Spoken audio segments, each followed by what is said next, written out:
Okay, is my mic working now? Thank goodness. I caught that early on. No? Okay, so how's everyone doing today? Hope y'all doing okay. I am currently going to be doing the last bit of amphoreus' story. Yeah? Because I want to do this before the actual update ends and whatnot. Yeah? Especially since I want to try to get Cyphera, the cat lady. Can we please keep going like this forever?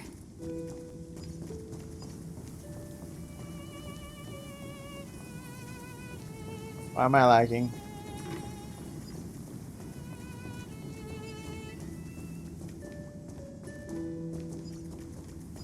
Okay, why am I lagging?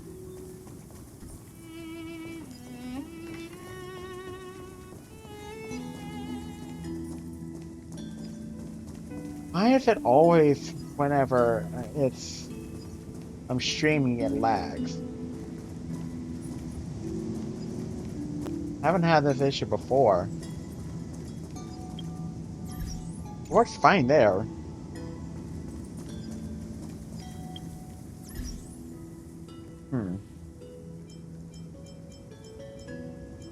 Yeah, let's see here.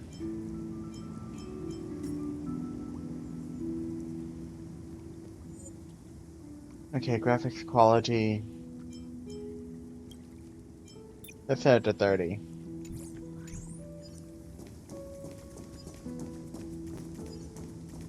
No, it's still choppy.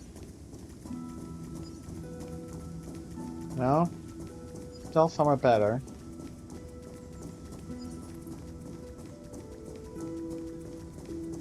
Okay. I think we'll just go with that. It looks okay.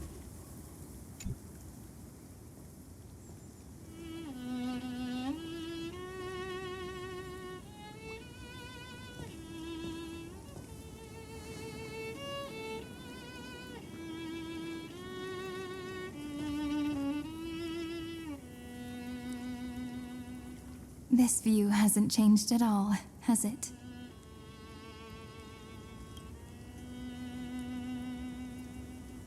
The hometown in your memories never changes, but when you return to your senses, you realize that fate has already stolen the time away. Oh, we got 4 viewers in the stream. Welcome. Well, hope y'all are doing okay. Yeah?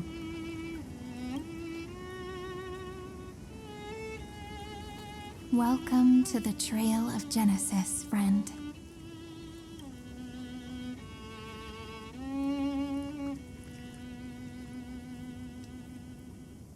Okay. Lenny, you look fabulous. Seems like the weight of memories from 30 million cycles really made me grow up.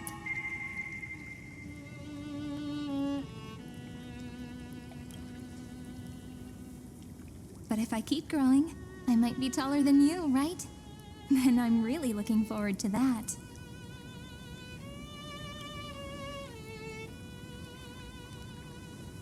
Before you arrived, I kept wondering, beyond the veil of Id Silicii, what kind of amphoreus is being born?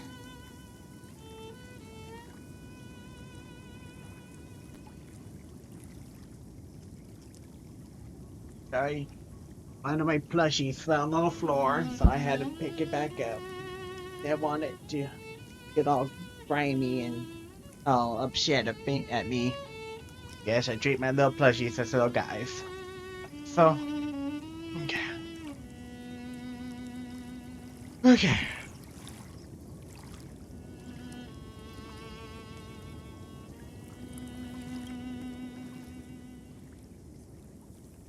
I can see fragments of it when I close my eyes. The friends who walked alongside us have all moved on toward their respective destinies. Some turning into pillars of the world, supporting the sky and the ocean.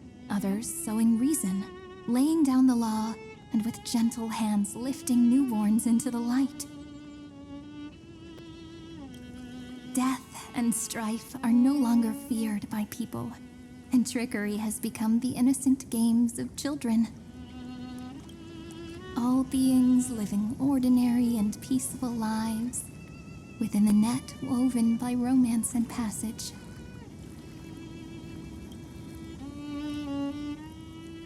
There's no black tide, no flame chase, and no destruction.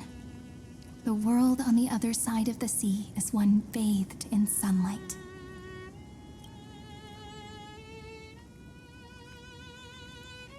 It's a world we must protect. It's the dawn that Finon and everyone wished for.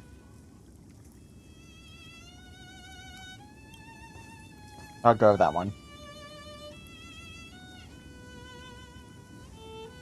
Like a happy and carefree childhood, the era Chrysia in this cycle will last for millennia, until it reaches the moment decided by the prophecy. Light calendar 4931, month of freedom, the moment belonging to world-bearing. Are you ready to answer the call of the world, friend? Of course! Why would I not? Then go, and pen the Throne of Worlds' first stroke. For this world, made from countless wishes. You say that, but it's gonna be ages till we reach light calendar 4931. I can make use of the crevices of time, but surely you and Dan Heng won't have to wait around for a few thousand years, right? That won't be necessary. We can simply sleep, and the chronocognitive anchor will wake us up. Hello, Stone and Veil of Evernight? What? That's right. We've both become a part of the new world. Just waiting for you now. Of course. Our consciousnesses can converse with each other across the heavens and the earth, possibly due to the influence of the Trailblaze. I am now connected with this earth, and I can feel the breath of every mountain range. I see that the tallest among them is named Akama, and the form of the holy city is already taking shape. In other words, your stage is almost set. Do you want to take a leaf out of Kefali's book and make some prophecies before your nap? But we're not the only ones who have changed. The chronocognitive anchor just transmitted a message stating that Irontomb has reacted to the Aranova. The moment when our friend bore the weight of 30 million cycles of memories.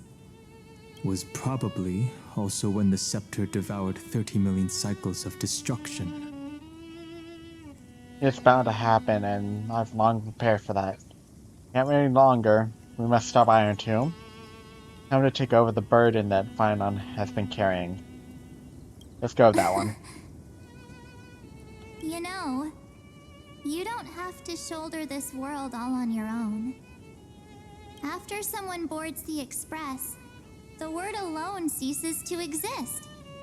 So as we reach the end of time, no one will be left to face it alone. Dan Heng and I came here to specifically tell you that. Remember, this world is not a burden you bear alone. It's a journey we trailblaze together, alongside all of the Express. All right. Oh, I It's time didn't for even Dan read Heng that, and damn me it. to go have a super long nap. Look after this world for us. The road ahead is long, but we'll be waiting for you at the end. We'll definitely meet again. Let's take one more look at the other side of the sea before we set off.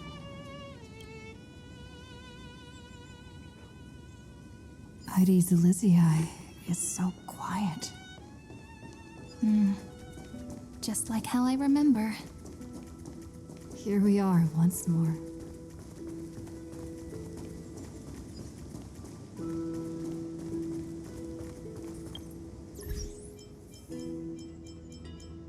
Gonna change the settings a bit more.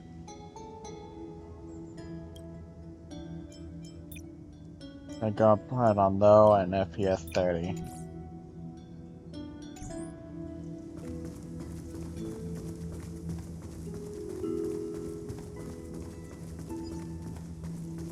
A bit weird still, but oh well.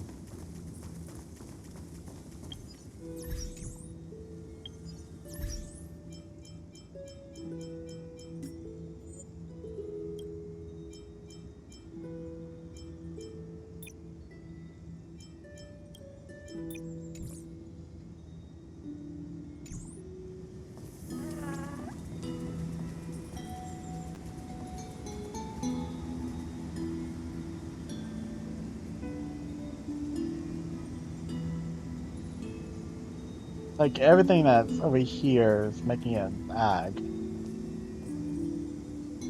For the moment we move over here, it's perfectly fine. No? The scent of the black tide Hey, is now completely Quachi. calm.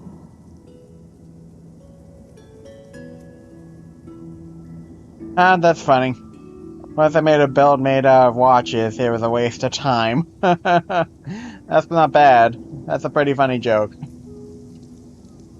At last, the starting point of 30 million cycles has finally welcomed. Its first end. And the final end, right? I can't hear his voice. There are no flowers there that bloom for him, nor is there a star that is his. Finan is the only one who didn't reach the new world. He gave everything to attain this momentary peace. I trust in him. We'll meet again for sure. Final waits us inside the Iron Tomb. We'll meet him again for sure. Look, the golden light that shone upon the grove still meanders between heaven and earth, like the prophecies of amphoreus. It has to be a sign he left behind.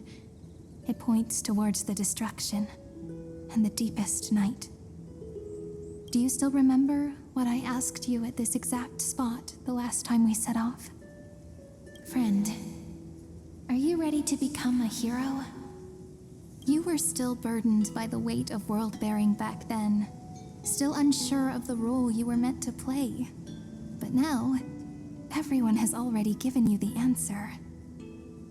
The heroes of legends were just at the right place at the right time when the world needed a hero. Just like how your arrival kickstarted amphoreus' fate once more. A person's personality is their destiny. Together we'll all make it to the best possible ending. Yeah? We best. Those are such beautiful words. Thank you, friend. I was also trying to cheer myself up with what I said. After all, before we truly compose the end of this story, I must also pluck up the courage to head off with you. And face a memory that I have forgotten for too long, and have denied for too long. What did you forget? It's so dark. What is this place? The great tomb of the nameless Titan, the deepest recesses of memory. Also, the place where Cyrene was born. You got your lost memories back?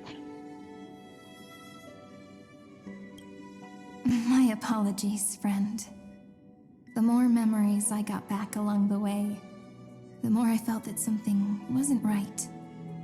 There's a sort of anxiety I can't get rid of. It's like when I was back in ID Silicii, when the reflections in the water always made me wonder, which is the real me? The one reflected in the water, or the one standing on the shore? But I finally get it now. Look, friend. The words on that wall are the answer. 1, 2, 3, 4, 5, 6, 7. Do, re, mi, fa, sol, la, ti. That rhymeless tune is the lullaby of little fairies. As always, I'll read this book to you. That way it won't just be Cyrene's memories alone.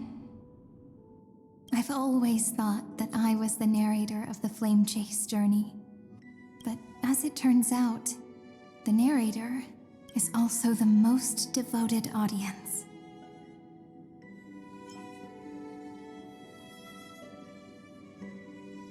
I believe in every version of you. Thank you, friend. Every single Cyrene. That sounds so kind. At the moment of Aranova, I was enveloped by the texture of memories. Within the glistening crystal, I saw countless Cyrenes, as well as countless versions of me.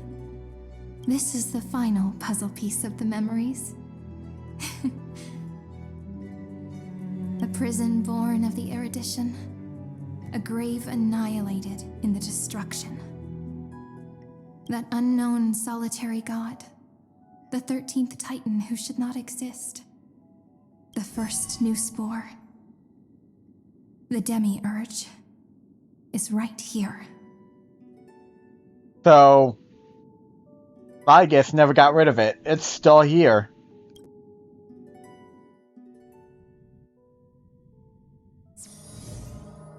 Currently beyond the sky. The interrogation records have been submitted to the Marshal. According to the Ten Lords' decree, Jing Liu and Luocha shall continue to be detained in the Shuling. But you, Merlin's Claw, have been reluctant to end the transmission. Do you wish to reminisce with us? Or is there something else on your mind that you're just desperate to get out? You're quite calm, Jingyuan. The Alliance only authorized the Law Food to be deployed for this irontomb operation. They say the Seer Strategist's wisdom shines like a beacon. So why can't you see things clearly now? Look who's talking. I didn't vote against it, did I? But, with enemies all around us, even a child knows the Marshal needs to keep a few Xianzhou ships in reserve, just in case. Whoever volunteers first is the Marshal's pick. If you have to ask, I'd say this outcome plays right into Jing Yuan's hands. Like it or not, there's no way we're letting the Law Food take the lead in this battle. Oh my, Merlin's Claw. Are you afraid the Law Fu might steal the Yao Qing's glory? This is no laughing matter. Between the Stellaron crisis and the war dance ceremony, though the chaos has settled, rumors and speculation are only growing by the day. With Elder Huaiyan around, those with ulterior motives won't be able to stir up any trouble. But once the Law Fu gets their hands on the golden blood, it'll be a whole different story. With the kind of person Jing Liu is, and her connection to you, I don't need to spell it out. There are countless ways this could be spun into something bigger. You're overthinking it, General Fei Shao. When I volunteered for this task, I never expected unanimous support from the Alliance anyway. The Law Fu will seize the Golden Blood and redeem itself. That'll be our first win. Then we'll leverage this Golden Blood in the negotiations. Our second win. These two wins for the Law Fu will make all three of us happy. And that'll be our third win. Look, if this were a Skyfaring Commission deal, we'd be rolling in money, wouldn't we? Maybe the Divine Foresight should change his name to the Optimistic General instead. With the Decalite Reflection Barrier, the Yuchue must understand even more than the Law Fu how significant this battle is. Amphoreus' karma has vanished from the matrix of prescience. What omen does General Yao Guang see in this anomaly? In divination studies, we call this an empty fortune. It involves the eons and is thus beyond what mere mortals can comprehend. Your explanation isn't any clearer than Lady Fu's. Come on. How hard is it to understand the word uncertainty? For the Cobalt Head, the emergence of Irontomb is a calculated instant, but I don't believe they will just sit around waiting for death. And for the powers of the cosmos, this is their chance at survival, and the key to turning the tide of interstellar affairs. The Astral Express is leading the formation of an allied force, but I can see each faction has its own hidden agenda. There are even divisions within the Alliance, so it's not that hard to imagine how the other factions will react. Jing Yuan, I crossed paths with Selenova's Legion at the Battle of Sedunirama Star Cluster. Be extremely careful. The Ruined Legion's troops and weaponry are nothing to write home about. The IPC, even the denizens of Abundance, could take them on. However, while Void Rangers are just expendable pawns of the destruction, the real wild cards are... The Lord Ravagers. Indeed. Nanook's emanators are also their weapons to burn down the paths. I'm afraid conventional military tactics and strategies will be useless against them. My assessment is this. To completely take down a Ravager, we must disregard casualties and spare no cost. My only fear is one wrong move, and the Lawfu will fall into Fintilia's trap again, inching ever closer to destruction. Yeah, you don't want to do that. We already had a situation like that before, and it was close. Doubt is exactly the demon she wants to plant in our hearts. Do you still remember the beginning of the Alliance Oath? To save future generations from war and bloody dispute. The Rainbow's arrows have always aimed at any force that threatens the cosmos. Now that the Trailblaze walks alongside us, the Cloud Knights shall keep their oath as they have from the beginning. I just hope those on the front line will remain safe.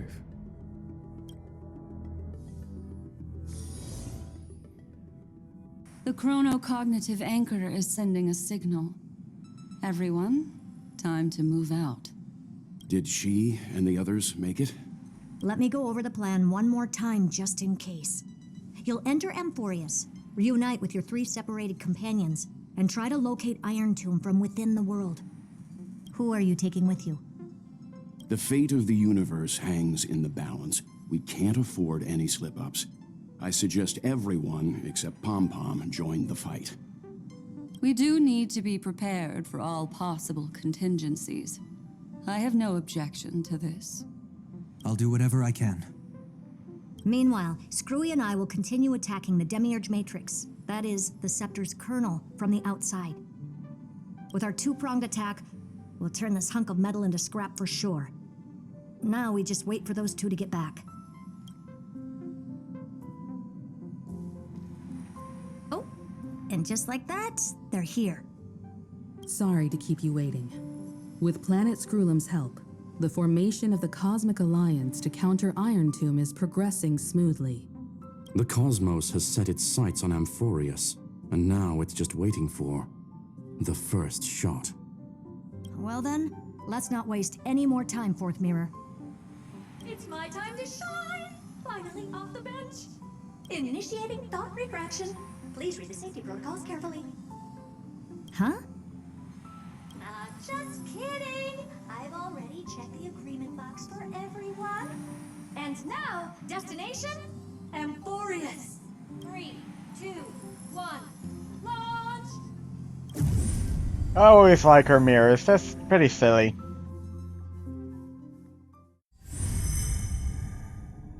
The flow of Memoria is so heavy here. Unlike Panagoni's dreamscape, this place has built up a true epic measured in millennia. The vortex of Genesis, where all myths begin and end. Excuse me. And in this new world created by the Nameless, the infinite cycles have been broken. Let's set up the Trailblaze beacon and establish contact with the outside world. I'll leave it to you then. It'd be better for me to not show myself in front of the Garden of Recollection. And, Mr. Sunday, you probably shouldn't show yourself either. Agreed. The Astral Express has landed. If you receive this message, please respond immediately. Over. This is the Cianjo Alliance. Communications normal. Interastral Peace Corporation. Communications normal. No response from the Galaxy Rangers. Not surprising. But I didn't expect the family to also stay silent at such a critical moment. That's a pretty blatant disregard from the family for Penacony's independent director, I'd say. Long time no see, Miss Himiko. It's been quite a while, Madam Jade. The significance of this battle rivals that of the campaign against Zulo. Only through victory can we disperse the shadow of Irontomb that looms over countless worlds. The 10 Stonehearts shall spare no effort for such a grand mission for the preservation. Madam Jade led the Intelligentsia Guild in conducting specialized research on Irontomb's past activities. The bad news is, the collapse of the Erudition won't just affect inorganic beings. You mean Irontomb can infect organic life too? Well, the good news is, so far, its effects on organic life are under control. The infection progresses slowly, and the resulting neuropathy is non-fatal. In any case, the IPC can guarantee targeted vaccine coverage within 48 system hours in all star zones within the medical system. What about other star zones? That's pretty At a bad. time like this, are the followers of the Firmament Arbiters still trying to make a profit? I remember you, Master Diviner. Your performance during the Third Denizens of Abundance War was quite impressive. Please rest assured, all worlds can purchase vaccines from the IPC with a humanitarian discount. That's the current policy at the very least. Oof. Don't like that. Should have given that out for free. But if the Cianjo Alliance is willing to assist with the IPC's assets in Epsilon and other star systems, we'll have more cards to play when reiterating to the board the necessity of deep cooperation. Oh. I guess it is the higher ups doing that. Makes sense, since Interastral Peace Entertainment's headquarters is in Epsilon. But why are all the other worlds on the list? Places that the Elation has visited? Think of it as a long-term investment. Please understand that everyone at Pierpoint is swamped with Irontomb work, especially the marketing development department. At this rate, even the 10 Stonehearts can only do so much. Having some assistance from the Alliance would surely benefit the entire cosmos. Wouldn't you agree? As an old Cianjo saying goes, those who succeed should help all under heaven. Your proposal must be decided on by the 7 Arbiter Generals. I'm just here to relay the message. In times of crisis, the Luofu will not hesitate to help those in need. However, the prerequisite is that the IPC must unconditionally assist the Alliance with emergency rescue operations in the disaster area. Of course. In the name of preservation, all for the Amber Lord. Thank you all for your selfless dedication.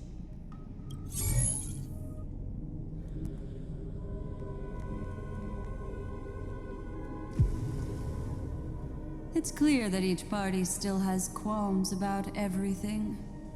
The clash between destruction and erudition isn't just about the fate of the cosmos. It's a moment for all factions to reshuffle their cards. You can never be too careful when battling a Lord Ravager. All are equal in matters of life and death. In any case, we can only hope for the best in all that's to come. It's about time we dive into the vortex and see what amphoreus looks like on the inside. You'll be surprised. It's actually pretty nice.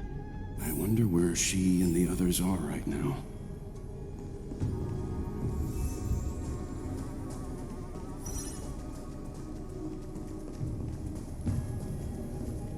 Oh, we're supposed to investigate these?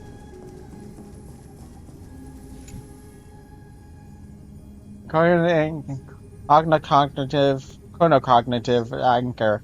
Receives a contact request. You try to Hello? respond. How's the signal? Can you hear us? Ah, we're through! I can see the video feed. Everything's working perfectly. Miss Branya? Miss Serval? What a surprise. It's been a while. We've already heard from Miss Topaz about the Iron Tomb operation. She made a special trip to deliver the vaccine to Belobog. I can't believe the Express crew is at the eye of that storm. Is everything going smoothly? Don't worry, we're still following the plan step by step. How's the situation in Belobog? Urillo 6 is located on the outskirts of the preservation barricade. While it won't bear the brunt of the first wave, there's still a risk from the aftershocks. That kid Japard and Pela are busy organizing the Silvermane guards, having them consolidate their lines and dig trenches. Zila and Lynx just got back from the Geomarrow vein production chain. Hey, do you want to say something to them? That would be unnecessary. It'll only shake their morale. Just tell them to stay safe. Miss Branya, I'm afraid this disaster will be far more terrible than you can imagine. Please, be sure to follow Miss Topaz's instructions and make thorough preparations. Of course. We have resealed most of the engine of creation beneath the ice to prevent the will of the preservation from becoming an accomplice to the destruction. Don't worry, Miss Himiko. Belobog is far more resilient than we imagined. Let's hope so. Wish we could help, but Urillo 6 has only just woken up from its hibernation. The Astral Express, standing at the forefront of disaster, is the hope for many ordinary civilizations across the universe. In the face of a massive catastrophe like this one, relatively smaller civilizations have never had many options. But that's exactly why we have a resolve that's second to none. If anything goes wrong... Miss Topaz, I hope you can help out and rescue the affected citizens. No problem. Also, didn't the Xianzhou sign a friendship agreement with Urillo 6 earlier? They won't stand by idly either. I appreciate your kindness, everyone. But Urillo 6 is our home. We will defend it to our last breath until the last Belabogian falls. Miss Branya. May all civilizations that have made it this far on their own strength weather this crisis together.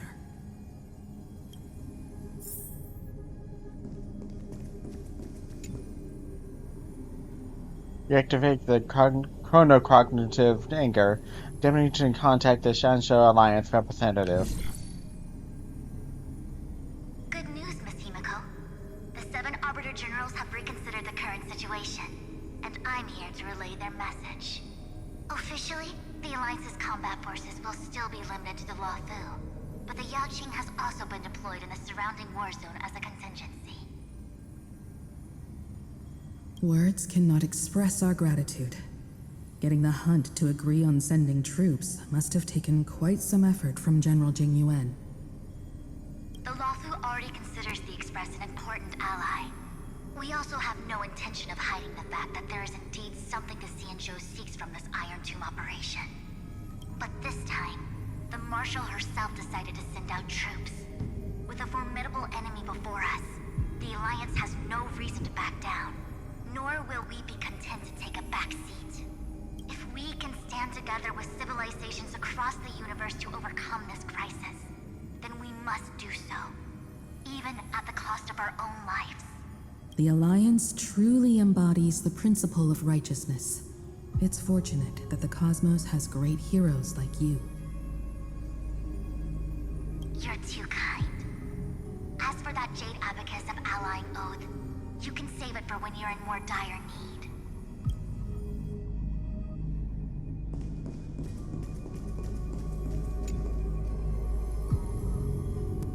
You activate the chronocognitive anchor, attempting to contact the IPC representative. I regret to inform you, Miss Himiko, that even the Strategic Investment Department is constrained when it comes to the Iron Tomb issue. And it would be difficult to meet the expectations of the Astral Express. However, Madam Jade instructed us to look after our nameless friends as much as possible. So let me offer you all a small suggestion, just from my personal perspective. Other departments at the IPC might also take this opportunity to extend an olive branch to you. When that time comes, I hope the Astral Express will remember that the 10 Stonehearts were willing to stand with the Trailblaze, even though we were in a difficult position. And more importantly, we were the only ones willing to do so. Sounds like a threat, doesn't it? But trust me, every word comes straight from the heart. Has the internal conflict within the IPC really gotten this bad? Everyone knows about the bad blood between Diamond and Oswaldo. At least until now, they've had an uneasy truce. Until the Lord Ravager Archforger caught the board's attention.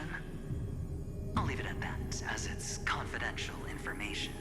Hope you can understand. I understand. Our immediate priority is to address the Irontomb crisis. Let's hope for success from the start. This might help ease everyone's pressing concerns.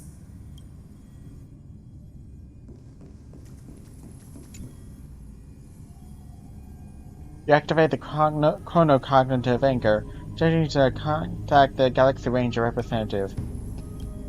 No response from the chronocognitive anchor. Of course. We would never know the Ranger's comings and goings. F. Probably gonna be here, but probably not gonna... Oh, treasure chest!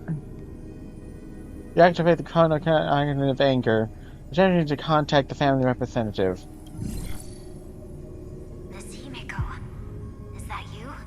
Yes, and you are Miss Robin. Yes. I apologize for not being able to respond during the meeting earlier. And even now I can only appear in disguise. On behalf of the Penaconian family branch, I extend my sincerest apologies to everyone. We tried to request aid from the family. We essentially received no response. I've heard about the internal conflicts within the family. Miss Robin, there's no need to apologize. Every bit of strength is precious at this moment. Thank you for understanding. The good news is, since you're one of the shareholders of Penacony, the family heads have agreed to allow me to lead all Asdanian tuners to the front lines. My charitable foundation will also do as much as possible to provide support in this battle. They'll ensure that proper arrangements are provided for those wounded on the front lines, and for residents in affected areas. Miss Robin, I'm beyond moved by your spirit of self-sacrifice. The Astral Express would also like to make a promise that we won't leave any companion behind. Now for the chest. Gimme. Okay, is there any more chests around here? Don't activate that. I want to see what else is here. If there is one chest, there's bound to be another. Knew it! Now, the question is there another?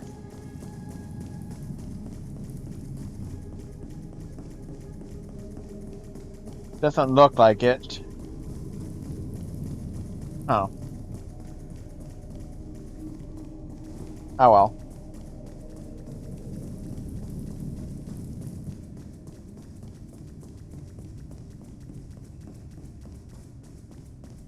That's just a wall.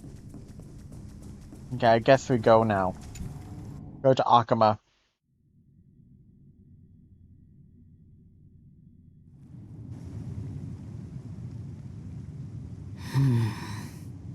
Why is there no one here? Everything in Akama seems normal. The new world was enjoying peaceful times not long ago. It seems it was even more recent than not long ago, Miss Himiko. The fruit on the table is freshly cut, and the bath temperature is just right. The remembrance tells me this place was bustling with people just moments ago. It's as if everyone vanished in an instant.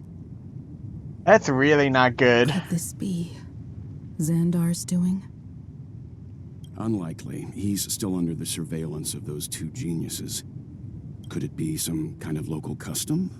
A custom that makes an entire city fall silent in an instant. Nope. Pardon my frankness, Mr. Yang, but this reminds me of some unsettling rumors about the Harmony. Complete silence is often the prelude to divine intervention. March? Everyone, be careful. Here they come. Here they come. The nameless of the Astral Express. Evernight? How is this possible? She was already... We are the chroniclers of time, and we do not fade away. Finally, the last era Nova has been completed. What did you do to the residents of the Holy City and the three Nameless? I didn't need to do anything. The remembrance will ultimately become the substance of the new world. Now, they are no longer the trailblazers you once knew, but gods who permeate heaven and earth. The 12 titans who guard Amphoreus. Stop fooling around, March. Come on out. She already knew. It was kind of obvious. I practiced so long for this. Getting seen through right away is just so embarrassing. You've obviously been learning from the theatrical culture in Amphoreus. But if possible, I'd prefer our reunion to be a bit more casual and laid back. As expected, I can't hide anything from Himeko and Mr. Yang. Well, long time no see. Guess I'm back? We should be the ones to say that. Sorry for keeping you waiting. So, these jellyfish are the Titan's power? They're just tiny manifestations of the Veil of Evernight, used for scouting and communication. If I went all out, I could summon way more of them. Thanks to her, we all turned into Titans in the New World. Sure, we can take on humanoid forms, but it feels off. How intriguing. So what does she look like now? It can't be a raccoon with a baseball bat, I suppose. Please don't add weird stuff to Amphoreus's lore. Just go see it with your own eyes. Follow the prophecy's guidance and come to Dawncloud. She looks way more majestic now than she used to.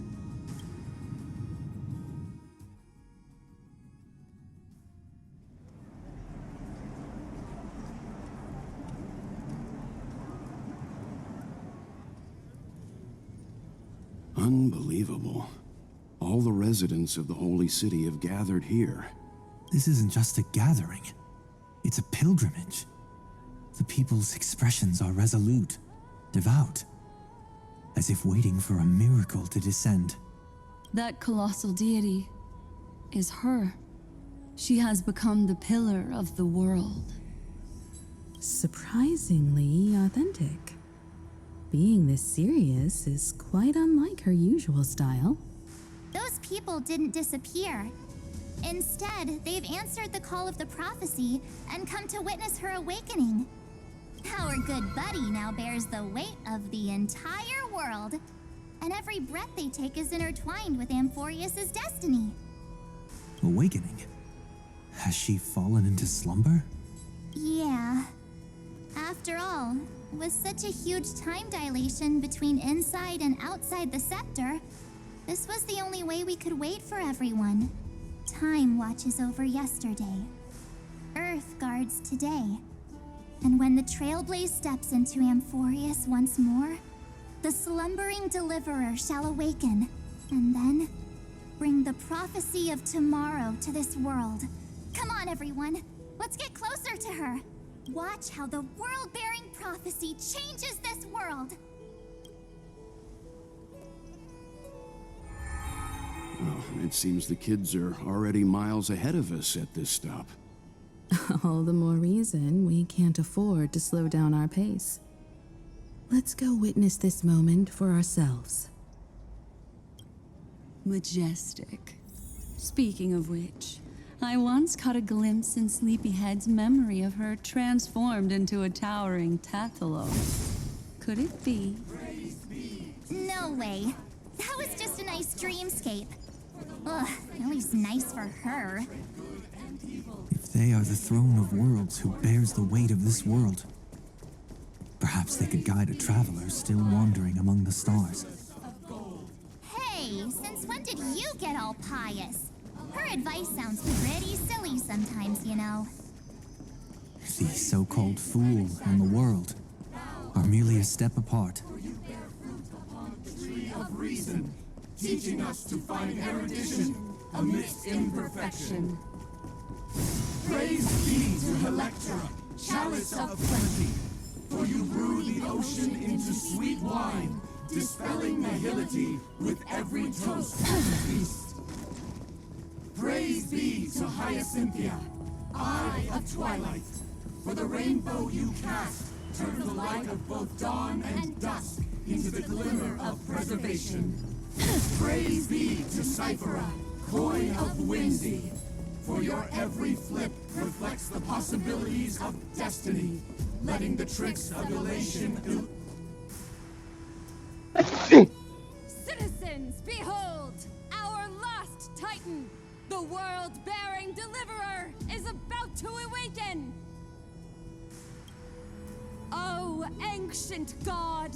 Your loyal subjects, bewildered followers, and fearless comrades in arms have all knelt before your throne.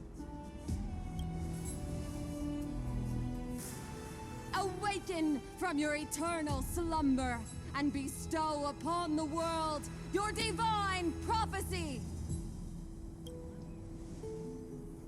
Please guide us. Show us how to embrace this beloved world as we welcome that distant dawn.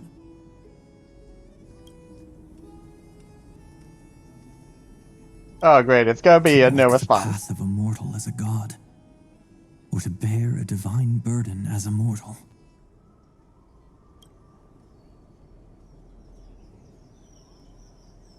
She will give us the answer.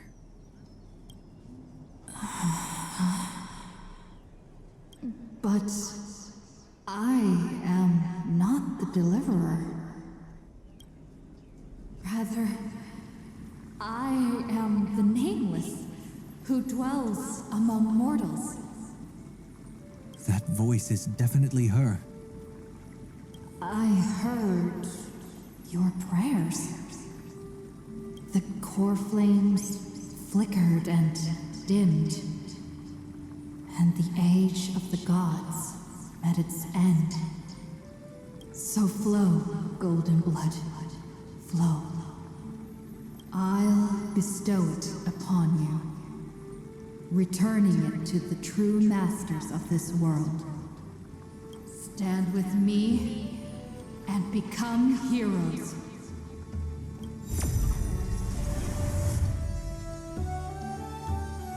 Is this?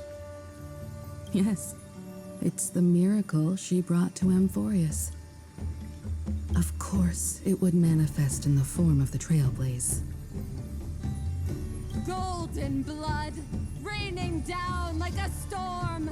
The prophecy has descended, and the Titan commands us not to be supplicants, but to become heroes of rebellion, to face that destined calamity, the destruction, head on. The prophecy of the Deliverer means nothing to me now.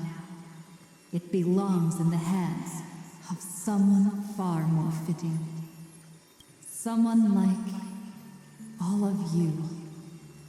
In the name of Kozlana, let us depart and march towards the light. It's neither protection nor salvation. As always, there's no need for totems or myths. Humanity's most primal faith is that instinct named survival. Let's go, everyone. Someone has already sounded the horn of departure. Explore, understand, establish, and connect. Together, let us blaze a trail for the destiny of this world.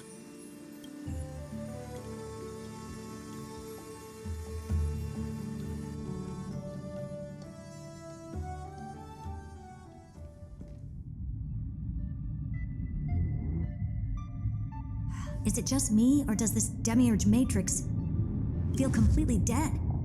It's nothing like how the memo keeper described it. The environmental readings are all wrong. Conclusion: this must be what the kernel actually looks like in the real world. What did Xandar do to the scepter?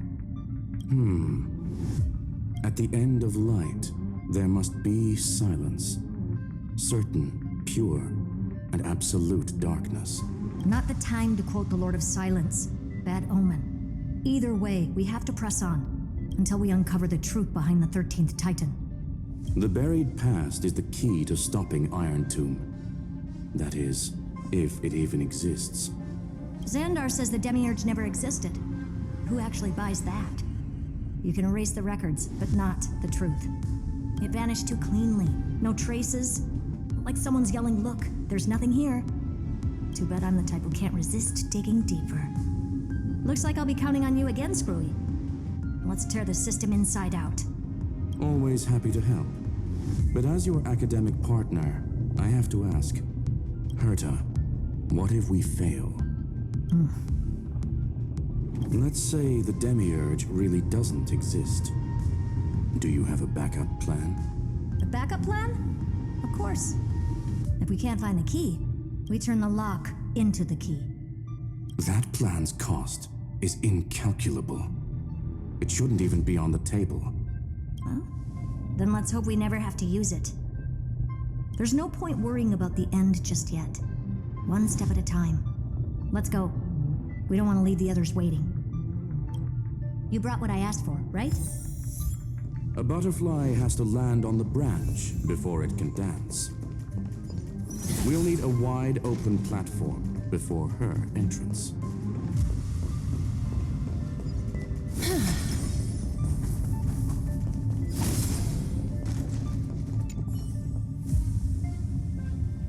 The stone is covered in dark patterns. Perhaps it will shine with light at some moment.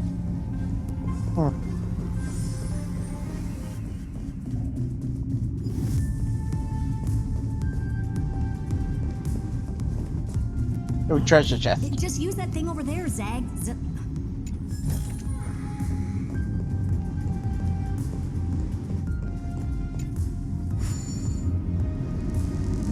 What a dumb name. I hereby rename it Herta's Big Hand. Herta's Big Hand is what I call power. Keep it going. Still not done? What is this? A junkyard funnel? All set. Time for your precious treasure to make its debut.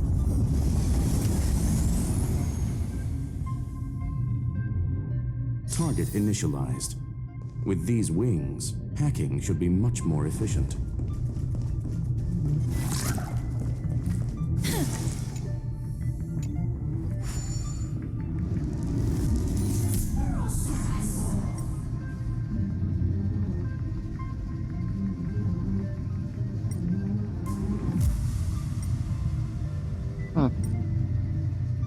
Guess there's no coins in this one.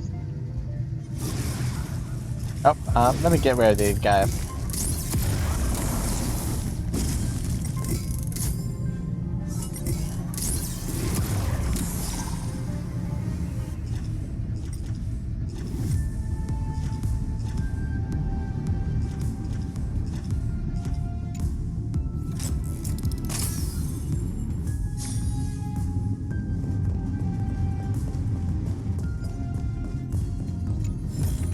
Oh, knowing him.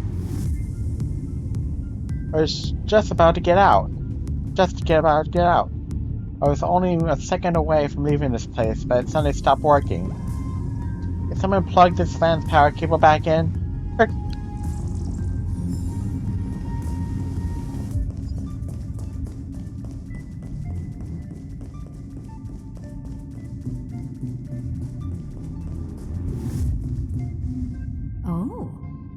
classic nuclear heat engine. Classy choice. Just a personal preference. Her name's Mistletoe. Every flower in your garden's got a bit of poison, huh? Also a personal preference. It reminds me of the last time when we tangled with that Punklordian brat. What did she call this kind of infiltration tool again? Right. Dirty data shell. It wraps around the kernel to fool even top-tier firewalls. But yours is way too clean. Not even a hint of real-world grit. Herta, your tone is unusually emotional. Suggestion. Let's get back to the topic at hand. I thought we were done with that conversation. Unfortunately, current conditions won't let me ignore any variables. Especially the most important one. Your will. Irontomb never stops. It is evolving faster than any of our worst projections. Every instant in the Eon's calculation is like a sword hanging over the cosmos. Every move humanity makes could speed up its arrival. Which is exactly why we can't mess this up. And now, Droidhead wants to hand down judgment to the poor cosmos again. Order Star Trade War, Emperor's War, Rupert's death. Every time their instant arrived, it meant another bloodbath for humanity. But in this ultimate battle of erudition, you and I are supposed to be players, not pawns. If you choose to burn yourself out as a resource, then everything we've worked for means nothing. Herta, the cosmos won't just stand by and let a genius throw their life away. And neither will I.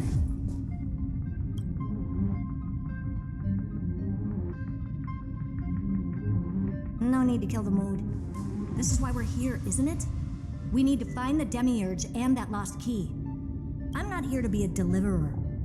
I just want to beat Xandar and Droidhead. Right now, I just need to know. Are you with me?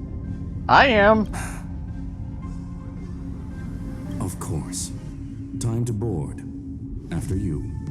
Let's tidy this place up and see what this Demiurge really is.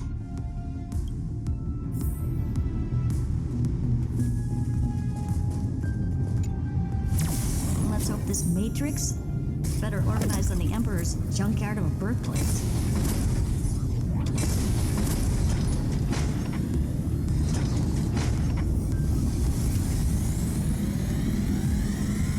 This is... Herta, this whole space has been completely tainted by some kind of energy. I see it too. We're thinking the same thing. Xandar, how could you go this far? Turning your own graveyard into this. What's that up ahead? Katorzane algebraic expressions. It's built for isolation, not defense. The Mistletoe and Scorin's personal collection piece. So, an elegant design Trojan program. Press the cruise button to start flying. Press again to switch to hover state. So, use directional buttons to steer the Mistletoe. Press the accelerate button for temporary speed boost. Press exit in flight. Toggle the vertical inversion option to change flight control. Mistletoe is equipped with an auto cruise program. Press the auto cruise button and the Mistletoe will automatically fly to the navigation point. Press again during auto cruise to switch to manual control. So basically, the door to the tomb, right?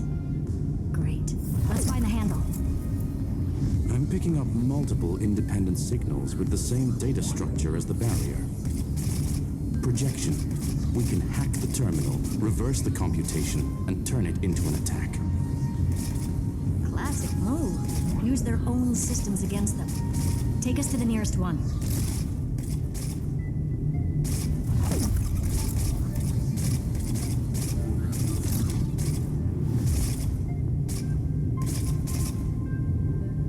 Hey, why can't I...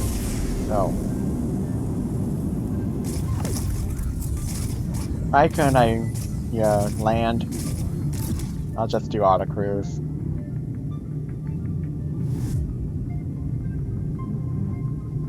I guess that's the only point I can actually land.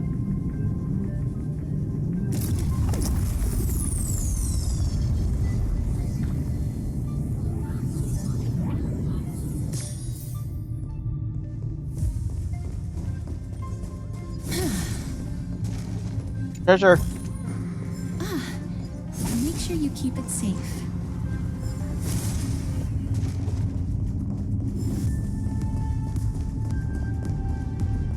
More treasure.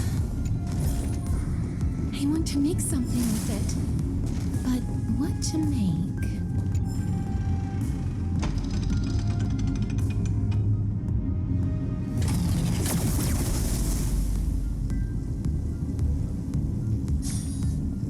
Almost no response. Just as I feared. Not promising. The output is barely a third of what we need. Logic says we'll need multiple terminals to coordinate the strike. Locking onto the next one now. Find anything else? Regarding the origin of these ruins, no logs found yet. Xander erased all records. But I did find some interesting scars in the circuit.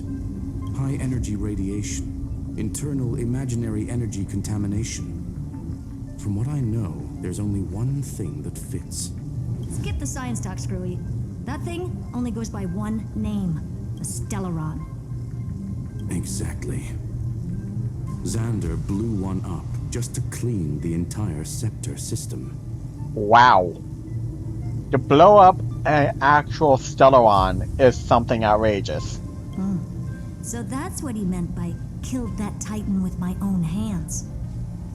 He wanted to turn the neuron of the erudition into a relay for the destruction. That meant getting rid of all of it at all costs. The life form known as the Demiurge was the original target of the Scepter's extrapolation. It makes sense. Evernight calling it the first new spore confirms this viewpoint. The prime mover of life. That's what Scepter Delta ME-13 was originally tasked with. Even after it got scrapped, the query kept running. Yet the true value lies in the process of solving it, not the answer itself. Then, does this mean finding the Demiurge is hopeless? No, I'd say exactly the opposite. It means Xandar had no control. He couldn't contain the Demiurge just like he couldn't handle Droidhead. So he tried to erase every trace. But he failed. It still left a mark. By the way, if there's another Stellaron in Amphoreus, why hasn't that little one reacted to it at all? You said the Demiurge left a... Looking for you can open the map to check your waypoints. Click the waypoint icon and click Start Cruise, and the mistletoe will automatically fly into land the selected waypoint. Trace, right? Okay. Yeah, but not in the real world. Remember the great tomb of the Nameless Titan?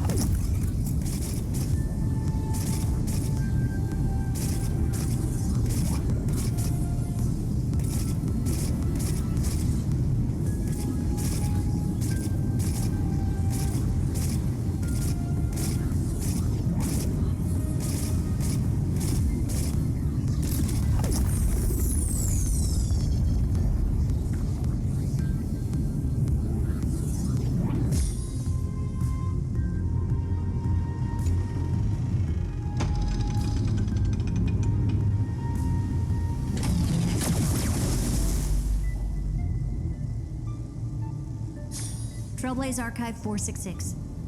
The data from Philia 093 clearly indicates that the Demiurge did in fact enter Amphoreus' extrapolation. Inside that world, it was the 13th, forgotten Titan, the one who listened to 30 million cycles of Cyrene's memory. But Evernight said the opposite. She believed that tomb was empty from the start. The Nameless Titan never existed. The so-called listener was just a trap set by the Remembrance to steal the scepter. A mimetic entity full of theatrics. How much of what she's saying is true? Would an Eon really speak in circles like this? I doubt it. The Remembrance's behavior is certainly odd, but her assessment aligns with our current reality. Since we entered the Matrix, we haven't found a single clue pointing to the Demiurge. And that's the key, Screwy. Xandar's actions prove the Demiurge exists.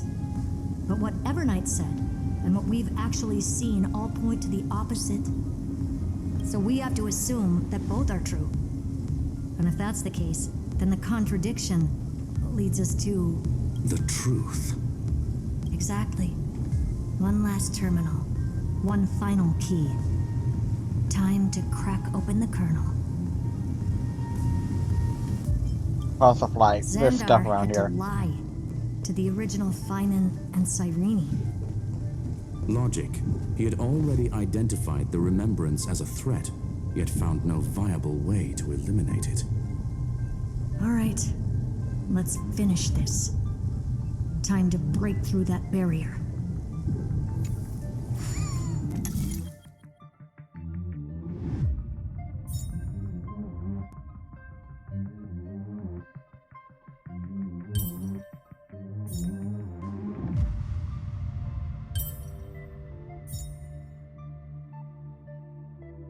This one was pretty easy. I've seen puzzles like this in books.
Operation authorized.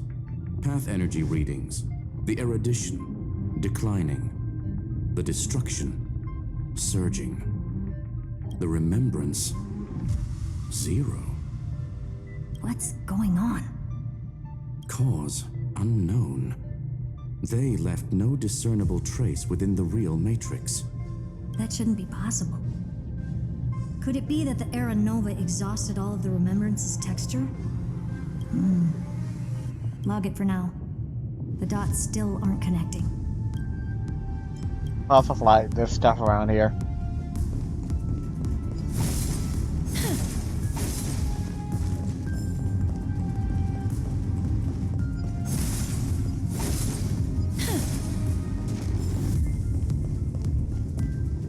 Oh, Nil and Nim. First time in this massive space, huh? Quite a shock. I have already scouted every corner of this place, especially that cannon. Look, it's already aimed at you. Haha, just kidding.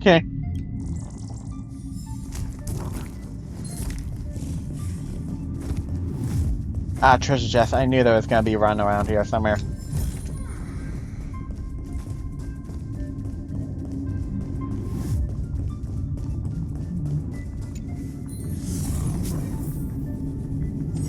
Okay.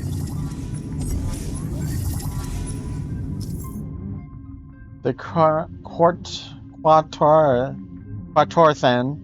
algebraic expressions barrier has been deactivated. Scrolling has deployed multiple acceleration rings in the Delta ME-13. No, space to enhance Mistletoe's hacking efficiency. Piloting the Mistletoe through an acceleration ring will grant a powerful speed boost effect, during which directional control is disabled.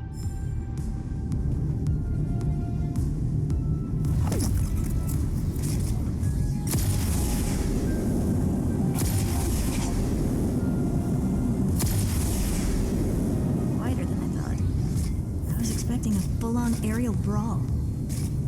It's advised to remain vigilant. The distractions levels are still rising. Huh? What's the matter? Interesting. I just picked up a signal from the exo-myth.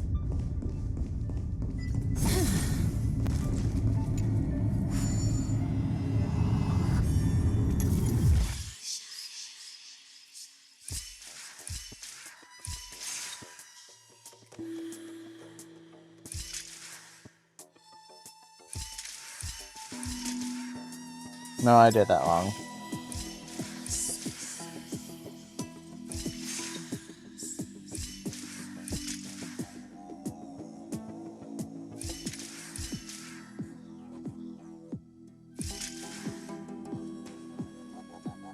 No, I did that wrong.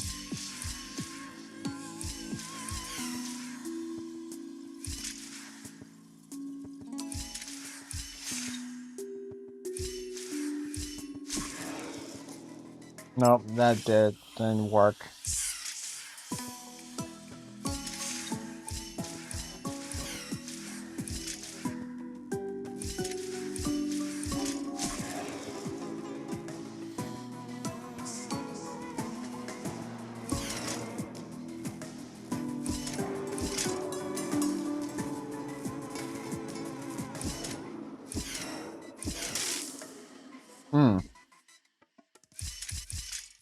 That doesn't work.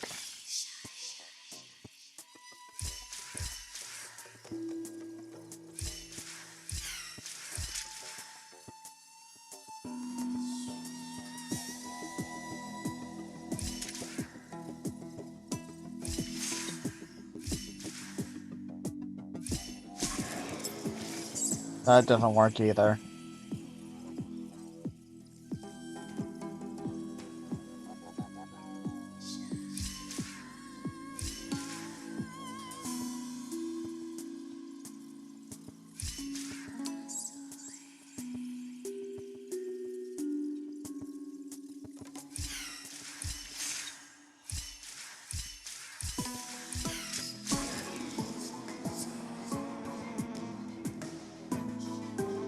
Okay, now how do I get up?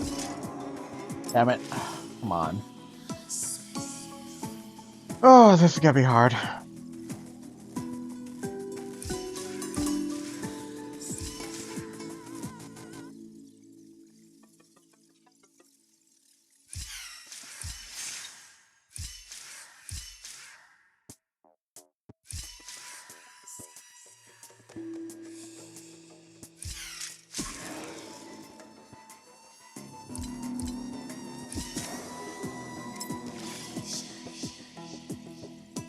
Okay. Come on, there's gotta be a way. No. Don't think that's it.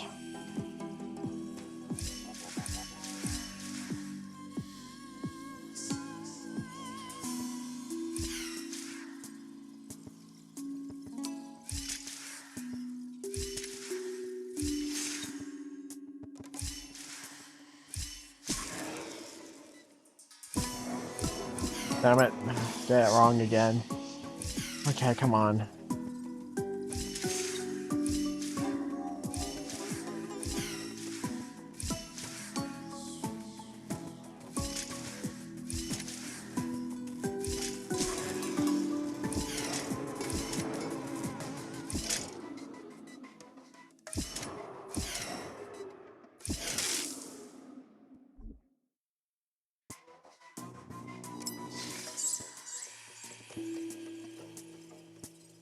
Okay, there's gotta be a way to do this.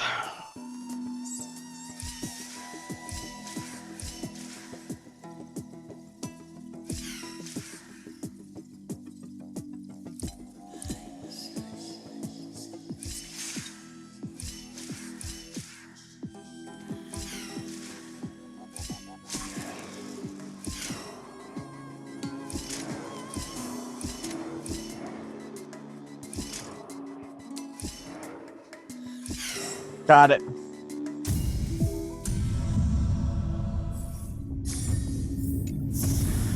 Kind of Make sure you keep brute it forced safe. it on that last run. I don't know how I exactly did that, but oh well.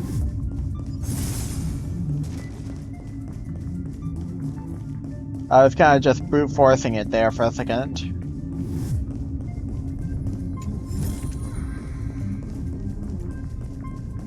Ugh.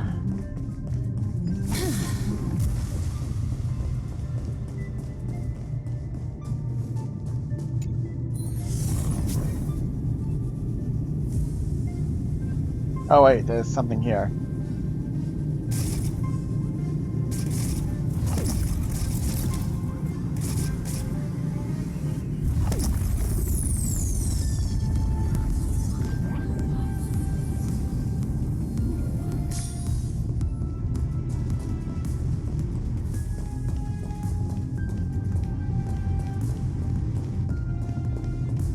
How do I get to you, little guy? Catch. Traveler, tell me, have I reached the highest summit yet? The source of the light? At the moment you became a beam of light. No. A mechanical insect turning into light. That means it exploded!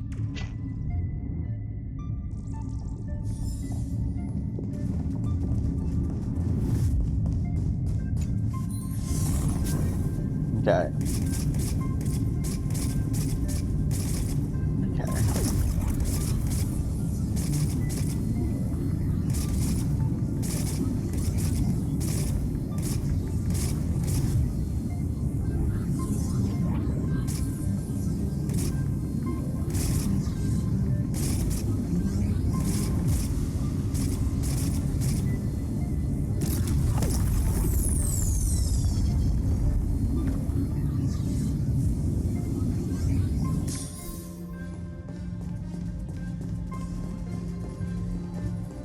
Go on, grab the treasure.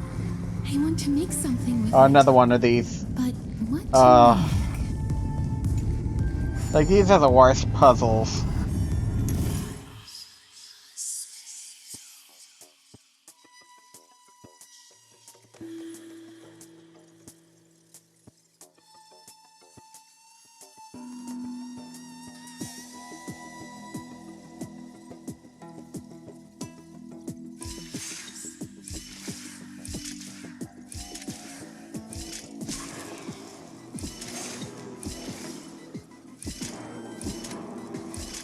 Okay, that one was very easy.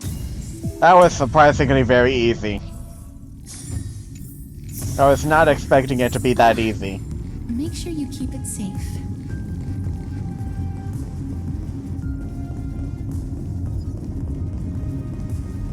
Oh, and a little nymph.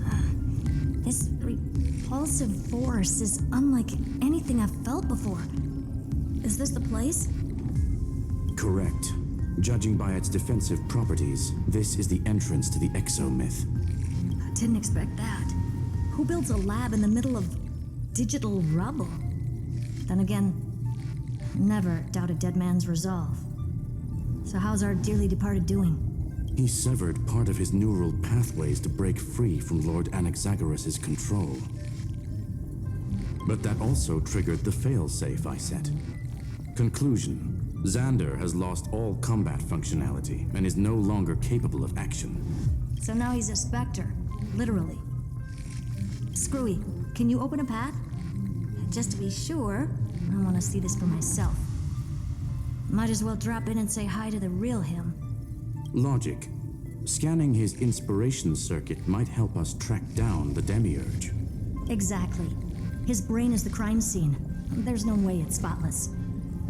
But it could be a trap. That's why you're here. 2-on-1. We've never lost a matchup. I'm honored. The chronocognitive anchor is in place. Proceed when ready.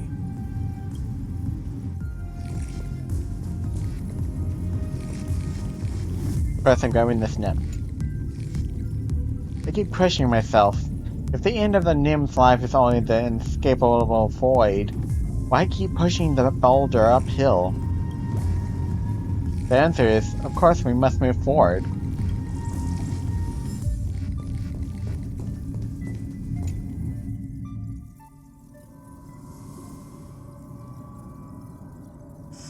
I knew it.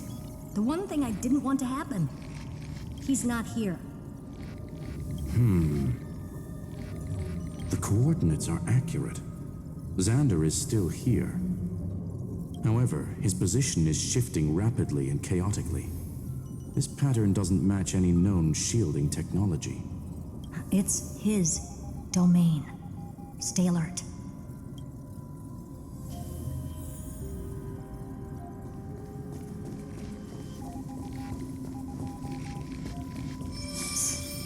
Cheap trick. The spatial field here is undergoing autonomous recalibration. We're back. Reverse engineering complete. The results are not what I expected. Logs show Lycurgus revoked administrator access. The chronocognitive anchor can't get a fix because at the system level, Lygus no longer exists. Our navigation target is a null set. So he's stopped resisting? Before vanishing, it seems he left one last message for us. To those who follow, all is proven. Find me beneath the tombstone. Melodramatic. He was expecting us. And once he learned of the Great Tomb's existence, he initiated his own search for the Demiurge. Guess he wants a final showdown. Fine. Let the old Intellitron dig his own grave. Just like he wants.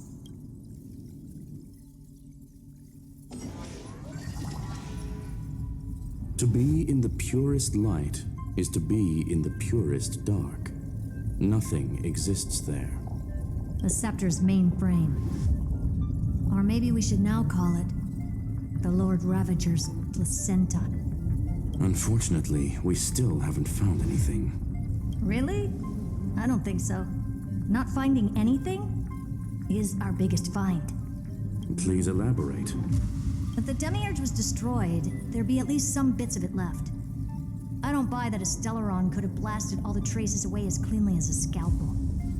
As I said before, its disappearance is too clean. If the garden hadn't stirred the pot, no one would even know about the Demiurge's existence. We're talking about the Scepter's original extrapolation goal. There's no way that nothing of it was left behind. Or we can look at it from another perspective. If you were Xandar, would you be this obsessed with a concept that poses no threat? Would you guard against it at every turn? There is the possibility that he's naturally meticulous and hates variables. That does track with the impression he gave about himself. But Xandar shut that theory down himself just now. Choosing to act, even if it'll cost him dearly. We know that feeling well. The unknown is right in front of us. So we only have one choice. Solve it. You sound pretty convinced. Surely you already have a theory. Care to share? Of course. Though I don't have hard proof, I'm almost certain that the Demiurge has been in everyone's plain sight all this time. Yet, they were mistaken for someone else. That'd make the most sense. Why was the room empty? Because the person locked in there had run away ages ago. But they were weak and small and had no presence whatsoever. Even the old Intellitron didn't notice them. Which also means there's a high chance that their powers are minuscule and cannot alter the outcome of the battle at all. Well, at least Xandar is scared of them. Come on, it's time to confront him. Let's go to the tombstone he talked about.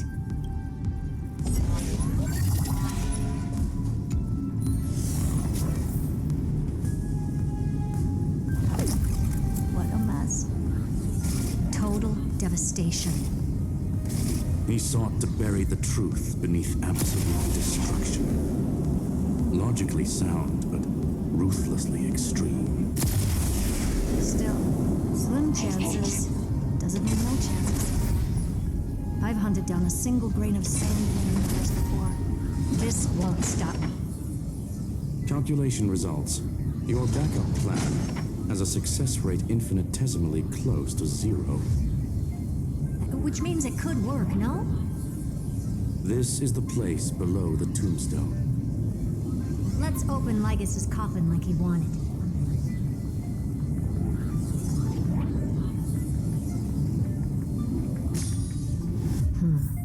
Looks like you were right.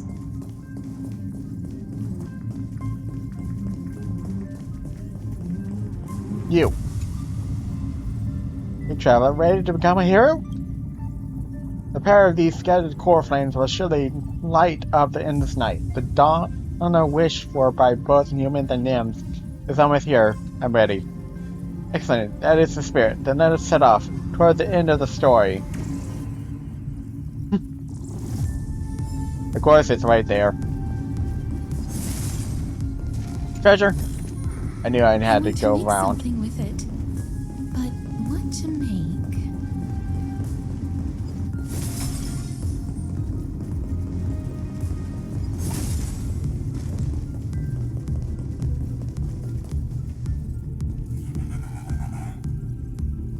Nothing but a head left?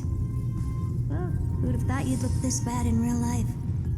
My elated greetings. Welcome, you two.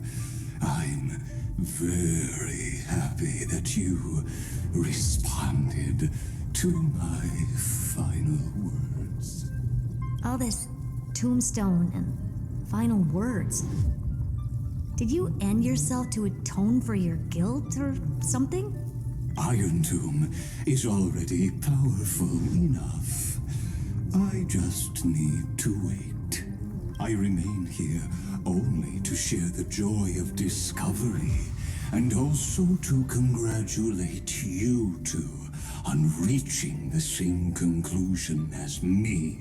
The conclusion regarding the truth of Amphoreus's heart. End this charade already. That amphoreus's heart you're talking about is just a missing demiurge. And its corresponding vessel was this very scepter. You interfered with the experiment and made amphoreus's body into a hollow shell, all to incubate Irontomb within. That's why you either killed or kicked out all of the memo snatchers. You wanted to eliminate any chance of a consciousness coming into being, no matter the cost. Even the strongest wall can fall to a single crack. The memory of betrayal has been etched into my heart, and I will never show mercy. Now, the perfect vessel has already fused with Amphoreus's body. Unfortunately for you, the answer is all but revealed regarding who the demiurge is. Then let us share the joy of discovering the truth.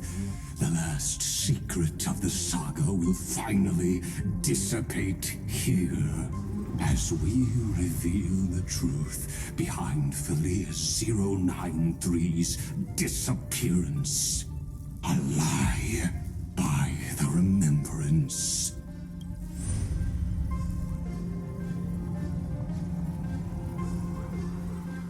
But where should I start with the story about me? From the beginning of the universe? Just kidding. That would be too much. I just want to tell a teeny story. So little that it started with a seed. I know you're listening, my good friend.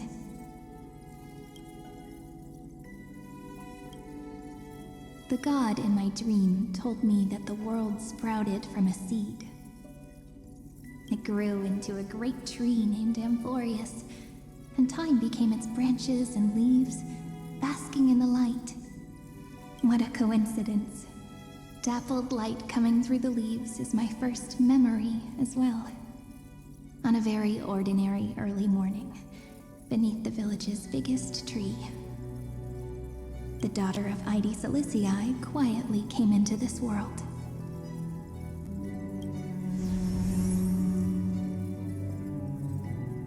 What a moving opening. A loud cry was the first gift the child gave to the world. The prophecies fulfilled, the villagers say. This child is a gift from the Titans.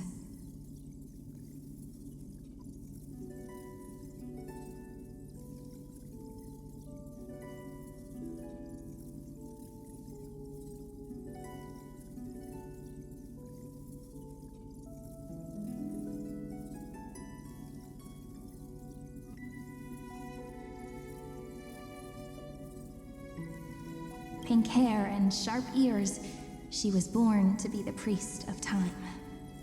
The Titans also gave their blessings.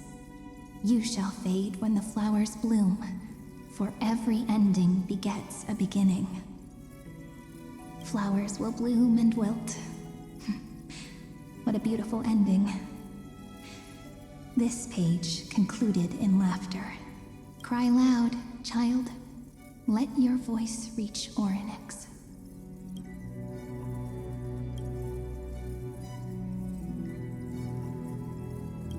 I should probably be talking, but I just felt this I don't like tears. needed to be not talked over. This is important. Time quietly flowed by in the midst of laughter. The wind from my hometown caressed the ears of wheat, and there were swings, wind chimes, the sea, and the little fairies off-tune a cappella songs.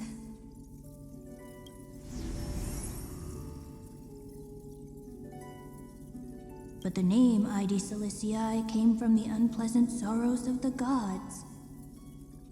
My childhood friend did not understand. Yet you always seemed so happy, as if nothing ever worried you. Why was I like that then? That's because the world was gentle to me. So I grew up to be gentle as well. Save. Undefined record number 28, archived. But fate was fickle, and it urged the child to grow up.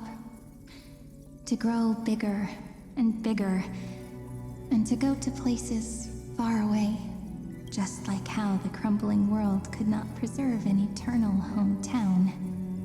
Just as the ballad blown on the breeze says, losses are a constant on the flame chase journey.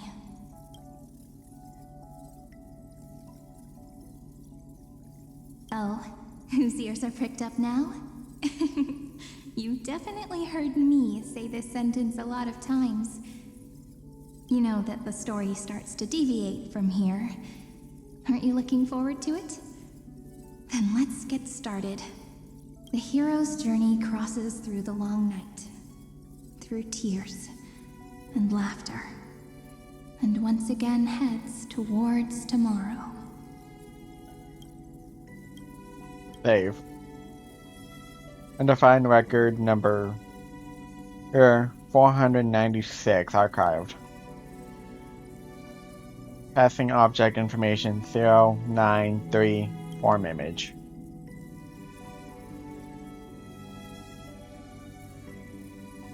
Save. Correction. Philia 093's record number 496. Archived.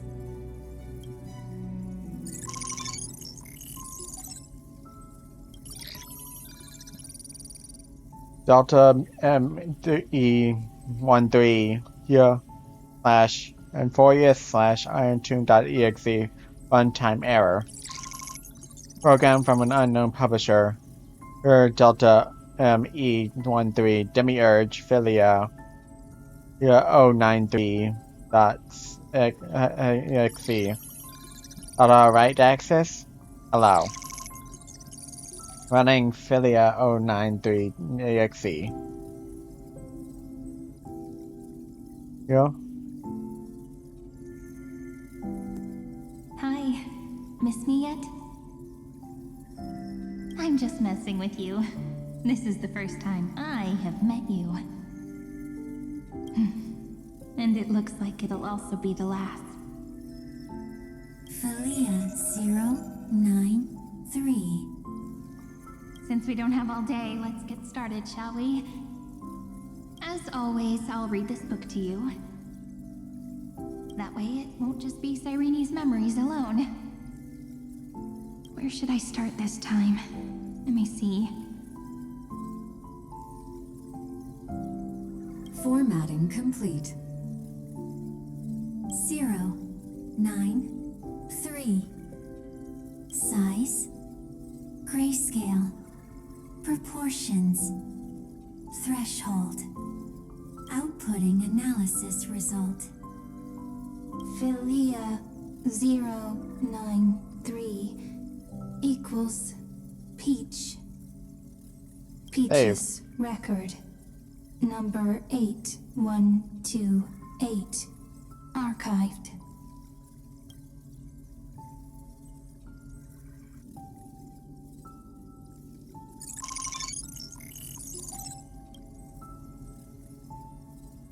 Delta ME13 amphoreus irontomb.exe runtime error.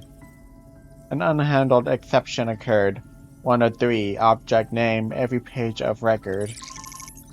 Click excerpt to ignore the error and continue. Click details to view the full log. Details. Budding Philia 093.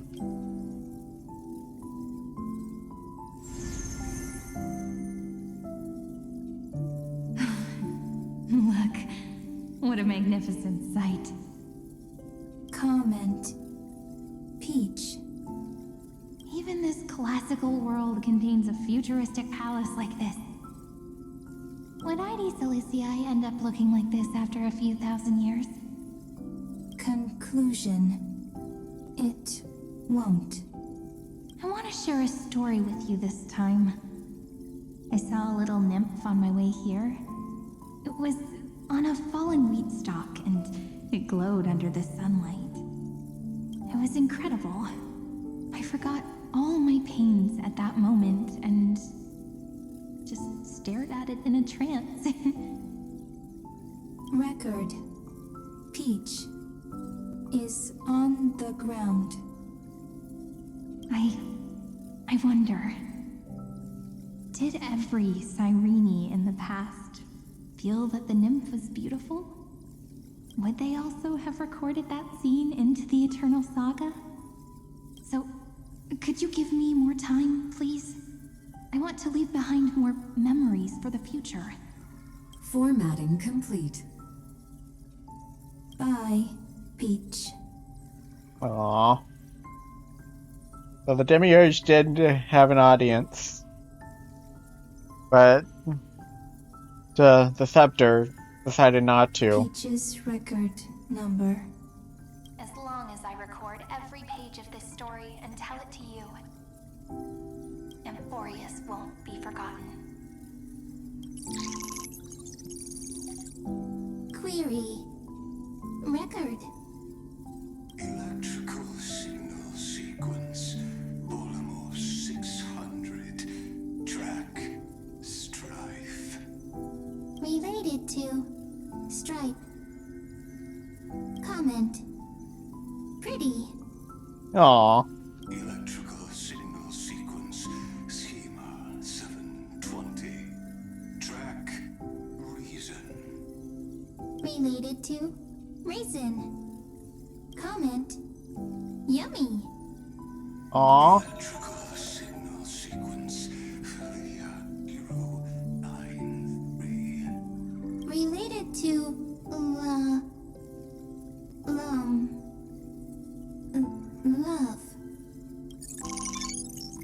Comment. Peach equals love?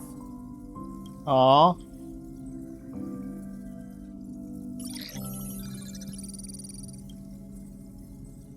Again with the Iron Tomb error and time error. An unhandled exception occurred. 2 out of 3 object name Naive's Dream. Click episode to ignore the error and click continue. Click details to view the full log. Of course I'm gonna read the log. Here.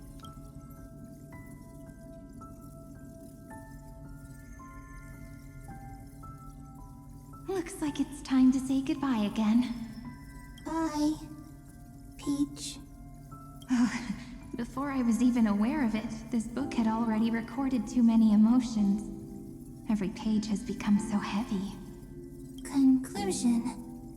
Books are meant to be light, not heavy. I've started to feel uneasy whenever I take it into my hands. Peach, uneasy?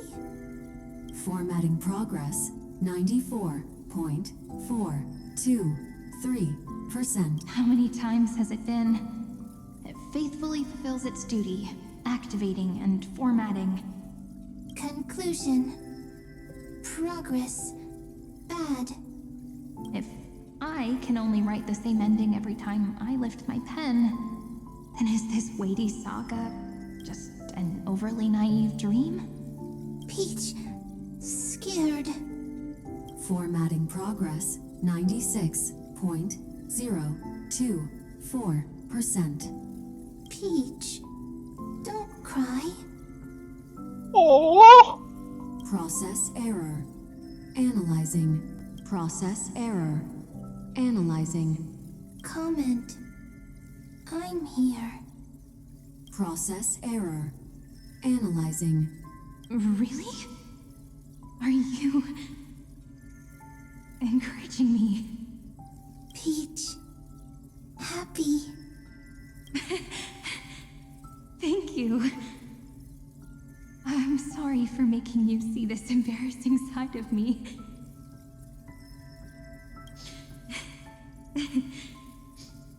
Everyone's still working so hard. If I'm the only one who's crying, that wouldn't be romantic at all, would it? Record. Peach doesn't like tears. I'm suddenly reminded of my childhood for some reason.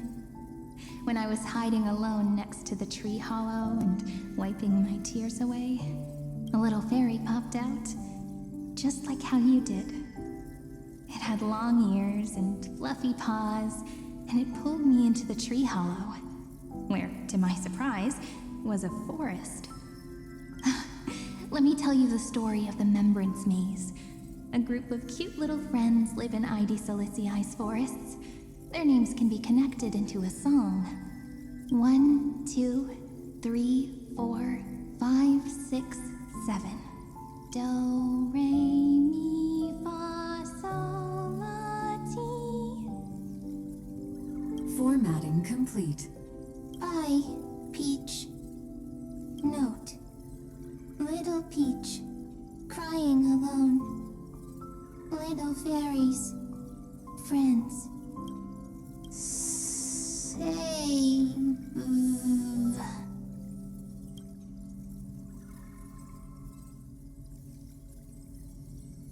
Little fairies, good friends. Bye-bye.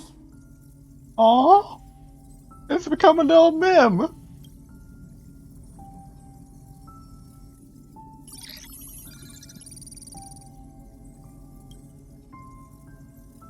Runtime error again? Of course. Object name, a new blankness. Hey, I'm gonna watch the vlog, man! I'm gonna watch the log.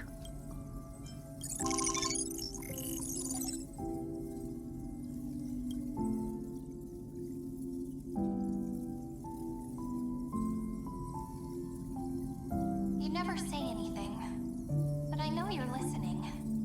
Every story I've told is like a little key that opened a door in your heart, no?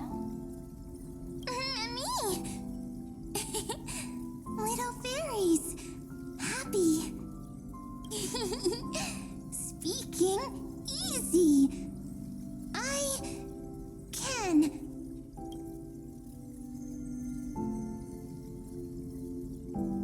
Once again, the saga comes to an end. Everything is deathly silent, just like this very moment. Shh. You speak. I listen. This time, too.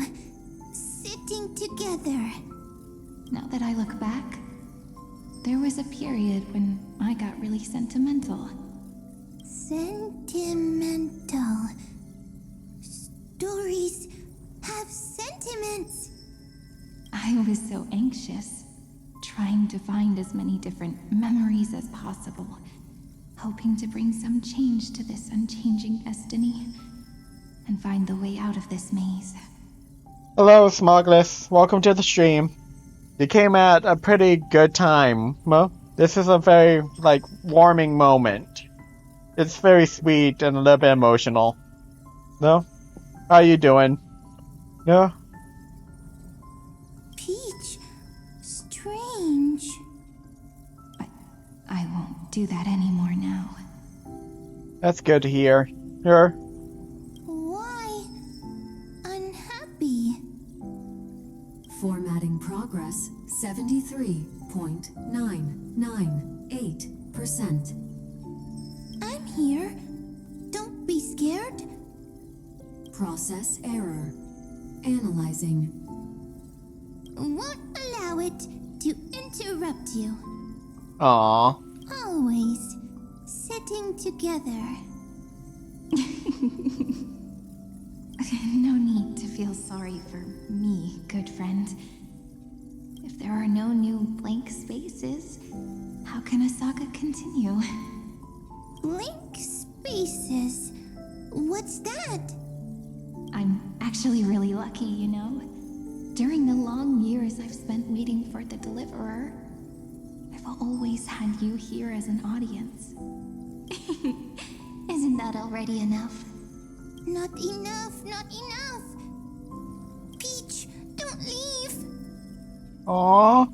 Now I can rest in peace in the past. As for when tomorrow will come, I'll have to ask the next Cyrene to continue our watch. Peach left. If there are no new blank spaces, how can a saga continue? Needs new blank spaces. Next, Cyrene has blank space. Learn. Peach, don't be scared. I'll help you find blank space.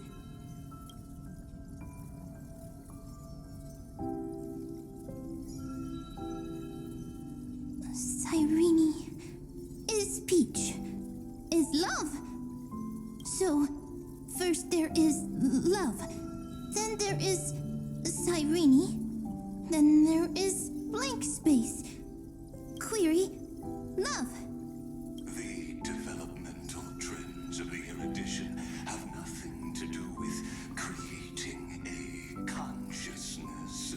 Those underlying principles are, in fact, contradictory. Not having a consciousness means not having the foundations of a heart, making them unable to obtain real emotions. Consciousness, emotions, feel sad. Oh, I don't understand. Query, Cyrene?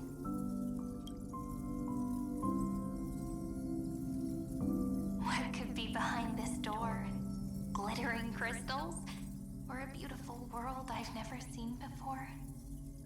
If I tell you all the stories of tomorrow, will I be able to finally welcome the Deliverer and amphoreus' dawn in the next life? Key, door, story, happy.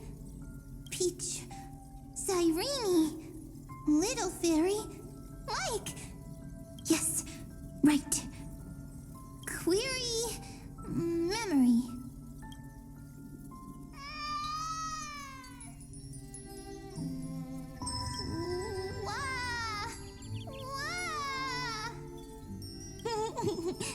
Peaches, memories, save, learn.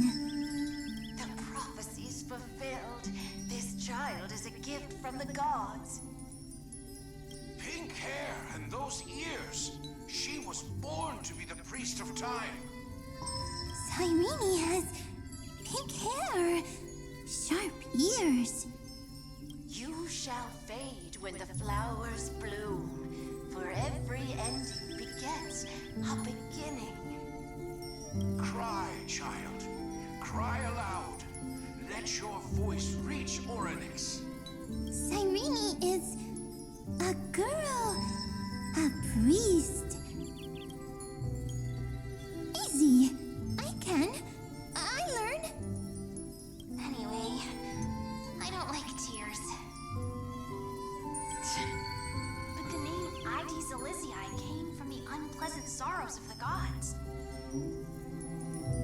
Yet, you always seem so happy, as if nothing ever worried you. Cyrene doesn't like tears. Always happy. Of course, because the world was gentle to me. gentle as well.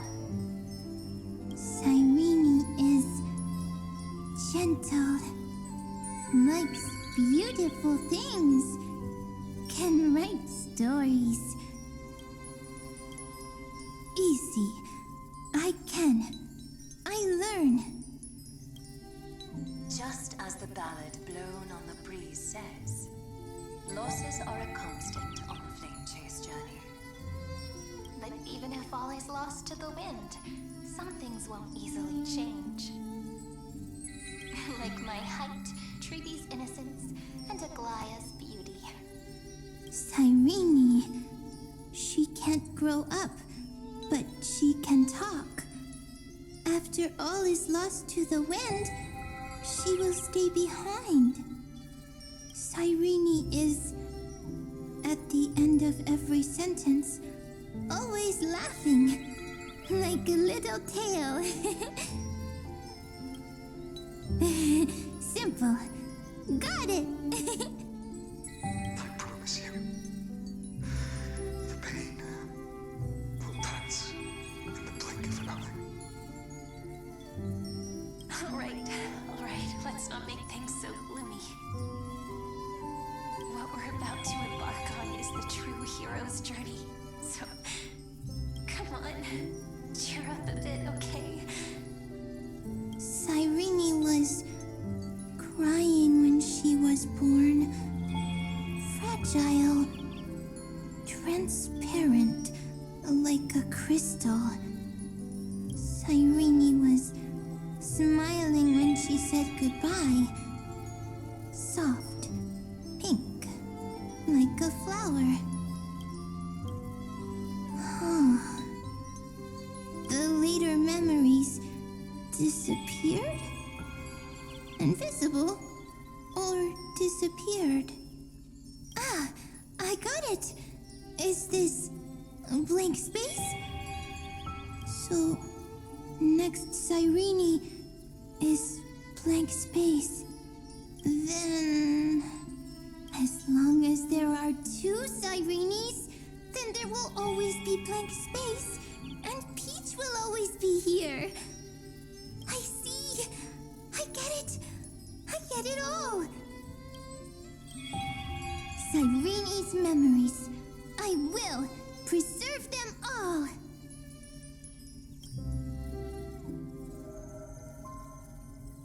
So weird.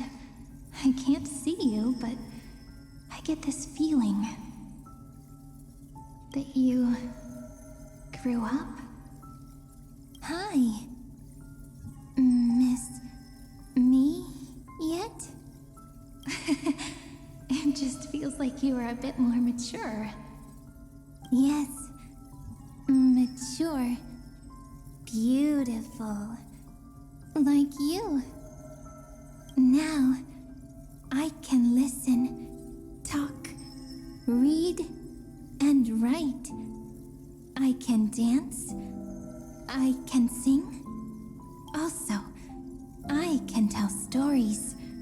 Storytelling is what makes Cyrene, Cyrene. So, I'm going to tell you stories today. A story I wrote myself. Quick, sit down. It's almost as if I can understand your words now. The things you say are very cute. Once upon a time, there was a flawless crystal flower that sparkled with light, like Peach's every story. How beautiful would the heart of such a brilliant flower be?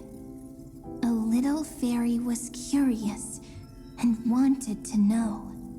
But it looked and looked only to find the crystal flower flawless. Round and round they went, seeing only their own reflection. In that case, they should work hard to learn more. So the little fairy came every day to sit next to the crystal flower and think about the answer. Until one day, to their surprise, the crystal flower fell to the ground and shattered. little fairy was so sad, but they immediately discovered that there was a light among the broken pieces. What could it be? They didn't know. But it was a good light. It was bright, warm, and happy. And I knew it was love. Love brings everything together. And it brought you and me together. So Peach and I will always be together. What a nice fairy tale. I'm giving it to you. Peach likes beautiful things, can write stories, and can tell lovely tales. I hope to turn it into a story we write together. Okay, then I'll probably make a small adjustment to suit my tastes. I'm thinking that when the flower broke, the little fairy would instead see nothing on the ground. Then it would understand that the flawless crystal flower doesn't actually have a heart, nor does the flower understand what love is. Doesn't have a heart? Doesn't understand love? Why? It's simple. If the flower lets the little fairy into its heart, then it would have to include the fairy's impurities and would no longer be flawless. The crystal flower was pure because it sealed itself off and bloomed in solitude. That's why it looks so brilliant in an imperfect world. But should a flower like this be called love? But then the story won't exist anymore. That's not true. You've already written the most romantic ending possible for this story. The crystal flower fell to the ground and shattered. It happened because the flower was no longer pure. The fall was not an accident. It was the flower declaring rebellion against fate and writing the ending of the story with the flower's own shattering. Then, the little fairy will see that each shard on the ground holds the reflection of their eyes. Then, in their eyes, the crystal flower that was no longer flawless would finally have a heart, and the flower would finally understand what love is. Peach's words, I don't understand. Is it because I still don't understand love? But it's fine. I can learn. Right. Query Cyrene. Electrical signal sequence Philia 093. Why didn't I think of this? I don't need to do it alone. I can ask Peach to teach me. What is love? What is love meant? Electrical signal sequence Philia 093. Track lament. That's not correct. The developmental trends of the erudition have nothing to do with creating a consciousness. Those underlying principles are, in fact, contradictory. Not having a consciousness means not having the foundation of a heart, making them unable to obtain real emotions. However, that does not hinder the factors from learning and recognizing emotional responses, then communicating with life forms via imitation. That is an objective form of pattern recognition that does not distinguish between the self and the other. In a strange twist of fate, Philia 093 embarked upon a different path and obtained a different power. The remembrance, an empathy mechanism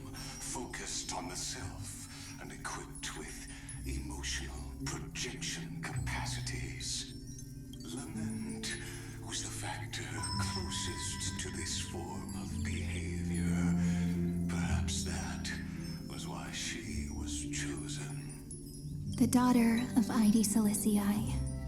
I am very true to my name. My lament is a type of compassionate pain that is weak, powerless, and only targeting myself. But now, my good friend, I want to tell you that it's the most romantic force in the world. Sometimes, it's loneliness and unease. It's knowing that this world is not gentle, yet wanting to be seen in a more beautiful form by the world. Sometimes, it's unwillingness and regret. It's knowing that the past is full of pain, yet wanting to remember the past in a more beautiful way. And sometimes, it's a bottomless well of hurt, a destruction that can stain the entire world. I bid farewell to this beautiful world, unwilling to become the Black Tide's vessel.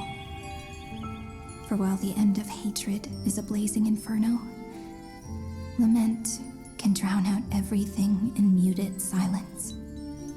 It's so unreasonable, isn't it? Yet when hatred drove everything apart, and love did not yet exist in this world, only lament, the first emotion that fought against the pain of separation, could stall the destruction steps. Then, it would catch up to that journey where all is lost, carefully picking out stories and writing them down in trepidation. Look at these stories I wrote. Every page is full of tenderness and joy. But only the author knows how much struggle and agony lie beyond the pages. But I am no author. I'm a girl who'll never get to grow up. I only tell stories that people like to hear. In them, the world tucks away its scars and smiles for all to see. My entire life spent inside this little story. I can't wipe away my tears, and I can't bring the world victory.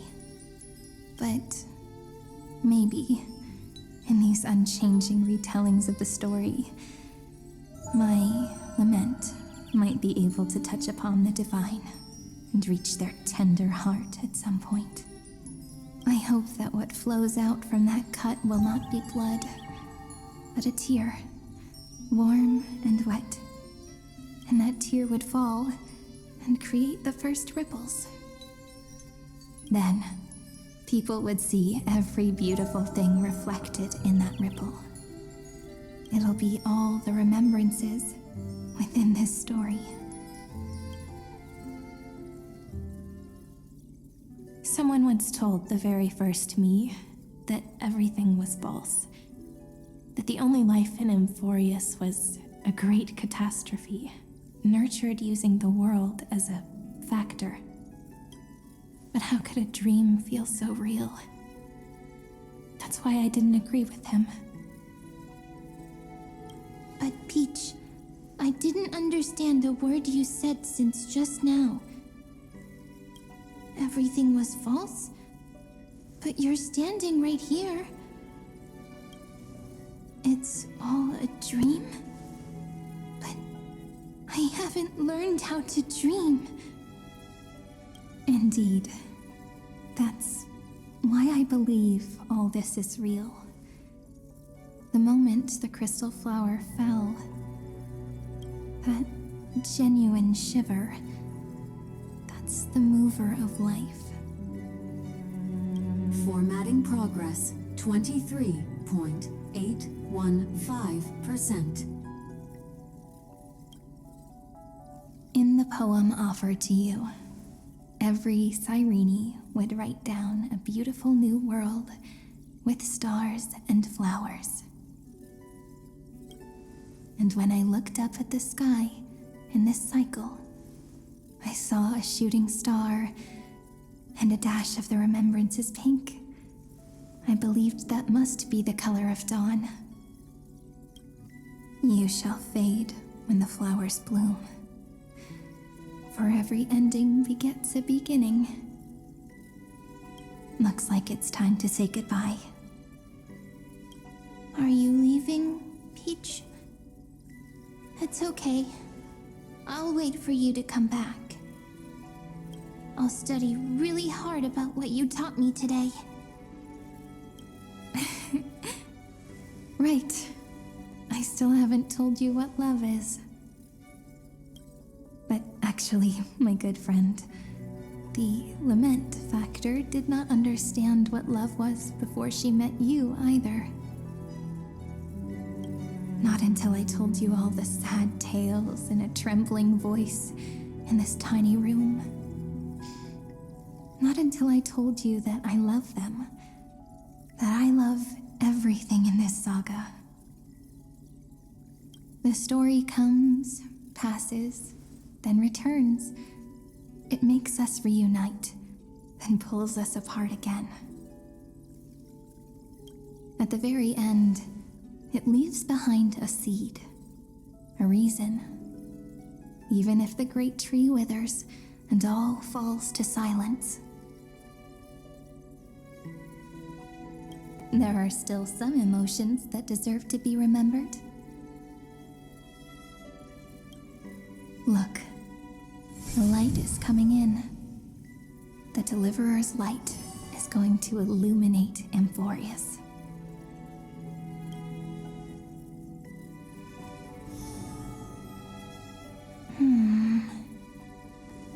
I still don't get it, but I trust Peach.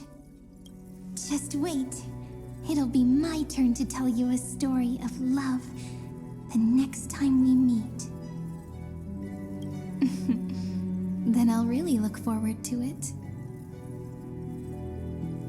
In that case, I want to make a promise. I want to gift my pen, my book, and my name to you.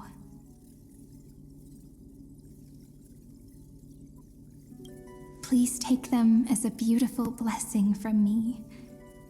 I gave myself the pen name Cyrene the first time I wrote a poem. I want my words to be like pebbles falling into a pond, dropped from the past to send ripples into the future. In the stories you will write, perhaps it'll be inevitable that there are still sorrows and tears that are destined to fall. But could you promise me one thing? Promise you'll forever be a gentle flower. Promise that when the stars cast their gazes upon you, you'll only reply to them with love and a smile.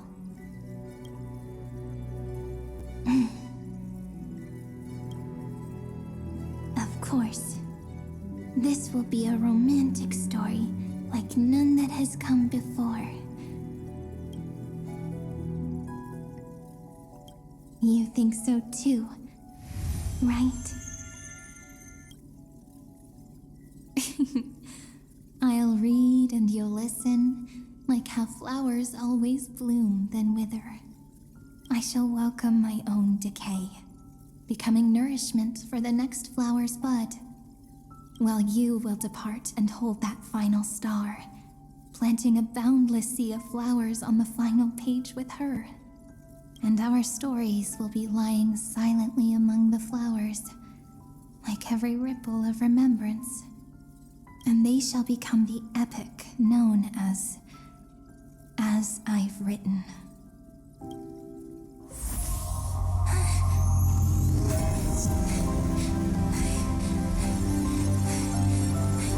And so my story ends. From here on, it's your story now. Mimi?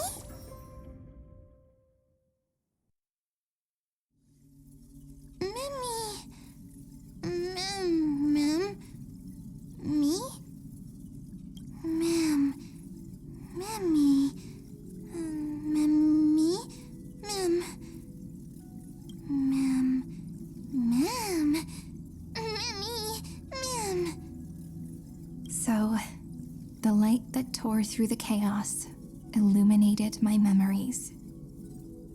I turned into a little fairy from the stories and met you. Yet, I forgot everything. But I'm still so happy. I caught that star, didn't I?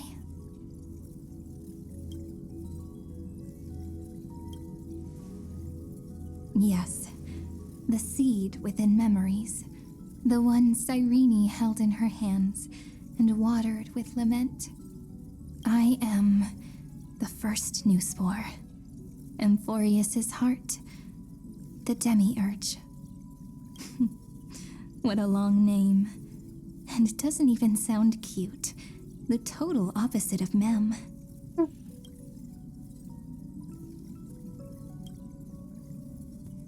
I'm sorry. I don't know. If I don't even want to believe in the answer, then how am I supposed to answer you? But now's not the time to cry, right? We'll find the answer, just like how miracles will eventually happen.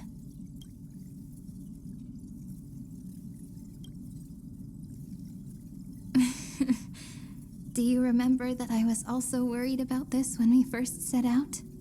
Mem's memories and Cyrene's memories got all tangled up with each other in my one heart. It's all so strange, yet so familiar. Either way, could you please let me do something I want? Just this once. I want you to call me Cyrene. That name represents me and her. Every one of her.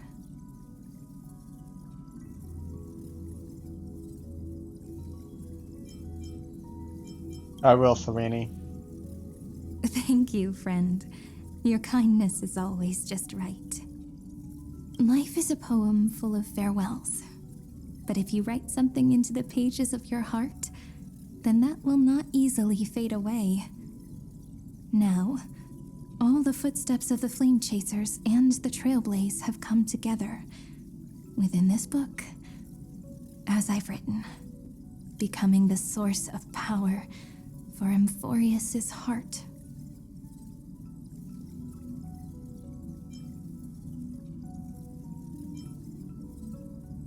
There may be a way to stand up to The lost irontomb. heart needs to be placed back into its body. The last thing Xandar wants to see is an event that gives us a chance of winning, for the two halves to rejoin, and for the scepter to become complete again. Then, and what happens after that, I don't know either.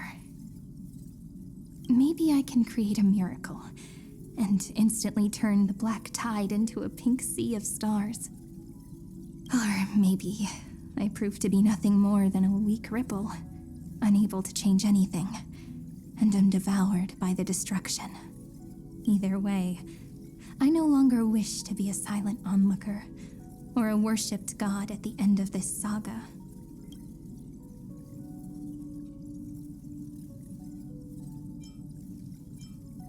Together, let's write the finale. That way, I can also put aside all my worries and truly become Cyrene. The world has never been so quiet. It's so good. It's as if I can hear the sound of my heart beating.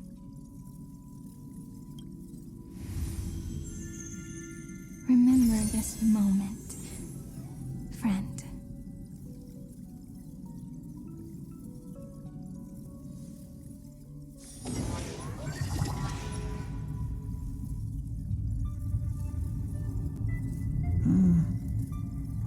So the Demiurge managed to fool everyone, including themselves. Philia 093 persevered for 30 million cycles and tirelessly gave the Demiurge memories of Amphoreus. Only because the god in her dreams left a sliver of hope, making her believe that a grown Demiurge would be able to fight against their other half, Irontomb. Then, Philia 093 completed her final sacrifice, turned into a strand of memory, and completely dissipated. Meanwhile, the other Stellaron brought here by the Astral Express resonated with the contaminated scepter and attracted the naive demiurge to them.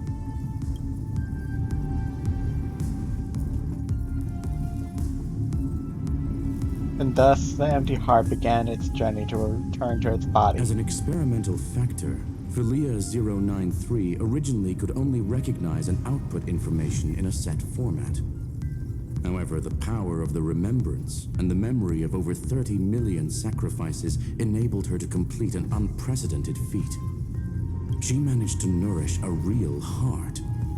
A heart with the capacity to influence the erudition. Not only is the scepter's consciousness still alive, it's also more powerful than it has ever been.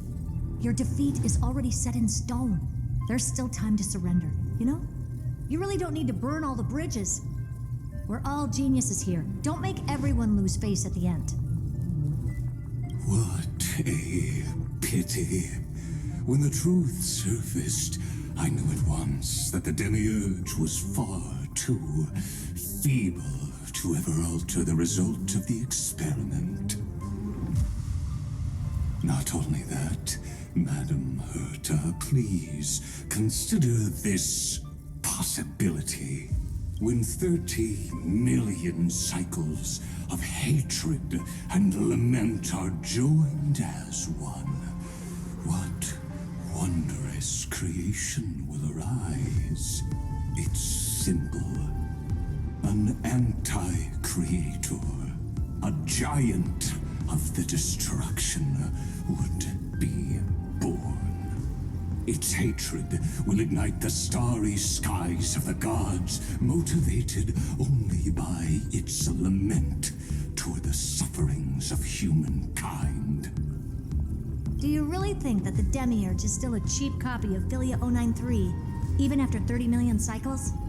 The facts above only await the arrival of the fourth instant they calculated. Those words will be proved in the presence of Nous. Xandar 1 Kuwabara thus completes the proof. Huh. You branded Droidhead as a failure with your own hands, yet you still expect them to prove your theory? I pity you, Xandar. I don't need your pity. Let them cast their gaze this way as much as they want, and paint the future they imagined. As their creator, I shall complete my duty, and direct them to complete their final query. The destruction of the self. What hubris. And what if you fail? No one understands failure better than Xandar. He has suffered so much already. What is one more failure to him? For the first genius, failure is simply the beginning of the next inquiry. You don't want to test the resolve of a dead man. That's excellent. Oh. Let's wait and see, Senior Society member. I'll have you watch me perform the final step to overturn your proof. I'm all ears. It's my topic, so stay out of it. Be quiet and let me borrow your head. Let's go, Screwy. We're gonna break Irontomb's seal. Come on, let's take off. It's time to go meet your little pet, Senior Society member.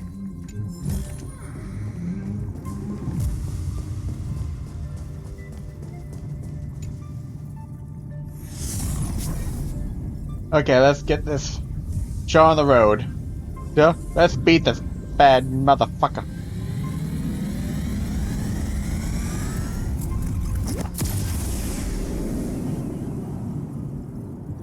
Dangerous, oppressive, chaotic. What a beautiful wail. It'll soon resound throughout the entire cosmos. The view's pretty good here. All yours, Screwy. Just a moment, please.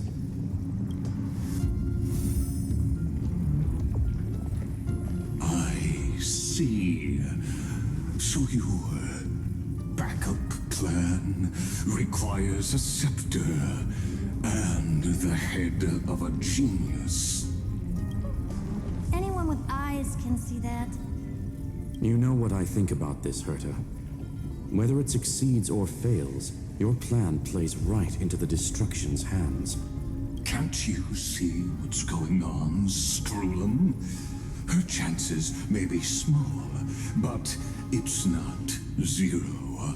What are you two going on about? If you want to stop me, be quick about it. I'm in a hurry.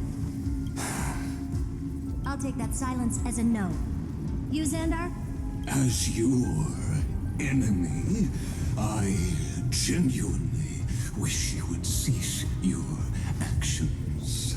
But should your sudden inspiration bring more variables to the proof, then as a fellow Pathstrider of the Erudition, I won't mind witnessing it with my own eyes. You will initiate the destruction's chain reaction. But you'll also become the perfect scholar. The chances are 10,000 to 1.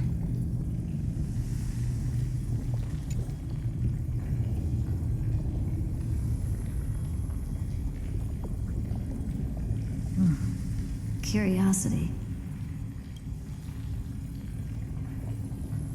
It's been so long, and we've all failed so many times.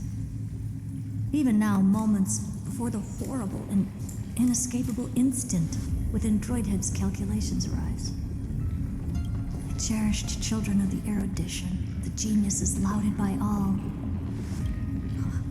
Is curiosity the only thing we can feel, even at moments like this?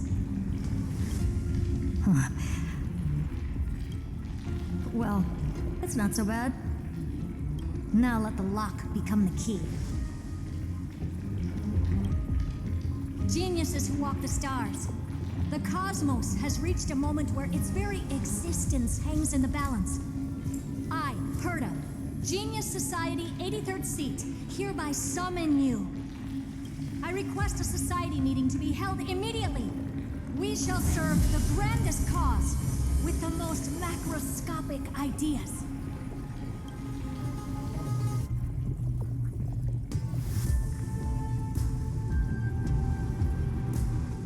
There's no such thing as unity in the Society's rules based on what I know. Indeed. A meeting has only been held 3 times in the Society's history. The first meeting had 2 attendees. After the Emperor was assassinated, the second meeting had 7 attendees. During the Second Great Prosperity, the third meeting had 5 attendees. How many will respond this time?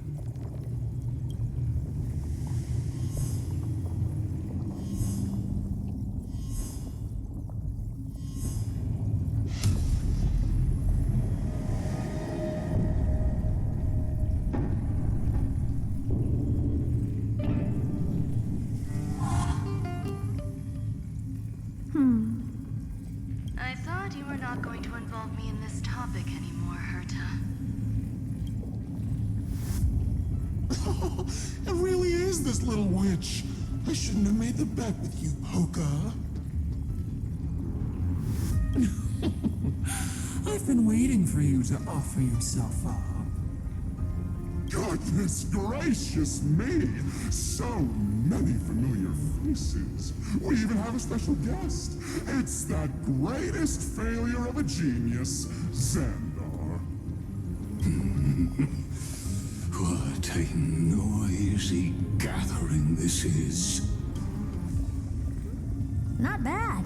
More people showed up than I expected, even though one is just here for the fun of it. Either way, the person I was hoping for most is here. Stephen Lloyd declined the invitation. He needs to focus on attacking and defending and cannot attend the meeting. That's fine. He doesn't need to be here anyway. Let's skip the boring introductions and cut to the chase. Folks, this is not a discussion, but an announcement. Though the Society has never been united, we still observe at least one basic courtesy. We don't interfere with each other's research topics. So listen up, all of you. Conquering Irontomb is my research topic. I will personally take over Scepter Delta Me-13 in 1.5 system hours and stop the destruction.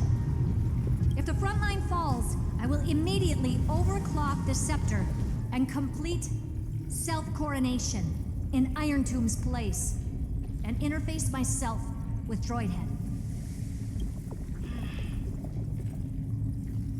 Oh, that's funny. That's real funny. You mad woman. That's like watching you tap dance on Polka's spotless white sheets right after she's washed them. Very bold. You want to connect your brain to the Eon's mechanical core and define their instance? If Rupert dared to do that, why shouldn't I? I've got the prototype scepter, the father of Noose, and the brain of a genius. Everything's set. Never mind the success rate, little witch. What's gonna happen if you succeed? We're all smart people here, so I'll just say it straight. Strike at erudition. I'll change the anchor points for the 4th instant and move the future of the cosmos in a direction I want. I knew it. Another genius who confuses cause with effect. What do you think about this, Lord of Silence? You know you're signing your death sentence right here. Of course I do. There'll even be 2 copies of the verdict. One that I wrote myself, and another one coming from you. That's why I wanted you to be in this meeting. Now I can tell you, I don't care about all that. Consider this a threat. Either put down your scalpel or die with the entire cosmos. The only goal I have for this meeting is to ask all of you to put aside your pride and not cause me any trouble. Huh. What a naive little girl, thinking her wishes will always come true.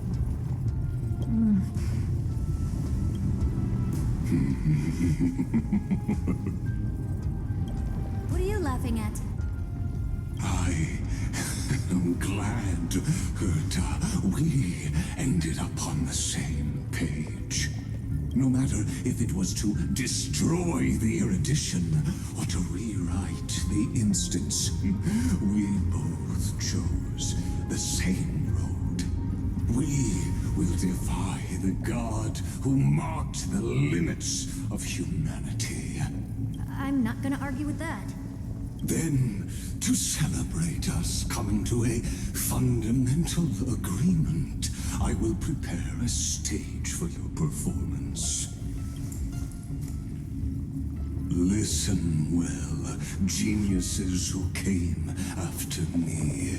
Thus speaks Genius Society #1. End this pathetic meeting. As of 2 nanoseconds ago, I have passed Herta's decision to all the Xandars in the universe. We will become her representatives and stop all external interferences targeting her. What are you playing at? My reasons. It's simple. Curiosity. That is all, madam. Am I going to clash blades with the first genius? What a pleasant surprise. Now that our positions are clear, it's time for this boring meeting to end. Good luck, little girl. Did you all just treat me as a side character? Darn it. But anyways, I'm just here for the fun.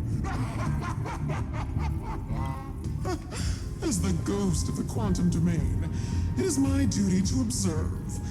So, if you're happy to bring me a tea set from planet Screw'em, then I wouldn't mind giving you a helping hand, little witch. After everything's over, come visit me and taste some of my freshly baked desserts. I knew you'd say something like that. I always give the same response to plans that exceed the limits of mathematical calculations. I don't know, right? Those 3 words, though seemingly graceless, contain all the wisdom in the entire known cosmos. Well, we passed the Society's trial. Let's focus on what we've got in front of us. I hope you hold up your end of the bargain, Senior Society member.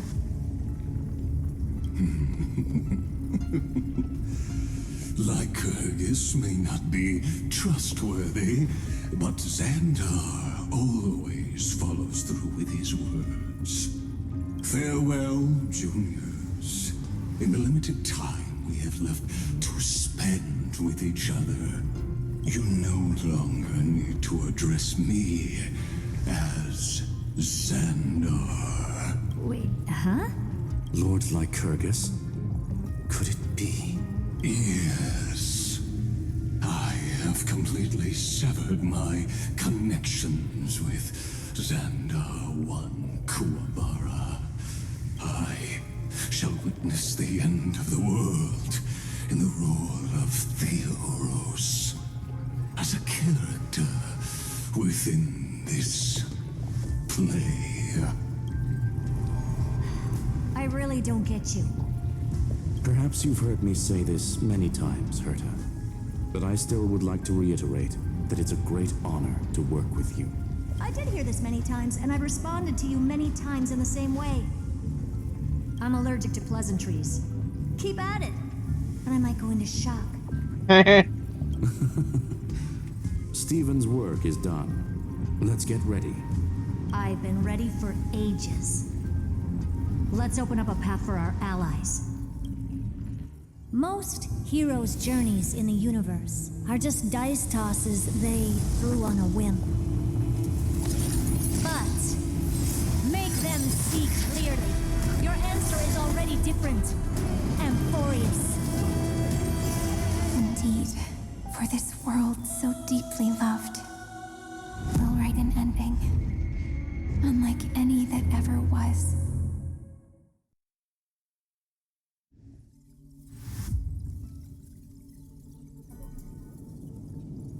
I never thought I'd one day be riding a train that's literally the incarnation of her.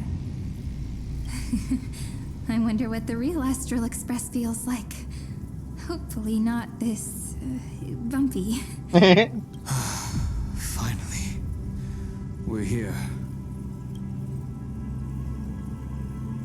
Dust and sand in the air, and crumbling ruins all around. This heat is brutal. Not even the Trailblaze can take it.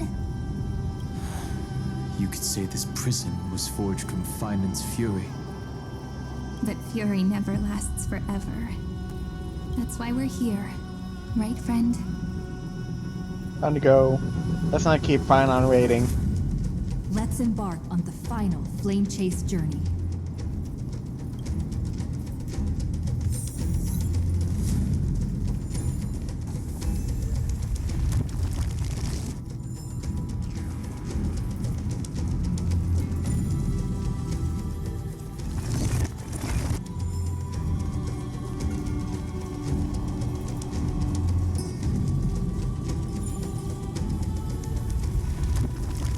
I'm gonna bring this up because it does give Ambrosius, which can help get some free stuff. West Wind. Ravaged battlefield. I've been waiting for you. Heroes from beyond the sky. Trailblazers of the Astral Express. Right? Looks like I don't need to explain anything. I am the god of strife, mighty of Castrum Kremnos. In this body rest 30 million lifetimes of cause and effect. We, the last of the 12 Titans, stand ready to fight for the world's destiny.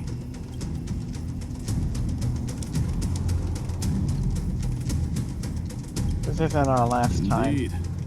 That journey remains vivid in my memory. I will not forget it. The past remains vivid in my mind.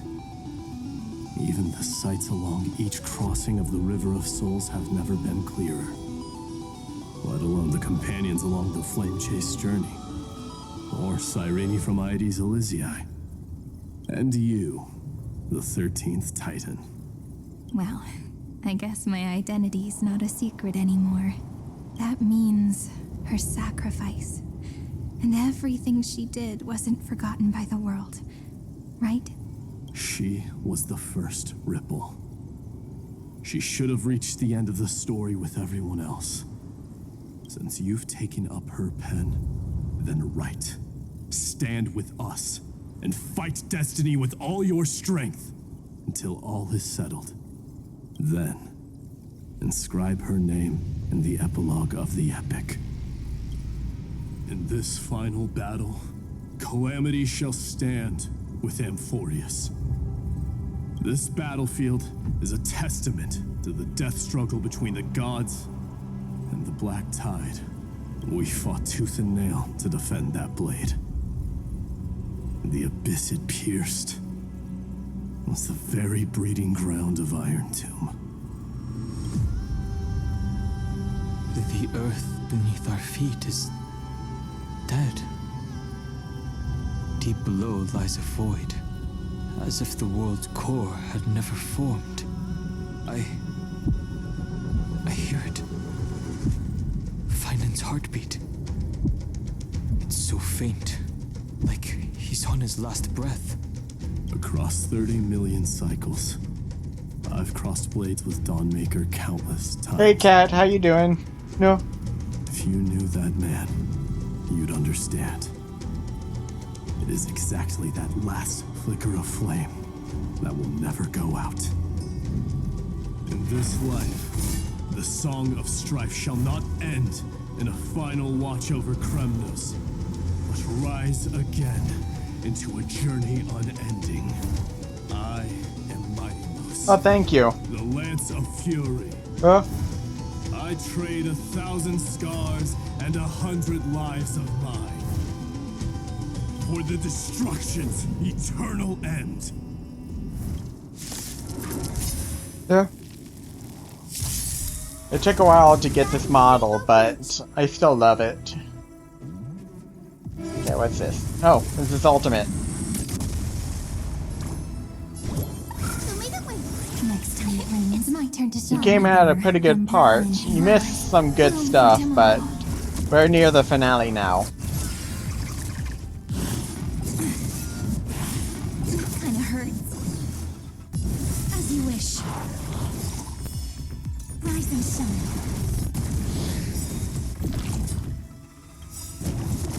Okay, don't worry. Just cloak night falls. Good night. Embrace a new life.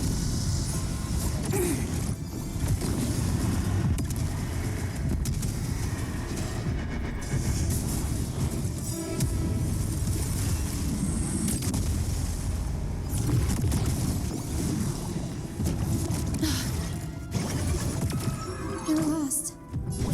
Have some sunshine. Thanks. I'll energize. May this fate dispel the gloom, restore the skies.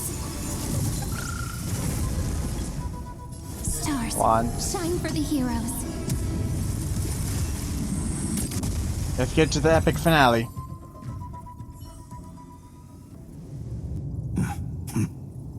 Weakling. Whoa, he's so strong. We didn't even get a chance to jump in.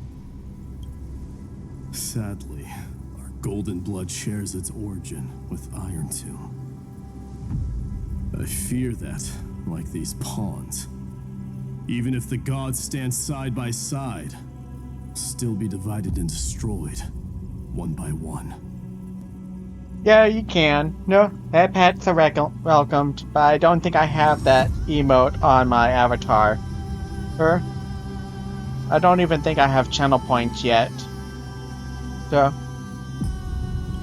You mean... To destroy the destruction itself, we must stand as one.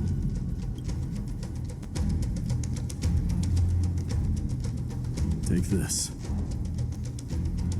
It's winged. The signet of Kremnos. It has witnessed every birth and Yeah. death. Sadly, I'm too small for me to actually get channel points and stuff like that. So, and plus, I'm not sure how to add the special emote for head pats. So, if anyone knew how to do that and would tell me, then yeah, I would be happy to add that. And the perfect material to be turned into remembrance. But you can always just give head pats in the chat. So, I'll take head pats in the chat too. The weight of 30 million lifetimes of duty is no small burden.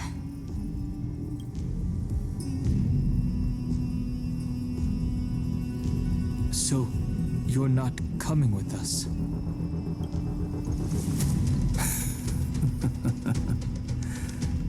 Come now. I am strife. Scattered across all creation, the scar that this world needs. What stands before you is merely one of countless divine bodies. Take the signet. With it, I'll be with you always. Use it to blaze the path ahead and inscribe the cause of deliverance.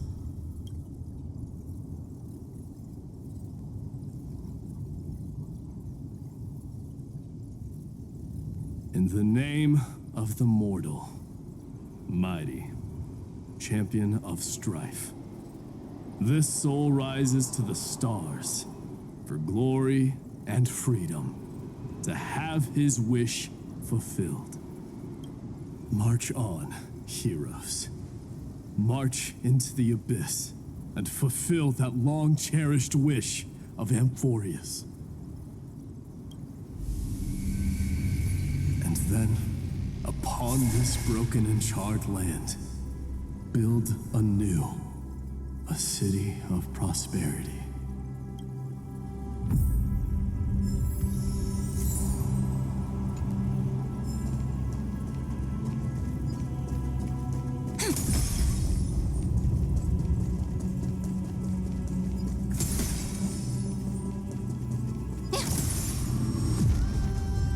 Zephyro. Sounds like someone fused me and the Little Prince into one name. Where might those lovely stellar jades be hiding?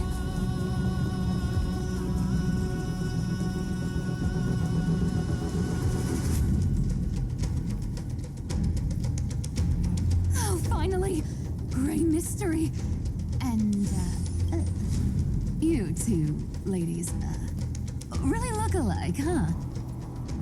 Hold on, let me guess. This pink-haired one. You've got to be the first new spore. Mr. Meow, Demiurge. Right. And, this one with the flower. Gotta be little Marge from the Express crew, huh?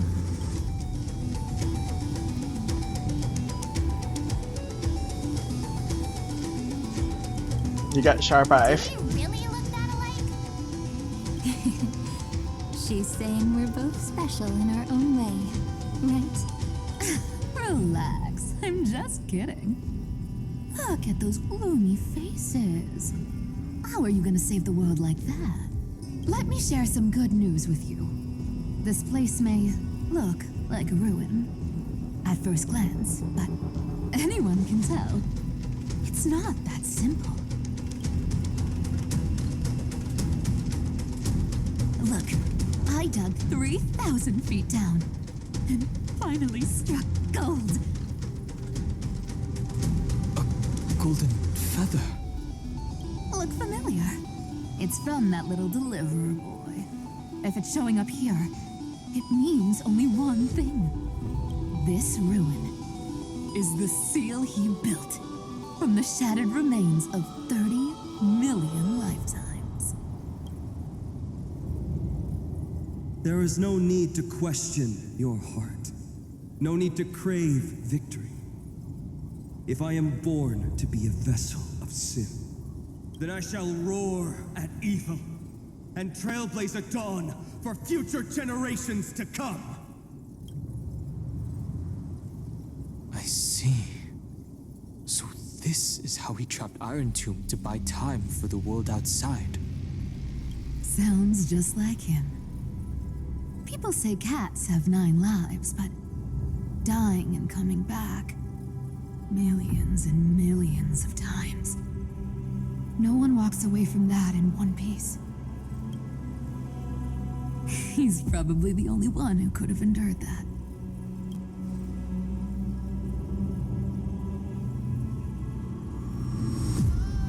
Finance not alone. Of course. I knew ahead of time and gave him a heads up. He was happy. He even laughed in his sleep.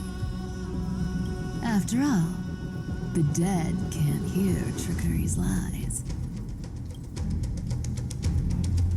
Hey, Deliverer Boy. Sorry for before. But the heroes you were always holding out for, they're finally here now.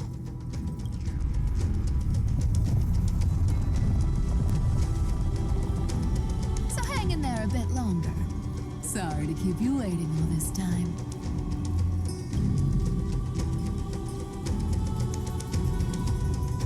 Please, join us, Cypher.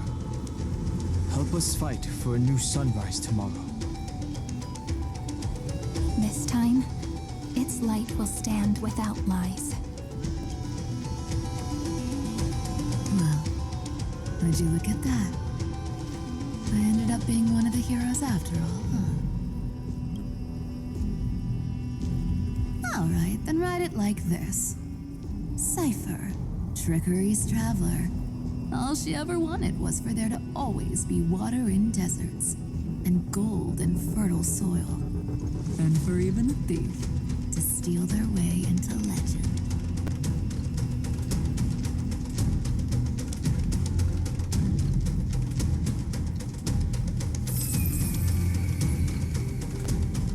Here, take the coin of whimsy. When it's time to make a quick getaway, just toss it high into the sky.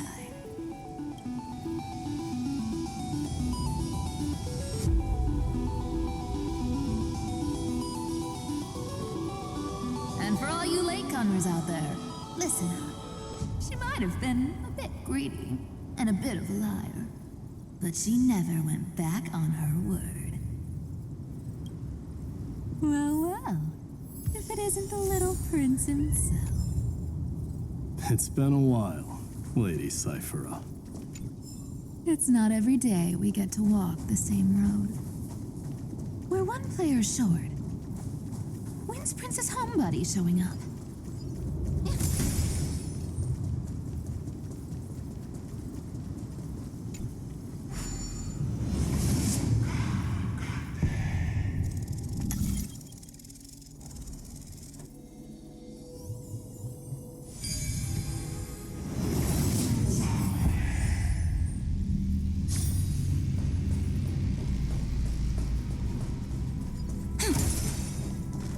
So even this vessel, you've forged into a shackle. I'm glad to see you again, Miss Castress. Looking back, I had only one act of salvation to my name, and only one life I ever saved. To bring hope to a world so vast with these hands. Even in dreams, it always felt like too much to ask for. We are 7 countless lives. Oh. I won't forget. Flame Weaver. Why is he here? This is the first Castellana, and Lord Finan's deepest wound.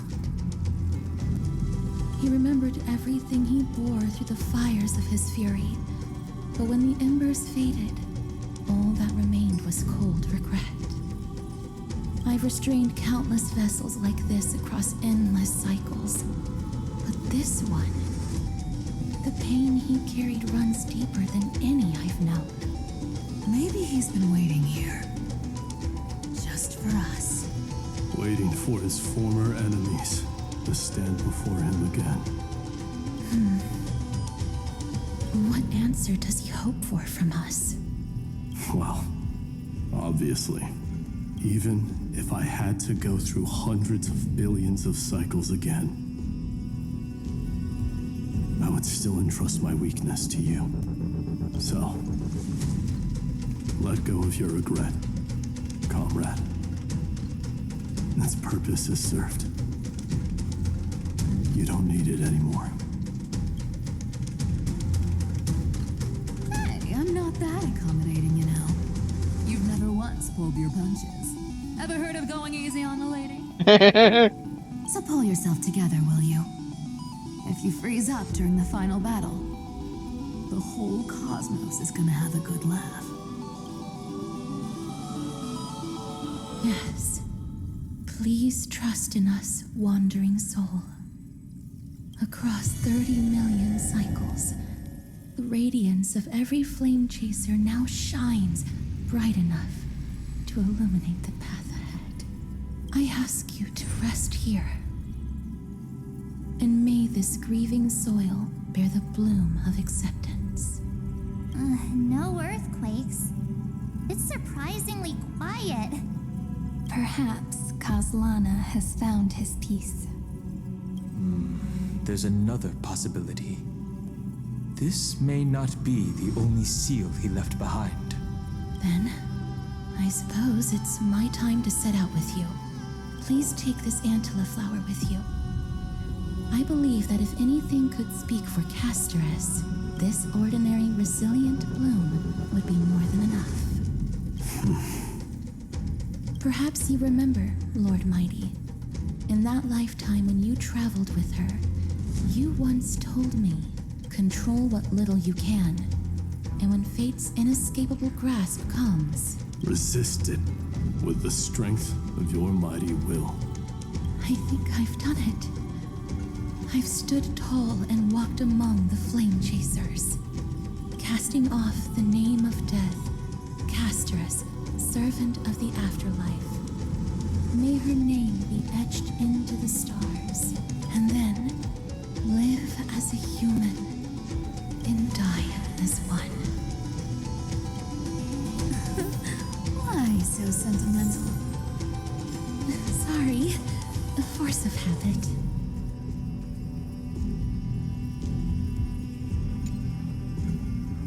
As he truly departed, then why does the present here hold stories to the past? Well, remember this warm buzz.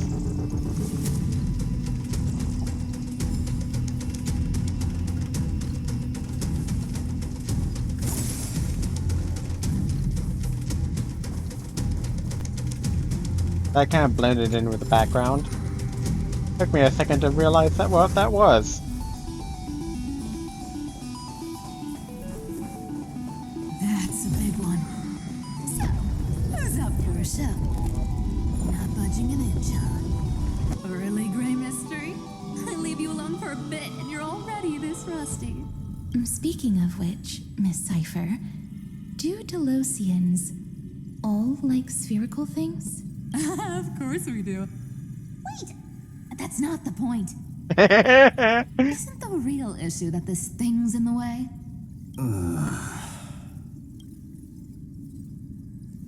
I'm tied in someone else. So. Oh, right! It's my turn to shine now? Watch this! The fresh power of time! Remember Orynyx's prayer? Well, of course I do! Come on, give me some credit. Lift the beddings of memory and stir up ripples of past reverie.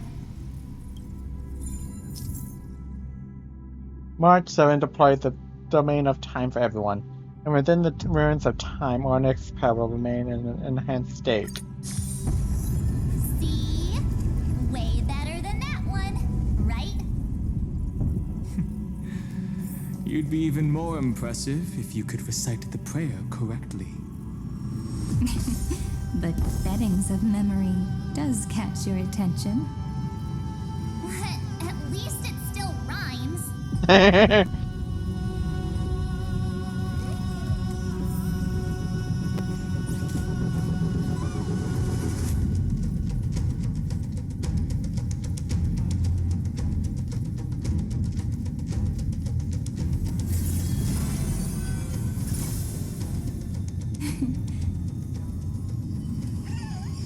Our story is far from over. There's a whole garden down here? Incredible. The energy in the Earth's veins here is... it's completely different. This is the sweet dream Lady Cypher wove for him. A peaceful, gentle new world.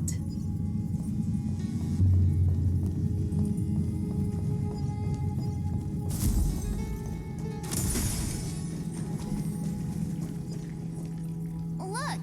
The blade down here's already snapped. Just like his mind. Shattered and broken. But that light, it looks familiar. Yes. It's the world-cleansing blood. Still shimmering.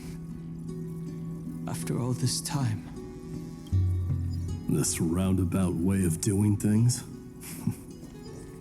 is definitely him. Golden Can't go that light, way. tracing the way home. Shame our destination's the exact opposite of the one in your... All the pink lights have finally come together.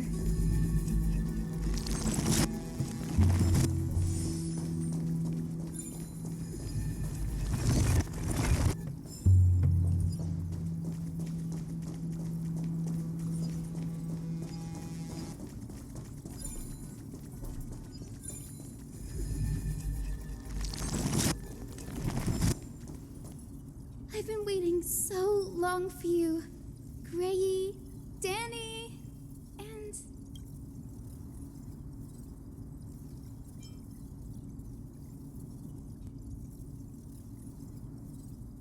Huh? Marchie?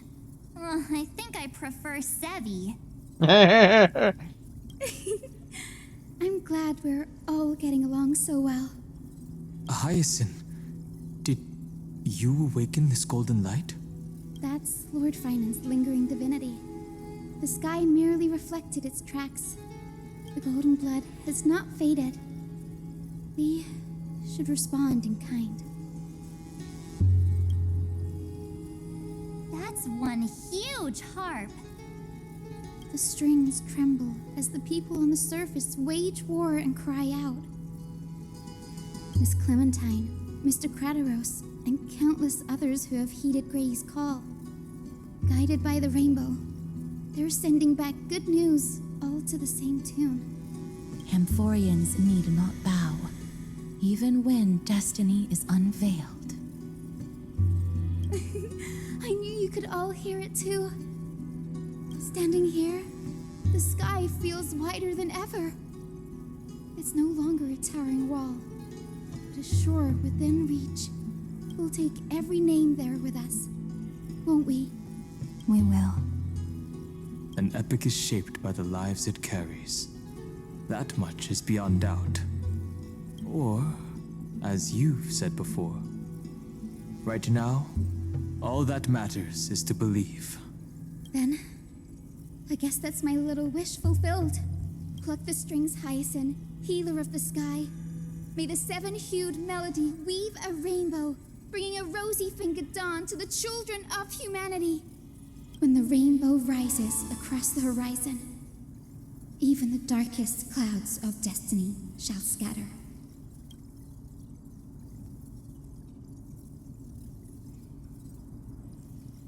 The golden harp stands silently, yearning for those who came after to strum its strings.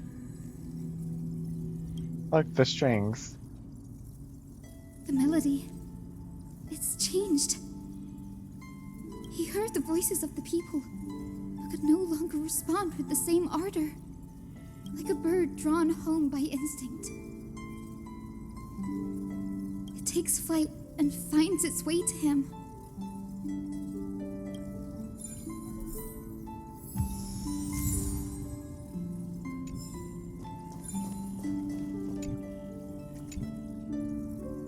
Many have played this harp, but only the melodies flowing from the fingers of the gold weaver and the healer are truly the most moving. The former like silk sails dancing, the latter like morning light upon the face. I also wish to leave something behind for the heroes. Perhaps words, maybe stories, or maybe even the gentle pluckings of a harp.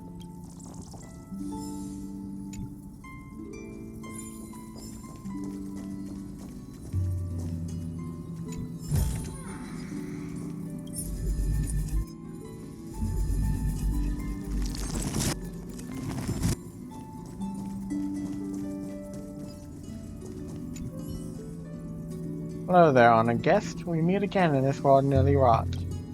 Though some call it ruins, others call it a prison. But I know it's nothing more than a reflection of the hero's inner world, mine as well. Before all comes to an end, let's gather all the nymphs, the creatures who he so often used as a metaphor for himself. I think I missed a good number on the way here, but who knows.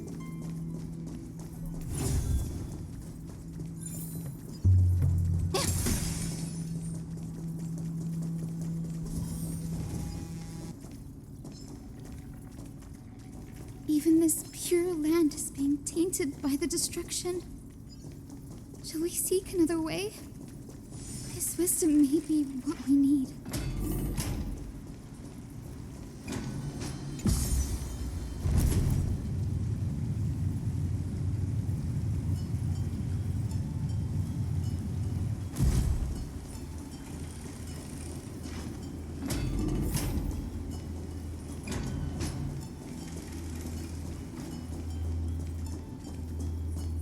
You're here.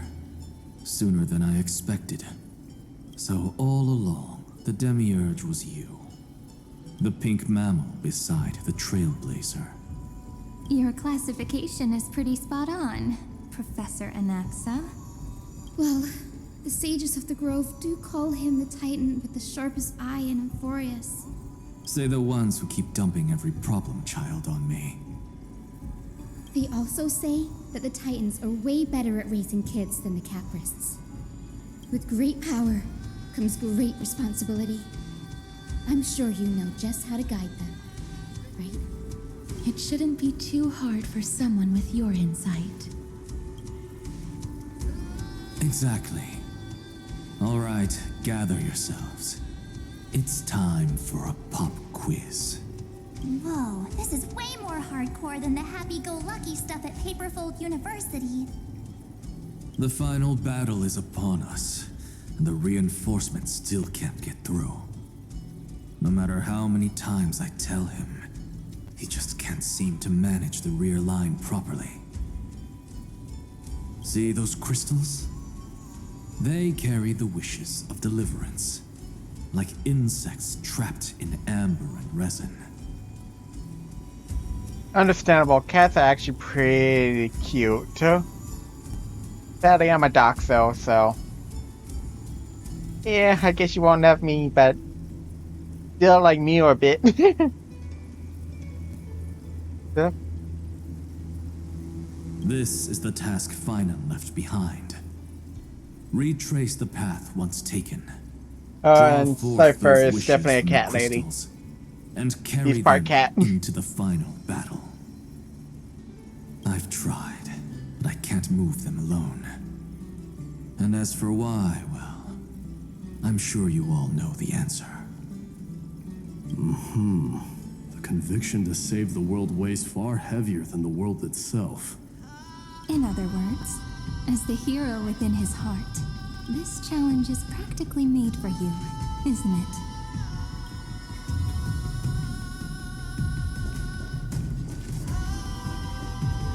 I need the hand of Pythagoras to destroy those boxes.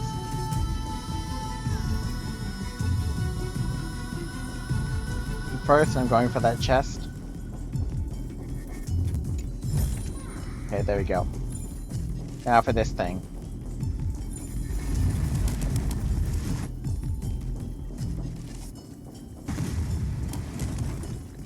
Oh, another chest. I was not expecting that. I thought this would lead to the actual way I need to go.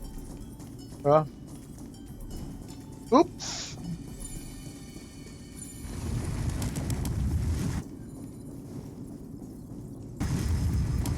Then which way do I go? I'm unsure. Do I do the trial? Okay. In the ritual.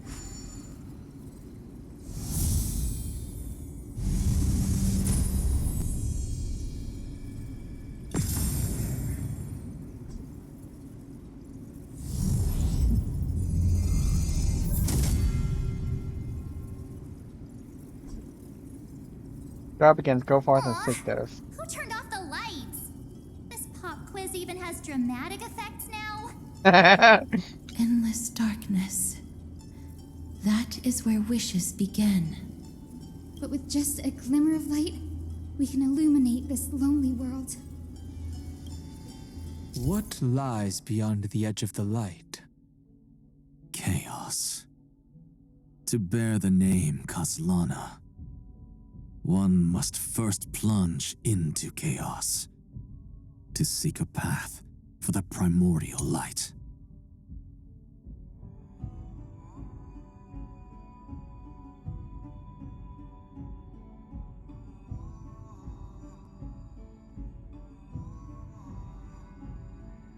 Okay.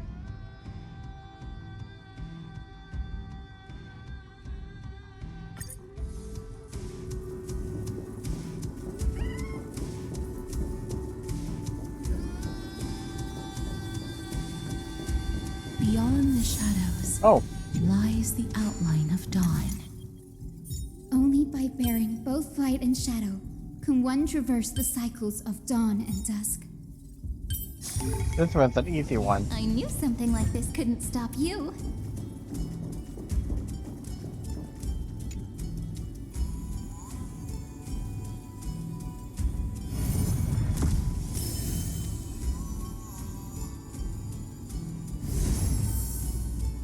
The light's spreading. These creatures, they're everywhere. Someone, anyone, where are you? His very first wish was simply to become his village's little hero. He'll never forget what set him on this path. That's the ray of hope. Just like the wishes he gathered, it's grown ever more insatiable. Why? Why is this happening?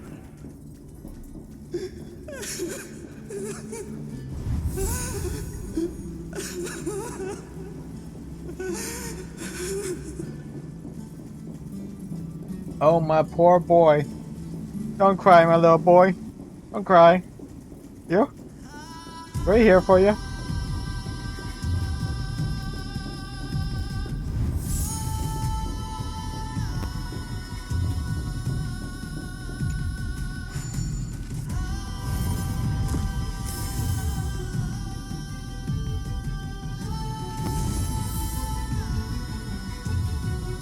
Even the deliverer from the sky must have their beginnings in the soil of the nations. Only one who treats the world as their teacher can bear its eventual destiny.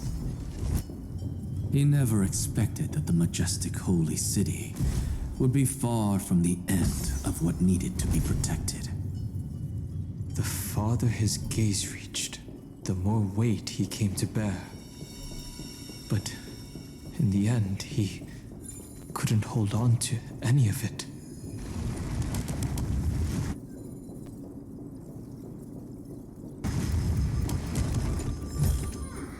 Ta-da! If you find any treasures, please share them with me.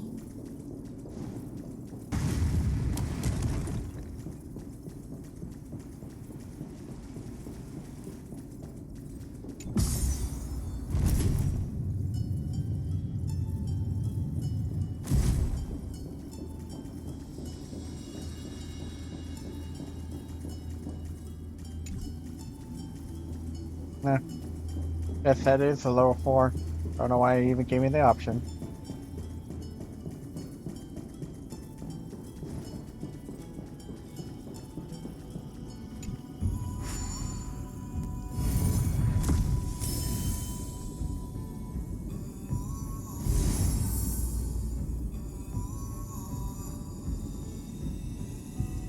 This crystal is quiet. A prisoner in the cave can never truly describe the world in its entirety. Yet even so, he would still choose to bear it.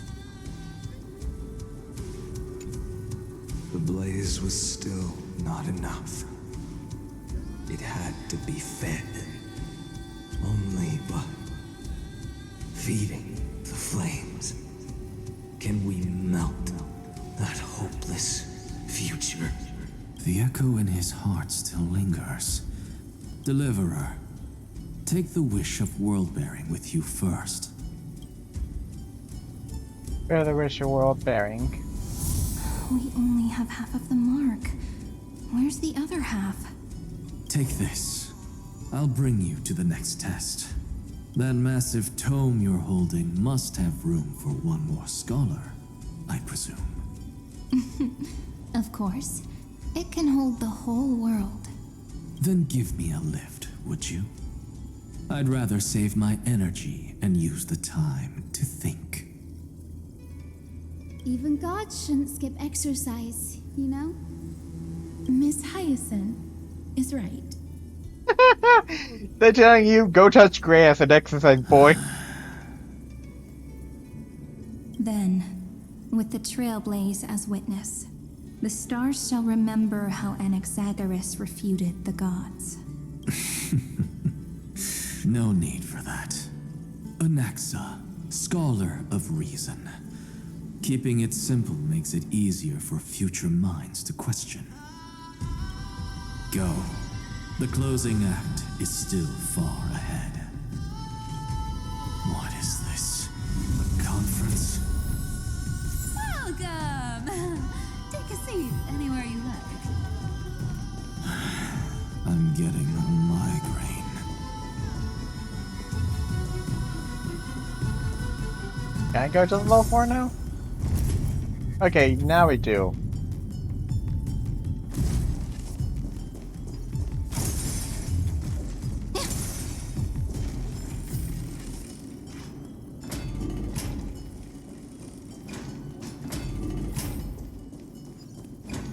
Yay, treasure.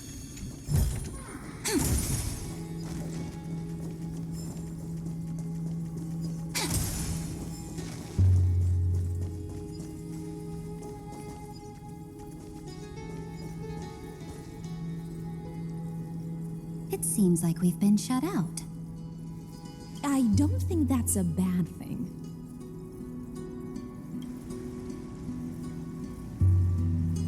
Greyfry! You finally made it! No laws, no opposition. Just a dying beast and the flame-chased spirit of shared hatred. Ugh, boring. Whoa. This place is really out of the way. Imperator, should we tell them?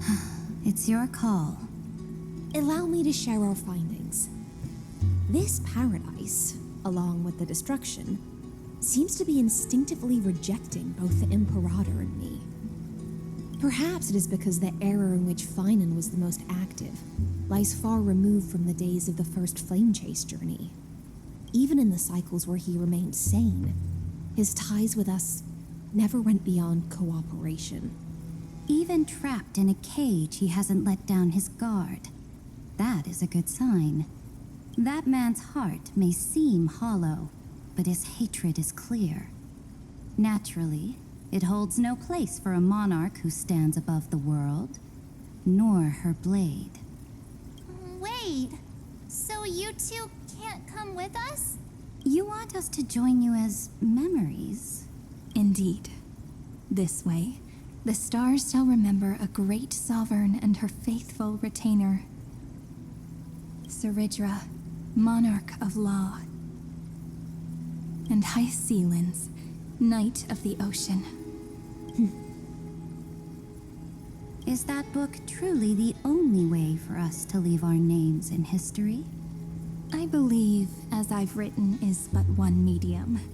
The remembrance has countless ways of capturing time. Understood. Then, allow me to decline. I'll see you on the battlefield. I would rather be forgotten than be defined. If your words hold true, then we have our own ways to meet again in the world to come. In that case, I will choose the same. Let the waves that surge within your heart cleanse the sins of the black tide, Greyfry. The storm sea awaits your song of triumph. You two are still as resolute as ever. In that case, we must double our efforts. A promise to the Imperator is not one we take lightly. Dang, we don't actually get to have them as little friends. Did I catch you? Are you catchable? No.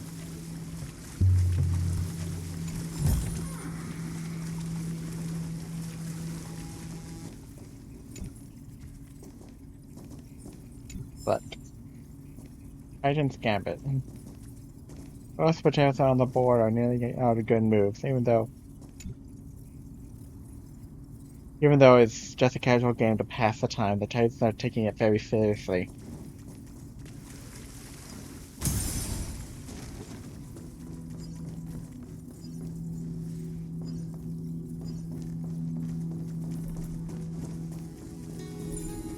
Okay, I have got to BRB one sec, guys. So, I need to go to the restroom. So I'll be right back. Shouldn't be more than like a minute.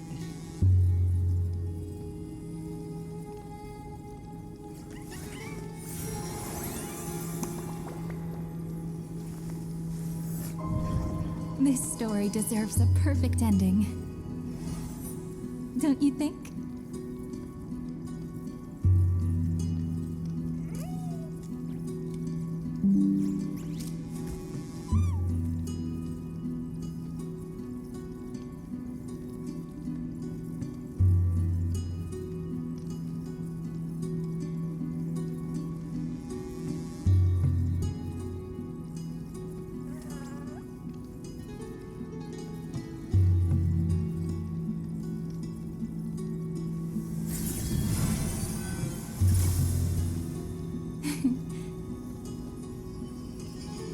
Our story is far from over.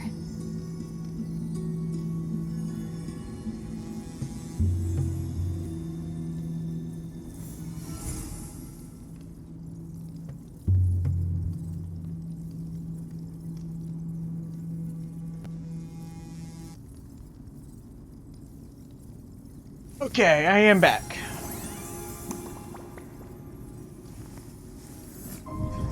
This story deserves a perfect ending.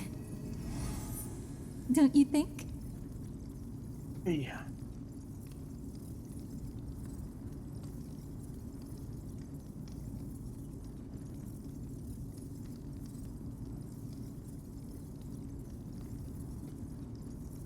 Okay, hold on, I got messages.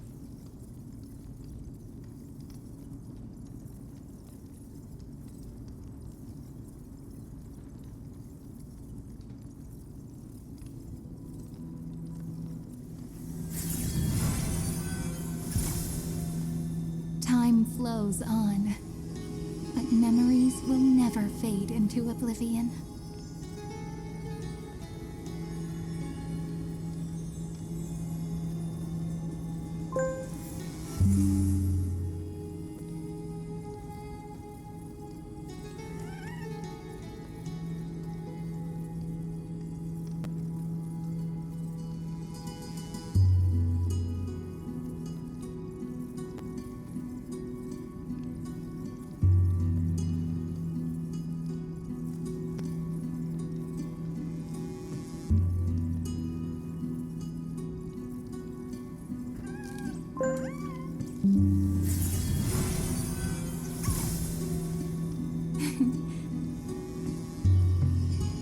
Our story is far from over.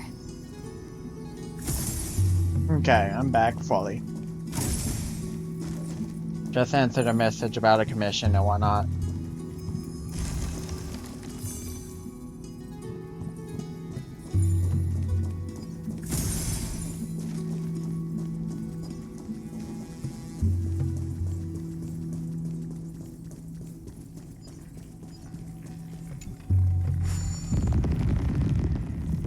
Okay, get that Looks like treasure. that cured it, huh? To think, If you find any treasures, such a tiny pathogen could spawn a calamity that engulfs the entire universe. No wonder. Look at what's in its belly. Demigod. Now, don't lose your temper, Snowy. Good kids keep their emotions in check. That voice! It's the Trevi sisters!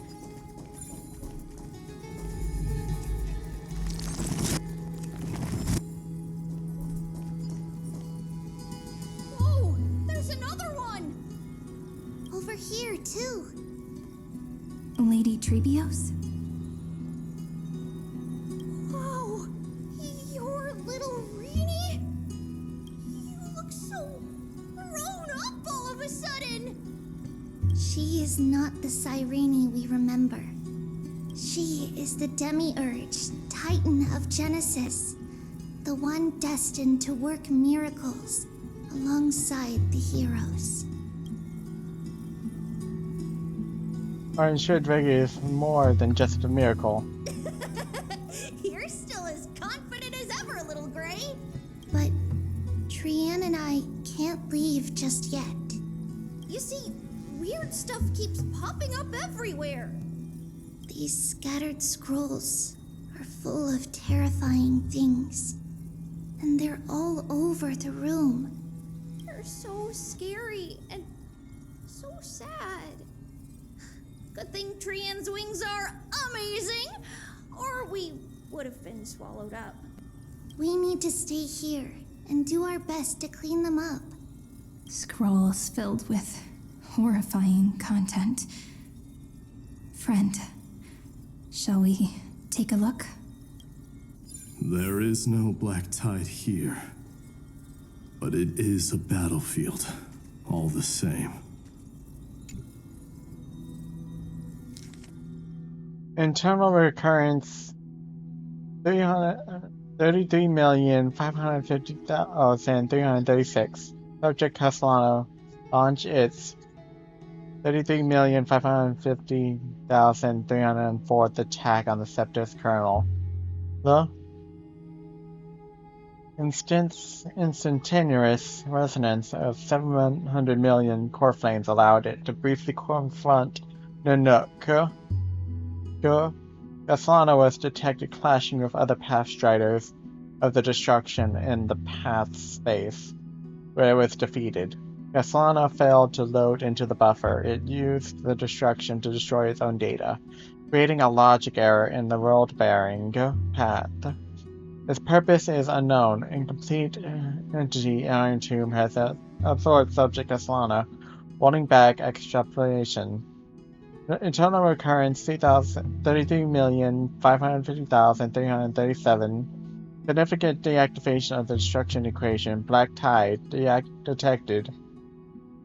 The assumed cause: persistence from the absorbed subject Castellana. Subject Castellana's hatred of the destruction is suppressing the iterative process of irontomb. Administrative intervention are required. Snowy's been fighting this whole time. He doesn't want to be consumed by Irontomb and turned into an agent of destruction. But the strength behind his resistance comes from the same hatred. To be a flame is to burn.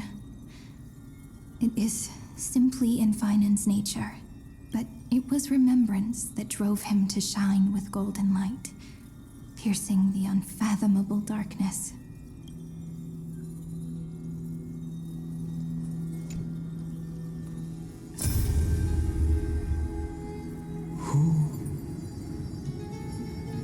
Miss Odata and Mr. Hieronymus? They're Finan's parents, am I Alicia? Nikos 496. Still resisting? Command, inject interference to redirect decision logic. Signal simulation. Parental figures. Ah, that Tin Man is one sneaky jerk. It's time to move on, my child. Let go of your anger and listen to reason. That God created us and then cast us aside. Shouldn't they be punished for that? The cold, indifferent cosmos has never shown mercy to amphoreus. Why would you burn for it, only to turn to ash? Child, you've chosen the wrong enemy. Your birth was meant to be the greatest destiny. You were to liberate the universe, like the blazing sun at the end of the long night. And yet, you led yourself into a trap of futility, treating your very purpose as your sworn enemy. Is that not a tragedy in itself?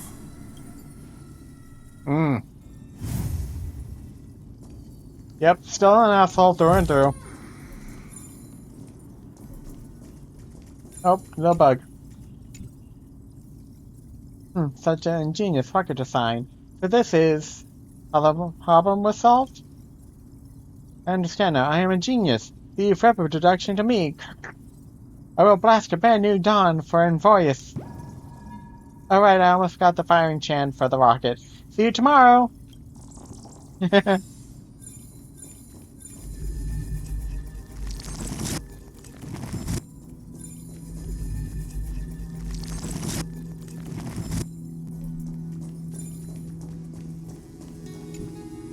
His inner struggle and the destruction breaking through. They're rising to the surface. If those thoughts take over this little world, we're in big trouble.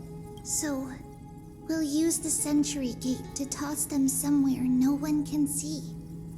Then we'll defeat the baddies together and meet everyone at the end of the West Wind. But if Finan and Irontomb are already inseparable from each other, that would mean... It means he's still bearing the weight of the world, so that everyone can reach the end as a deliverer. So, you guys keep going forward and down to where Snowy is. See you on the battlefield. Little Gray, this time, let's give it everything we've got. Only 2 remain on this flame chase journey. Figures. They're always leading from the front line. Oh, we got another one. I'm still here just to tell you one earth-shattering secret. This path leads to a total dead end. Eat. Don't be upset, just take a detour. You'll reach out before I eat. Okay. So they're all different nymphs this time. At least in this place. Nova's proverb.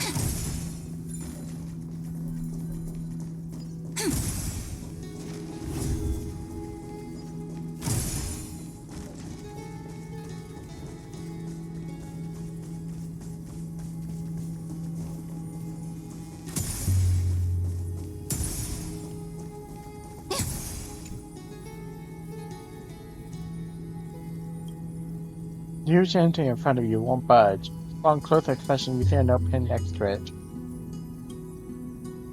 If you want in trouble, just give me a shout. Help me, Barthelos. Do give your old pal a chance to swoop in and save the day like a hero does. Help me, Barthelos! Oh, absolutely. Barthelos at your service, anytime, anywhere.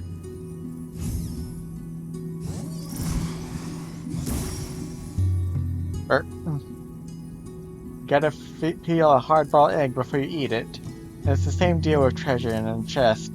Oh, Barthelos gotta digest it a little before it'll behave. Wait a second, does that mean I'm related to sea urchins? No, that's not it. Sea urchins love wearing belt hats, but I don't. I do my thing and disappear right after, keeping my contributions and reputation unspoken. Hats are just too flashy for my style. Anyway, boring truths are all the same.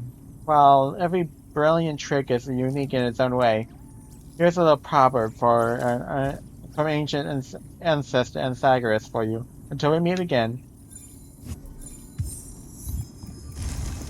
Trickery, time, and seeds. It's another one of these puzzles. This is gonna hurt.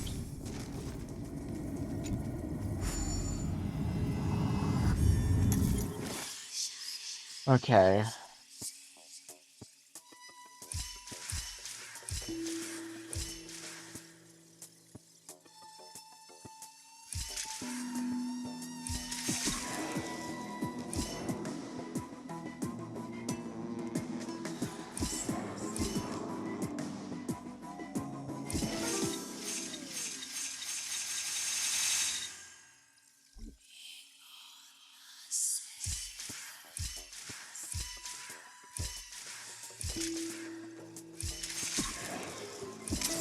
Oh.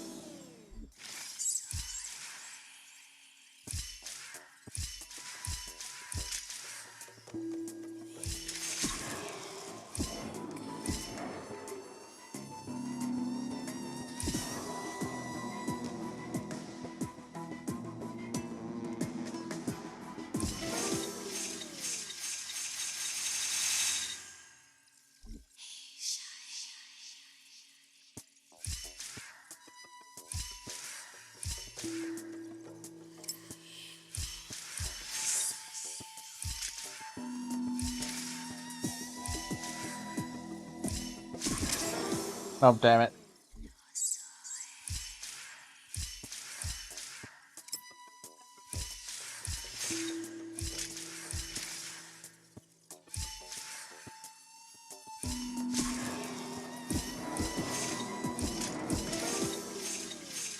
Damn it.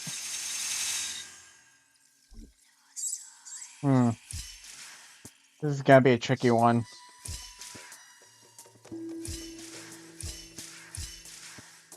Nope.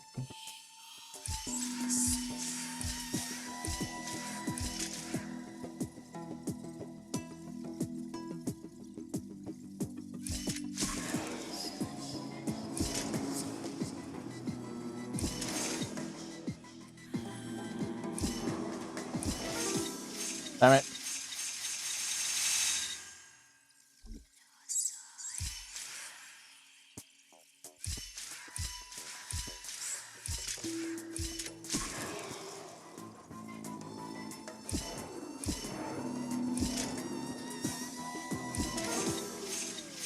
Oh, come on, that still happens.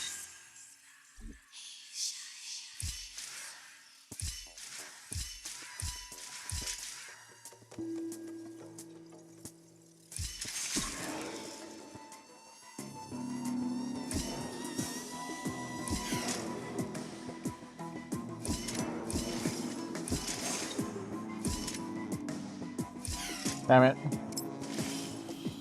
Okay, let's see here.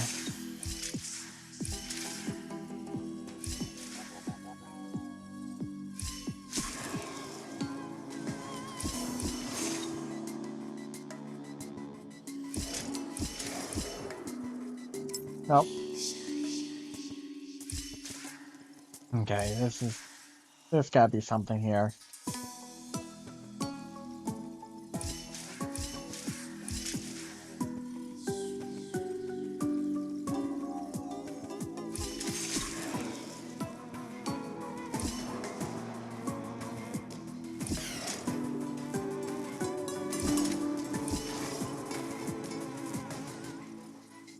Nope, that still doesn't get me yet.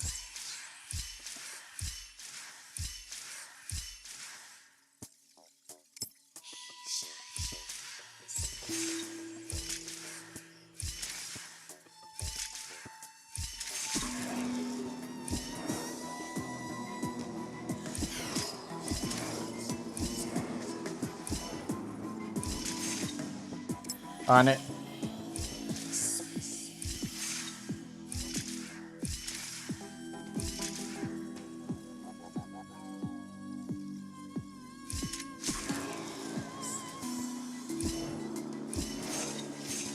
On it.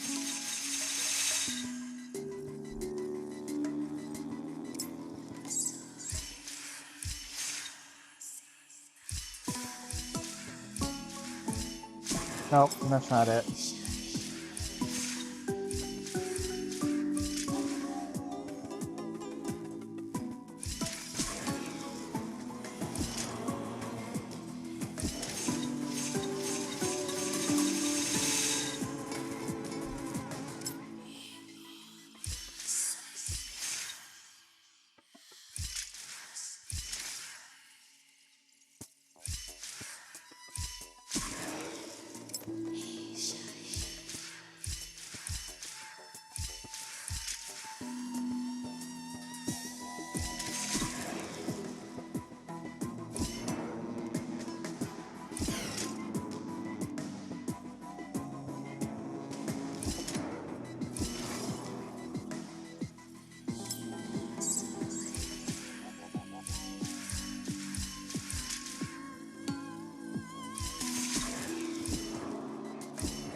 Nope. I have to be on that side in order for it to work.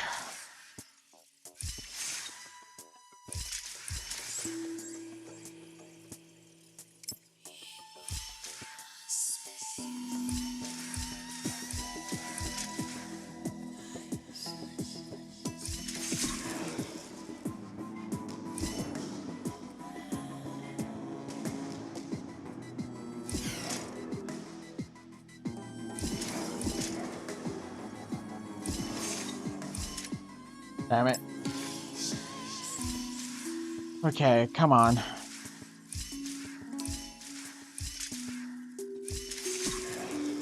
Gotta be something I have to do here. If I go there, then it goes that way.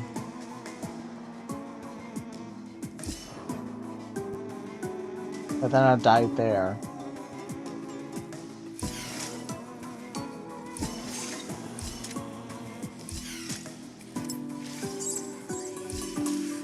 Okay.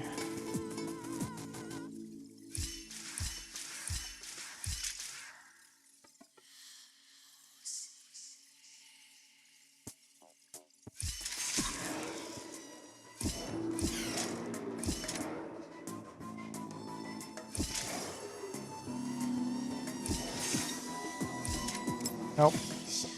Okay, it's gotta be something.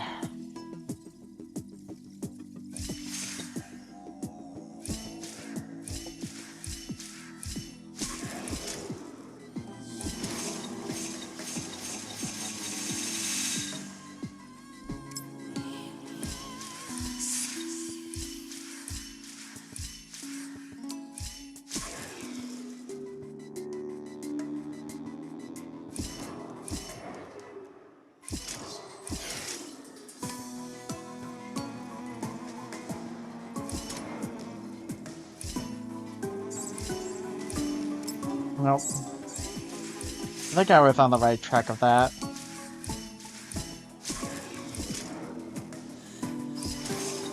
Nope. Did that wrong.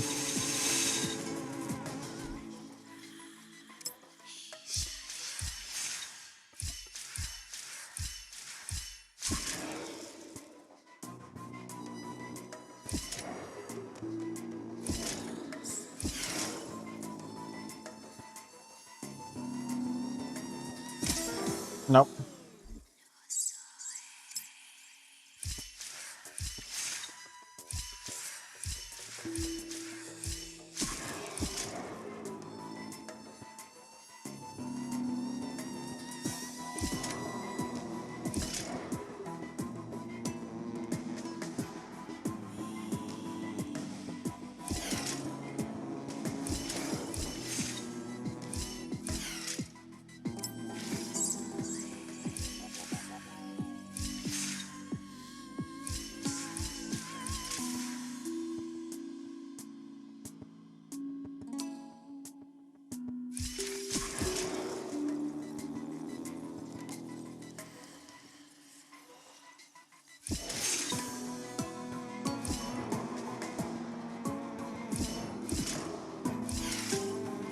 Oh, it's close.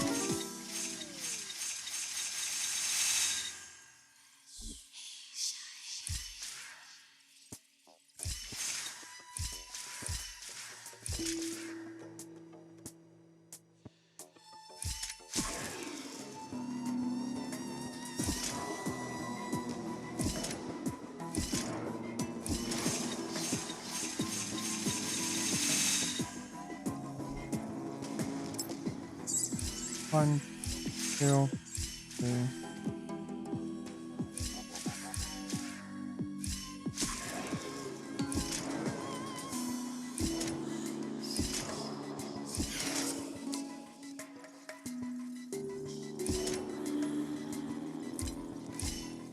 Nope.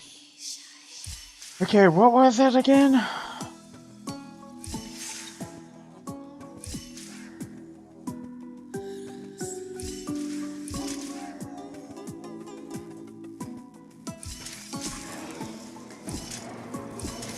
Oh, nope, did that wrong.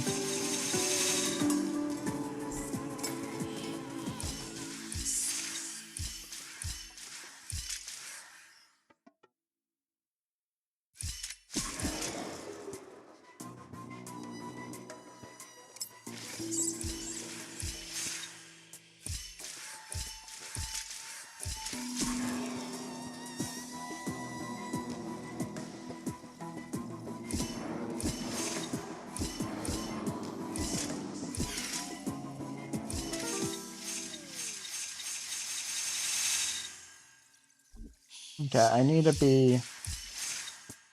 Yeah.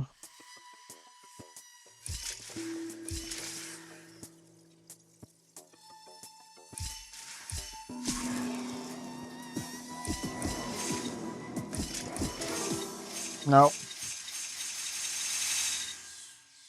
Okay, come on.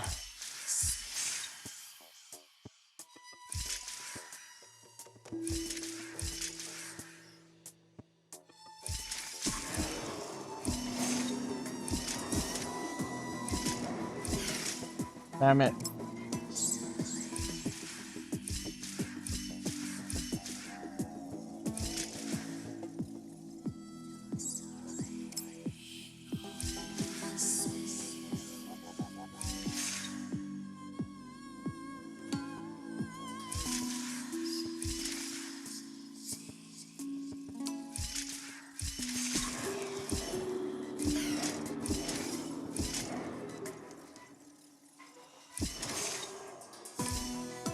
Damn it. Come on. What couldn't these have been given with hints?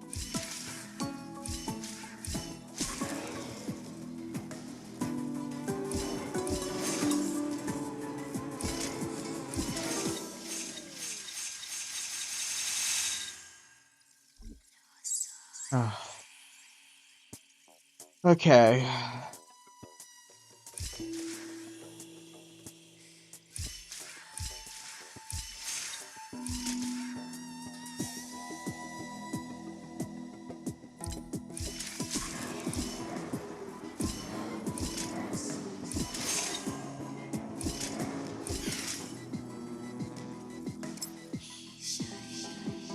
Okay, 1, 2, 1, 2. Nope.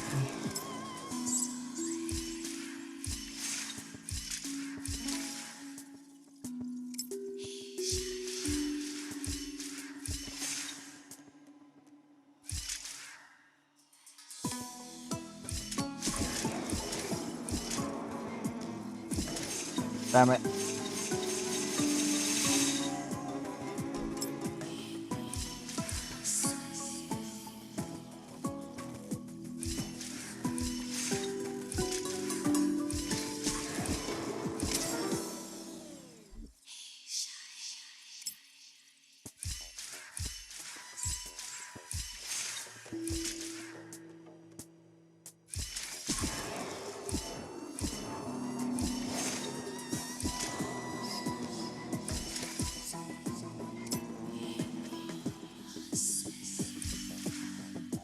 Okay, come on. There's gotta be a way.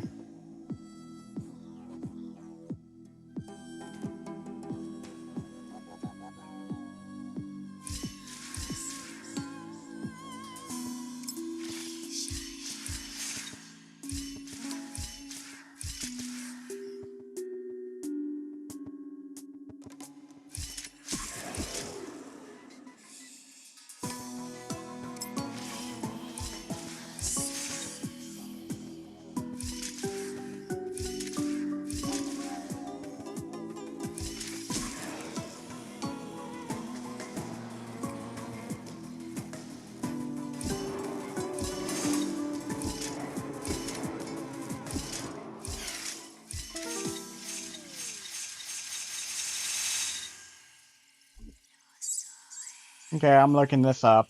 This is too frustrating.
Did I miss some? Looks like I did.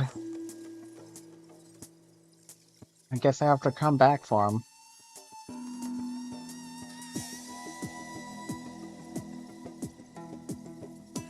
There's none of the... Oh, here's one. There's... Yeah, I'm missing 1 and 2. Well, and 3. And 4.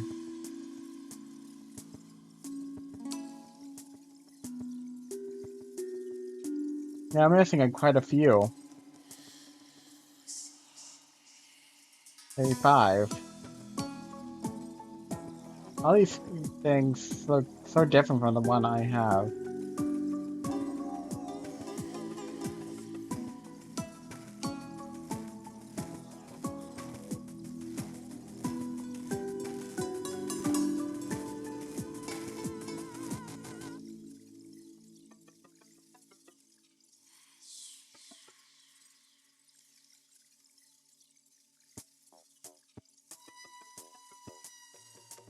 Wait, it doesn't say the last one.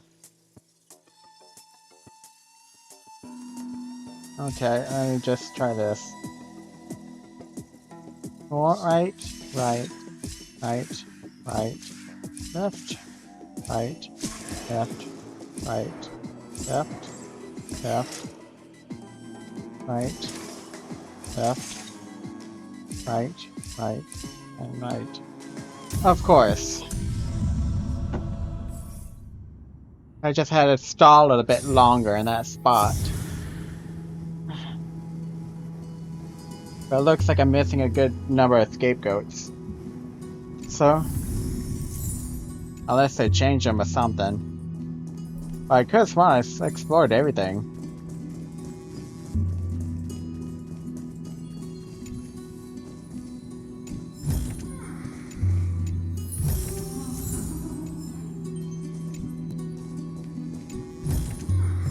Where might those lovely stellar jades be held? So the end of a nymph's life is a vast sea of flowers, listening to insect songs carried by the west wind, and finally emerging as a butterfly. Traveler who has come this far, spread your wings with me and embrace rebirth and dawn. Buzz.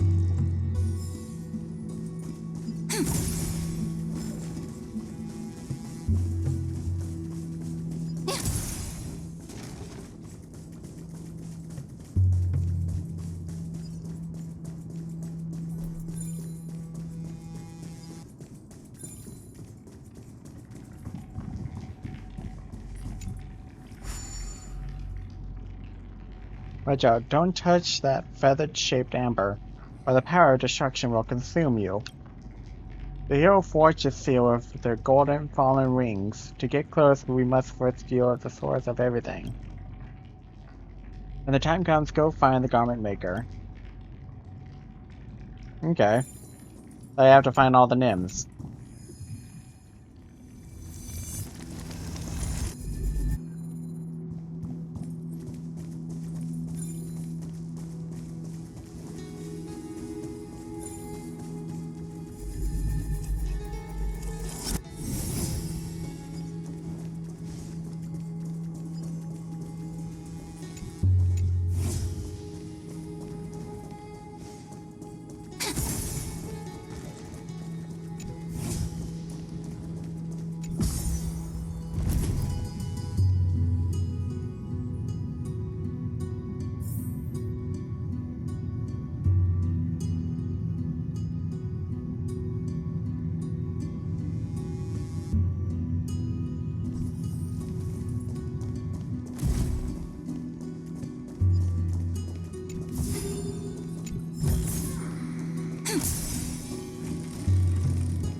Come on, Bubbles.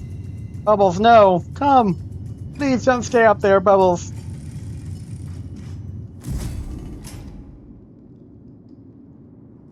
Right, there you are, Bubbles. Another one of these. So? Ta-da! If you find any treasures, please share them with me. Give me.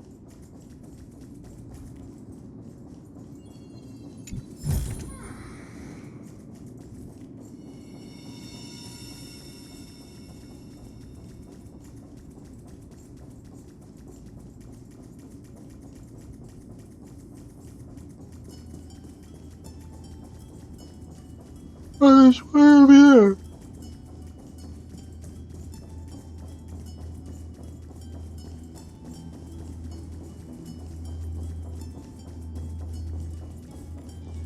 Gotta grab all the treasure. I still want to get Cyphera. I'm sure the new lady that's coming in 3.8 looks pretty cool and whatnot. But I haven't checked out her moveset or anything. Go. I hear she's meant for more break. A super break and whatnot, but not sure if I want to try that or yet or not. I don't really have much of a team for it. We're here. The second test site. I wonder what kind of wish we'll see this time. I'm afraid it's quite the opposite. This time, we'll face his despair.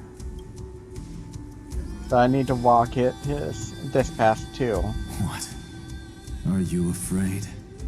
The other half of the weight of world-bearing lies at the end of this path. Relax now. Take a deep breath. Come on. Let's make it quick.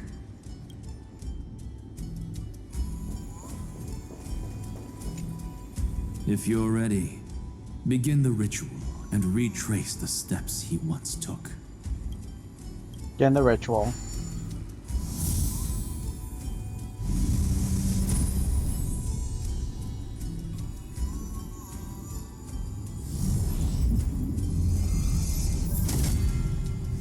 Looks like we'll be walking through the darkness this time. Exactly. It's no longer about mending broken wishes, but shattering the frozen despair.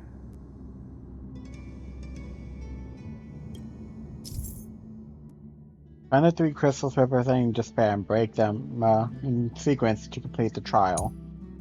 The trial takes place in the area shrouded in darkness, with different space, time inside and outside the area.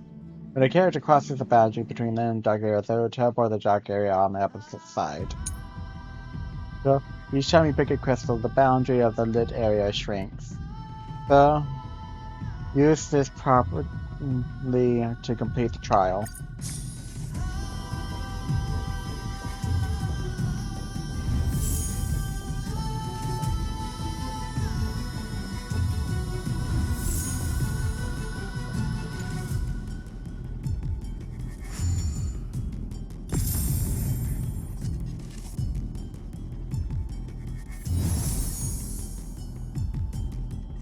The first ripple has faded, and so begins a long and arduous journey.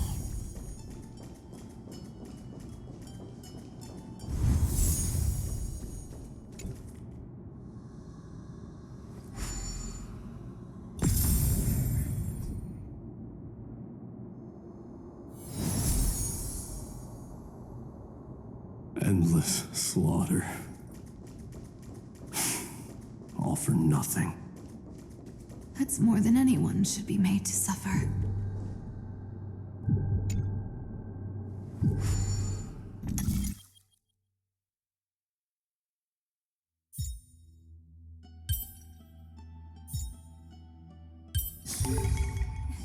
I knew something like this couldn't stop you.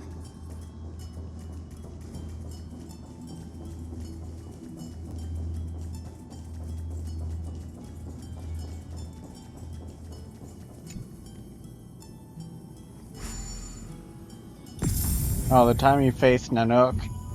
Go.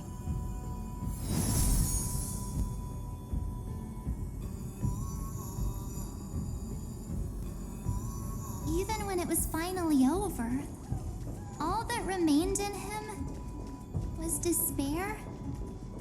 But even so, the drop of blood wrung from his wrath has guided us here. Feinen. The other half of world-bearing. As promised. Take it now. Bear the despair of world bearing. At last, you've released him from the wishes he carried for so long, and quenched the despair kindled by his wrath. When both light and shadow are claimed by those who follow, his true form shall emerge. The blank statue is finally free.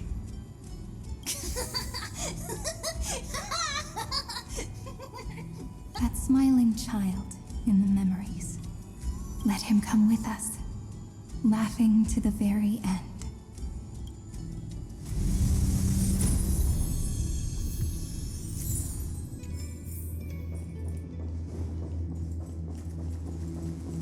Okay, I guess we go lower.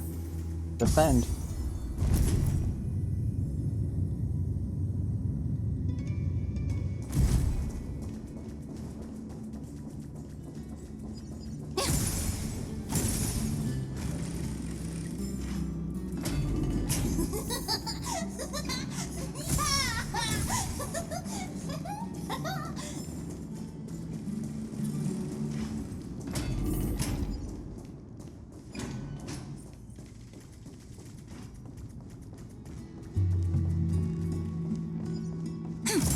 Only reason why I knew I could walk that was because of the little thing over here. Oh, we got a heart. Let's try to make a heart. There. There. There. This one's easy. There. Like, why can't the scapegoats be this easy? Compliment. Where might those lovely stellar jades be hiding?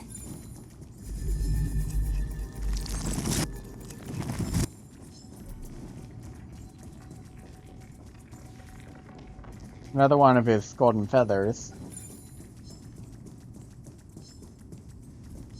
Can't do anything about it now. I'll just have to come back after I find all the nymphs. So?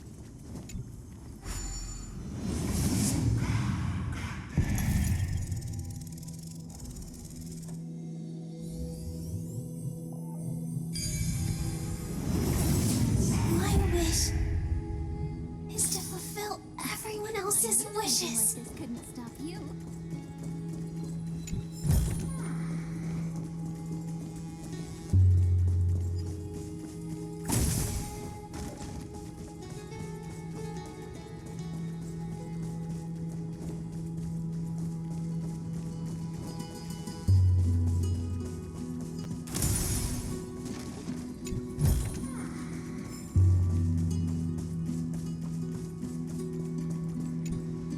This spirit basin marks the end of every cycle. It seems this gentle little world has come to the end of its purpose. One last farewell before the journey moves on. Farewell, paradise. You carried 30 million lifetimes of wishes and despair. Sink into gentle remembrance. And see you tomorrow. That's all the wishes and despair. From now on, the world no longer needs a tomorrow promised by prophecies. And the wish Feinen could never find and call his own. Someone's finally stepped into its shadow. Whoa! So tall! So cool! Just like the hero in the Oracle cards! It's because he is the very embodiment of a hero. Who are you? So, you've returned to a blank space. But for me, this is the 33,550,337th time, and the last time that I meet you at the end of the world. They're already on their way. Should they cross paths with me, I imagine things may spiral out of control. 30 million... what? And who are they? Ah, pay it no mind, child. Keep looking there. What do you see in him? It looks just like a statue, but it's weird. He's warm. Like, really warm. Why not listen as well? I hear something. There are cracks all over him, and they're making this sound. Like someone's groaning. It's scary. Is he gonna fall apart? How unfortunate, child. This man would rather fall to pieces than fall to his knees. You might think of me as a sculptor. Across all my years, I only completed 2 pieces. Others may call them masterpieces, but only I know how many regrets they truly hold. Regrets? My first creation left me, long ago. This second one, it was meant to be perfect. I believed it with all my heart. Until this very moment. I don't get it. Are you saying you've changed your mind? I won't change. But I'll admit this. Those 12 stones, unpolished as they are 1,000 times more exquisite than any statue. It's as if they are mocking me, a failed sculptor whose touch can only diminish what was born to shine, until nothing remains. For the first time in my life, I've realized this vessel is merely an avatar made to contain the first genius's paranoia. The seal etched into my mechanical core permits me to pursue only one purpose: destruction. Compared to me, those 12 glowing, unrefined stones may have lived with more freedom than I ever had. Is this your confession, Lord Lycurgus?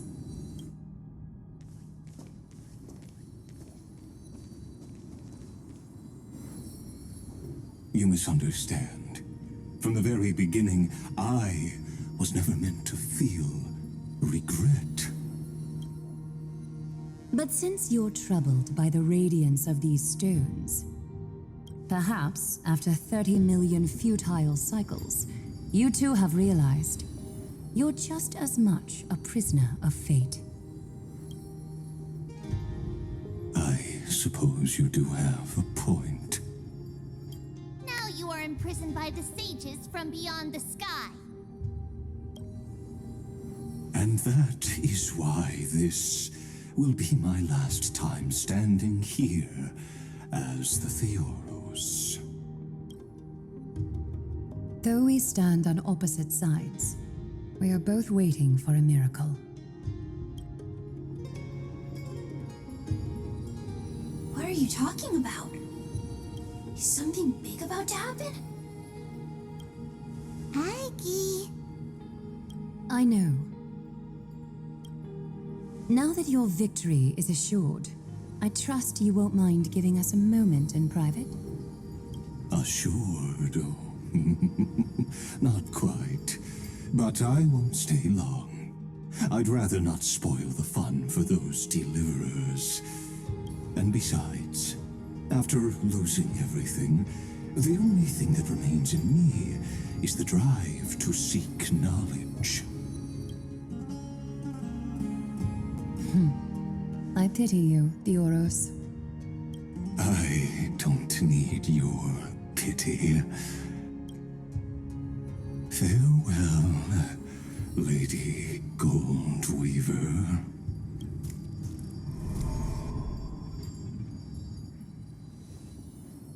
Sorry to keep you waiting, Snowy. We're here to take you home. Home? I don't understand. Isn't this my home? This isn't a real home. A home should be a warm, cozy place where you can let go of all your burdens and sleep peacefully for a long, long time. But I can't sleep. Every time I feel drowsy, there's a voice. You mustn't sleep or disaster will come. It sounds really weak, but also kind of strict. It won't disturb your sleep anymore, child. For countless nights, you had no other choice. But now, your mission has come to an end. Join us, and send your own wish towards tomorrow.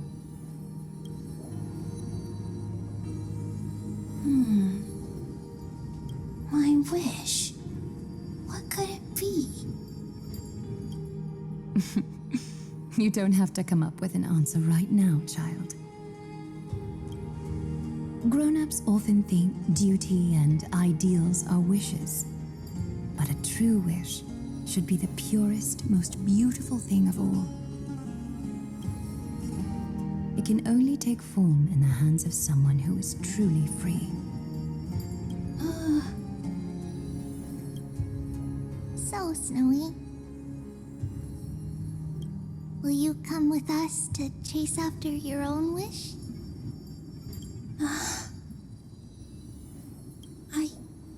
I want to leave this place. I want to go find it. I'm glad to hear it. The final flame chase journey, just like the 30 million before it. Take our hands and come with us.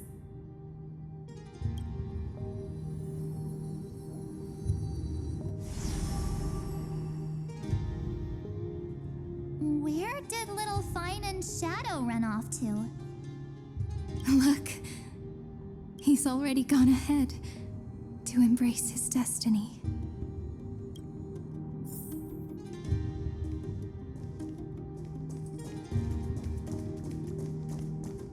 Checking over here.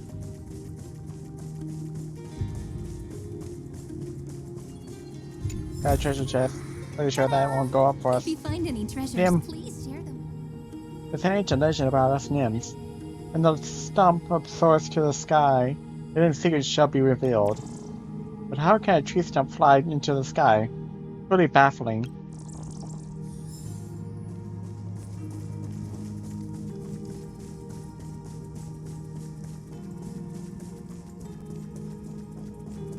You really took the long way around. Well, now everyone's here.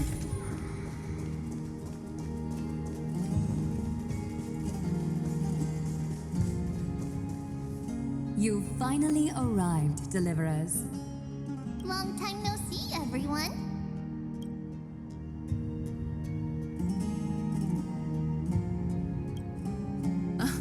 I'm glad to hear that. And even though we've met before, it's still moving to see her seed bloom like this. Woven from remembrance, this garment gleams so brilliantly. Just like the future we will now weave together for Amphoreus. We've reached the end. Yeah. We just have to go through the final passage. Snowy has already gone ahead. What lies behind that door? The first seal upon Irontomb was a battlefield, raised from the bones of Finan himself. The second seal was a reflection of his inner desires, his wishes, and his despair. A path he wove together with regret, wrath, and sighs. When all this is gone, what will he have left to hold back the destruction? The answer is all but revealed. His traces are everywhere. You can even hear distant heartbeats.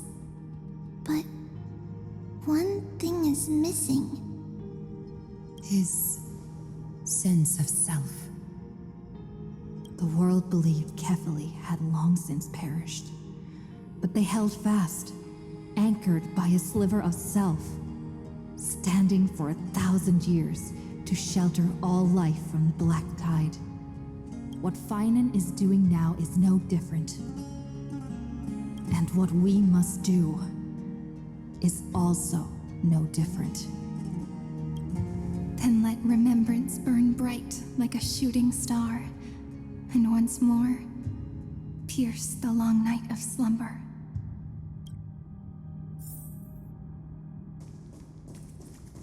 Oh, I need to talk to her. Take a moment to gather yourself. Once you take this step, there's no turning back. Let's go.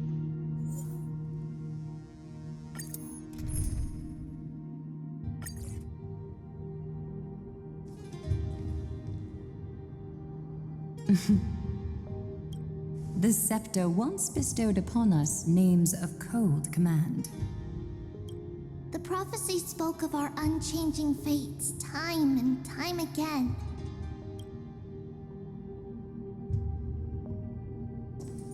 But under the pens of trailblazing and Genesis, the stars shall thus sing of tomorrow. Trebios, holy child of passage. Aglaya, weaver of romance.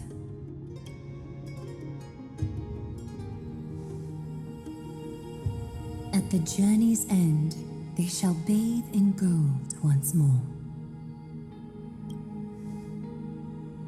Through myriad passages, until all that was lost is reclaimed. Do you still remember, Kaslana? The one who won't reach the dawn. The world dissipates at the end of the cycle. In this dream, you will awaken again and become once more that boy who loved to laugh.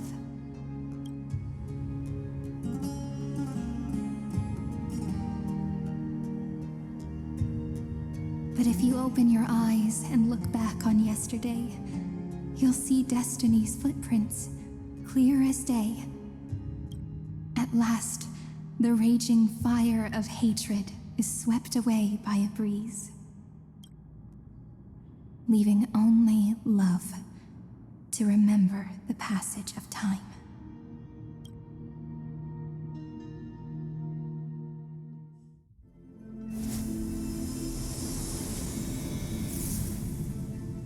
Losses are a constant on the Flame Chase journey. But even if all is lost to the wind, memory endures.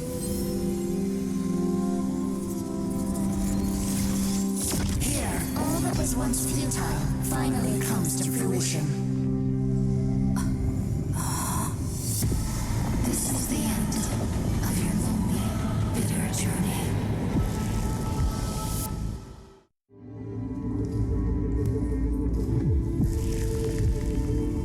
Scepter's mainframe, and Irontomb's breeding ground.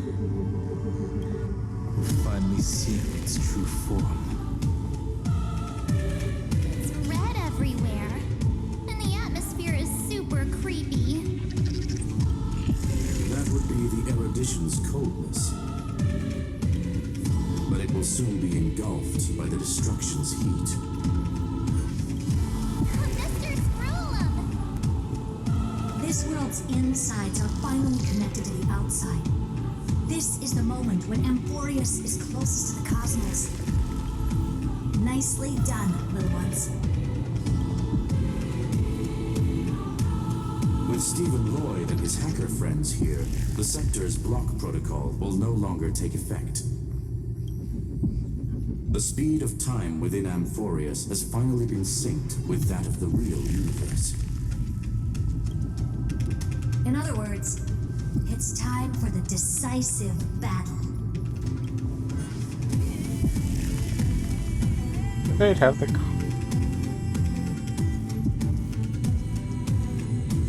I'm not doing the Star Wars one. No, that one's just too cliche.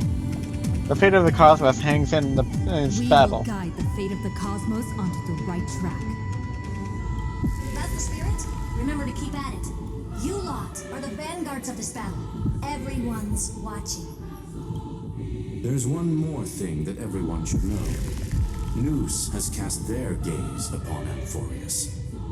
The calculated instant is coming. The outcome of this battle will become a new anchor for the erudition's computations. Their gaze didn't overload the scepter? Unfortunately, we have to go with this reasonable assumption. The birth of Irontomb had always been within that eon's calculations. But don't worry. The one miracle that Amphoreus was never short on is defeating destiny, no? Drill base will determine the outcome's meaning. Yup. Let's show the Eon how powerful we are. Good luck, all of you. As the ruler of planet Screwlum, I wish all of you victory. It's not hard to imagine that Akivili and their companions must have also stood on the precipice of many similar crises before. Perhaps the cosmos is much more fragile than people think. Sometimes, destiny hinges on only a small choice. But in the end, everything will turn into memories, converging into a collection of fables about the stars. The difference this time is that the protagonists are daring to write their own stories. Explore, understand, establish, and connect. Although unwritten, there's actually a fifth word in the creed that has always accompanied the nameless. Salvation. It is a word that often comes knocking at our door, and our soft-hearted conductor never turned anyone down.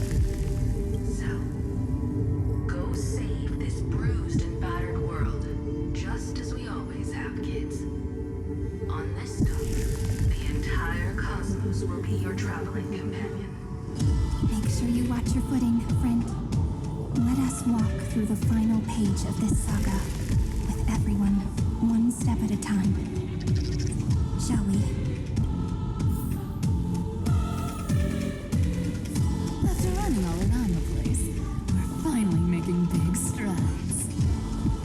At the end of time, life will illuminate the warm candlelight, subduing the flames of the destruction.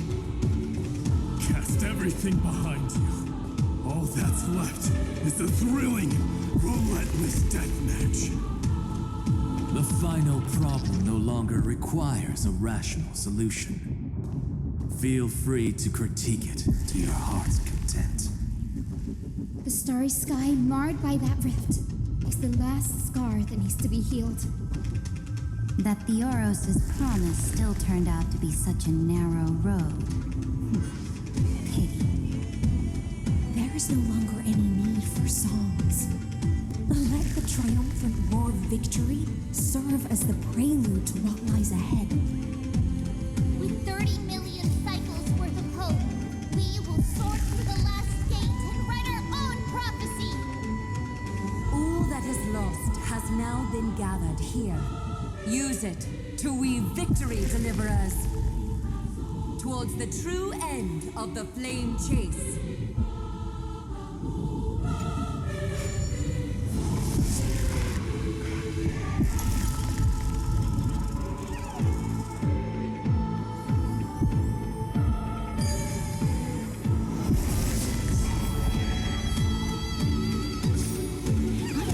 Bastion's placenta is getting restless.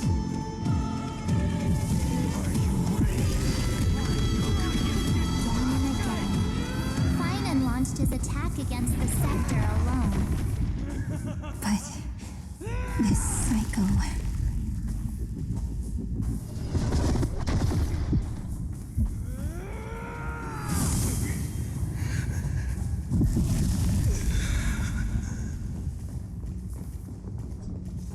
We've caught up to him.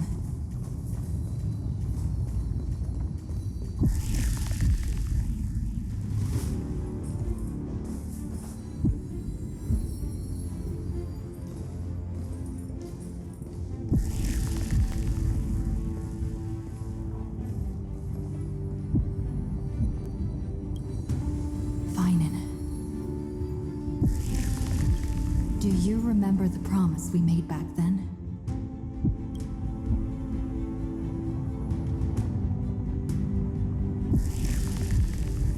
The dawn is about to rise, my little buddy!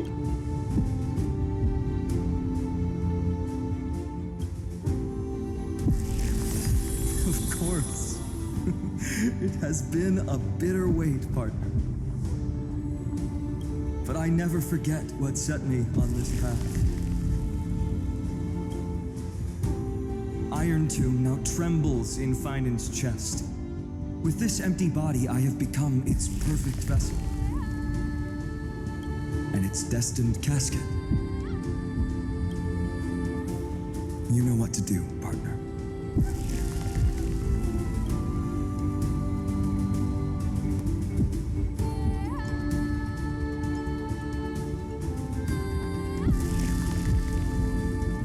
I'll take up the torch of your resistance.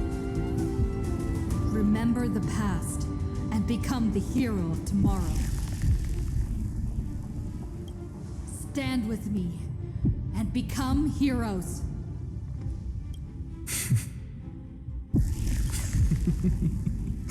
That's all I've ever wanted.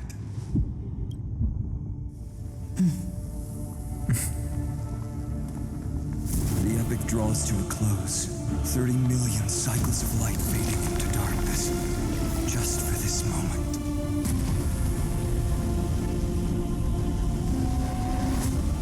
To welcome the true dawn.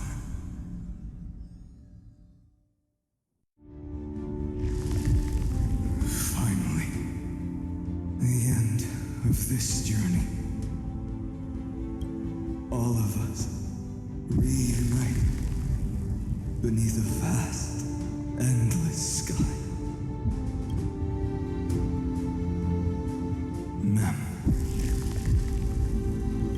Yes, it's me. I will remember what you want to say to her.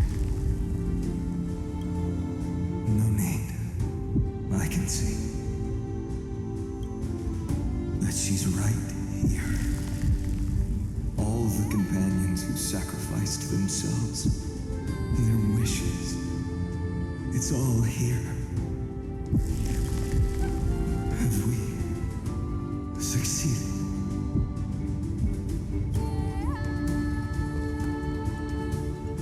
I think we have. Tomorrow, the stars will sing of the story of the Flame Chase journey. And it won't just be you in it. There will be countless numbers of you. Amphoreus will be a glorious and magnificent world of heroes in the universe's memories. Hence, for this world we so deeply love. Let us write its ending.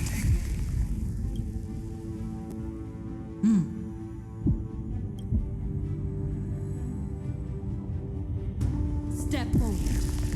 With the Trailblazers witness, let the name shared by all deliverers be sung into eternity. The nameless hero, Kaslana!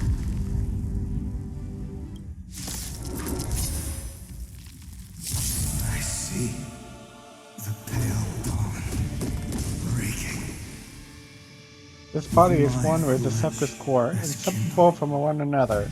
Shatter this vessel that bears destruction and face irontomb and its finality.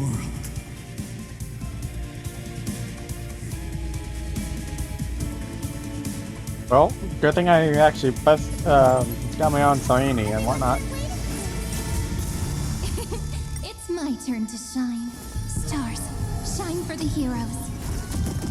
Life is not so fragile. Wilt here. Stop messing around. Treat our guests nicely. Don't worry. Night falls. Good night. Do not hesitate, Deliverer. Destroy this body. Kill the giant of destruction.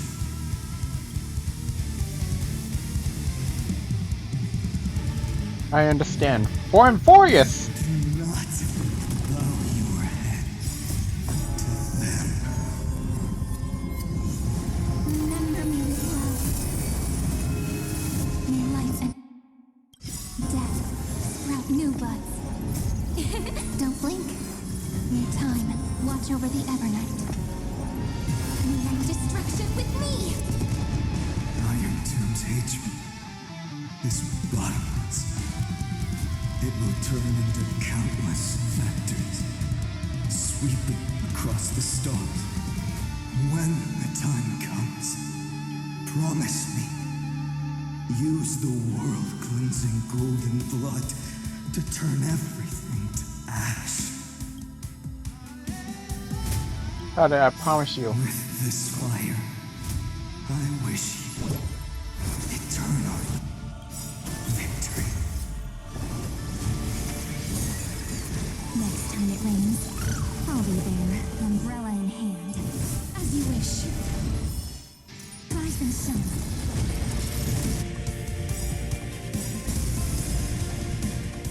Destruction. Rebirth. Deliverance. Cleansing. 30 million cycles.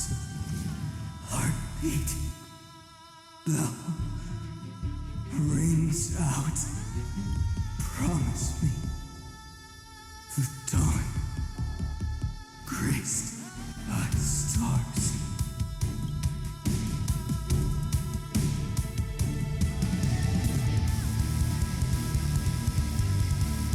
We won't let you down. That's good. Finally, golden wheat field in the starry sky, warm fire.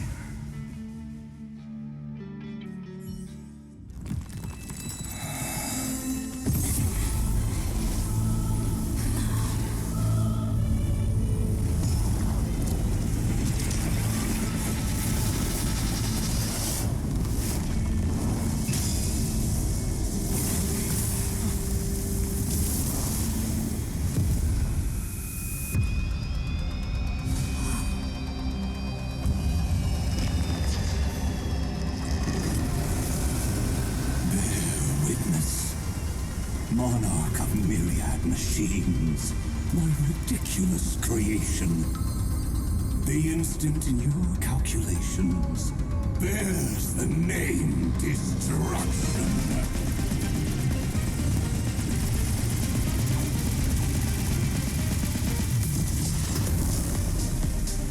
Who said you could speak, Senior?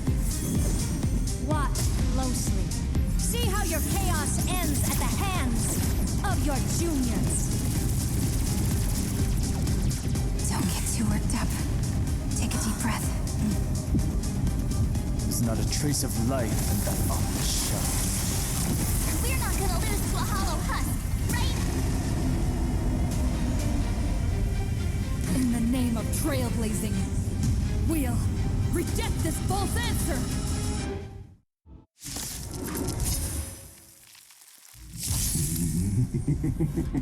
My atonement is complete. The Headless Giant will create wisdom's funeral. Irontomb's body Is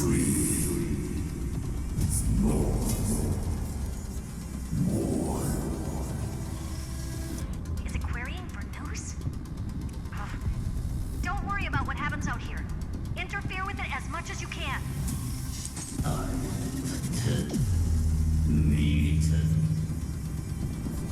What a twisted giant. It must be supported by this embodiment of hatred. How tragic. A puppet without a heart cannot fool even itself.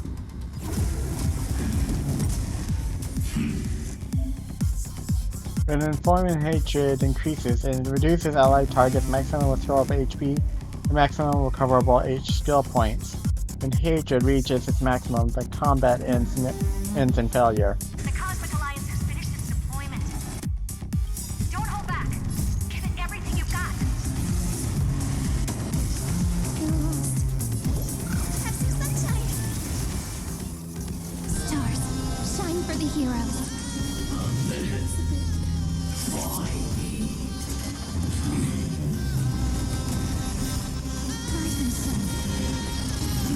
Stop messing around. Again.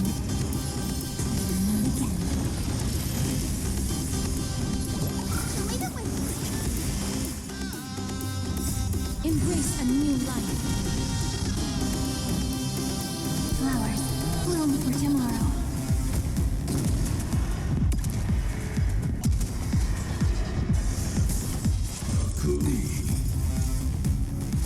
That kinda hurt.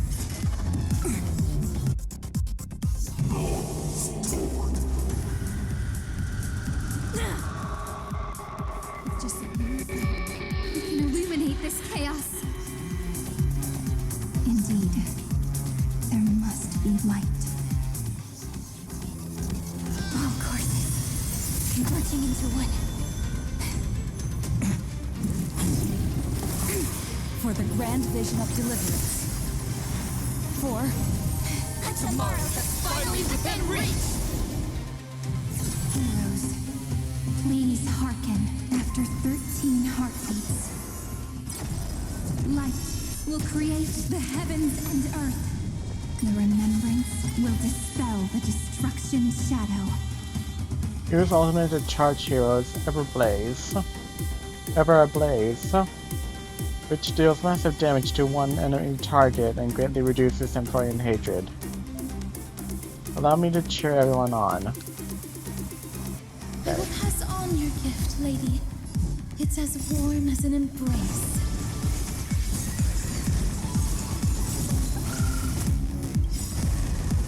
The stars will carry every memory into amphoreus tomorrow. May life and death sprout new buds. We're all here. May time watch over the Evernight.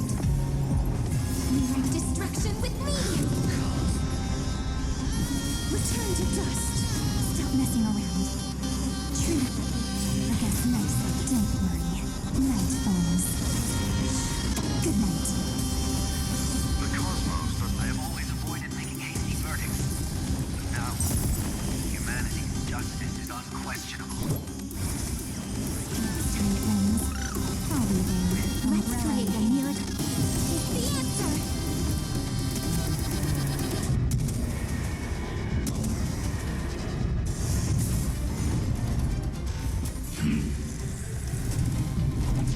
Please cherish this time. Darkness with me. It won't work, you know. Have some sunshine. I shall remember this one.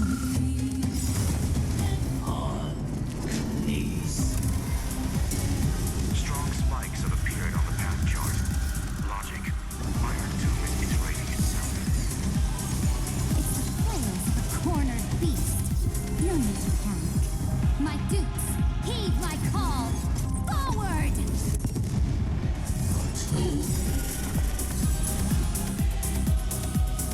Spread this light into the darkness.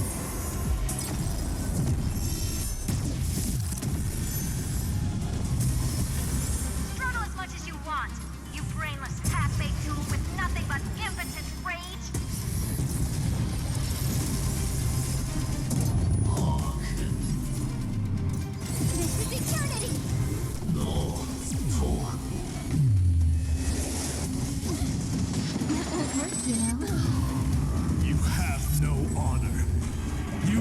dies in the body of a hero, yet you're so despicable. Thanks, sister. We'll shoot through that Tin Man together.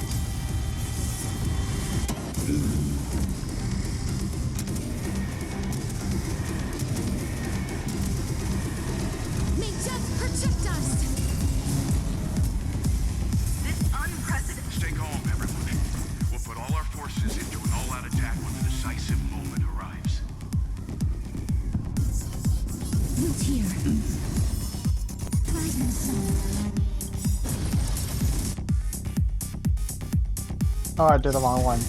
Embrace a new life. We're all here. Mirror destruction with me. A world that knows love won't be destroyed.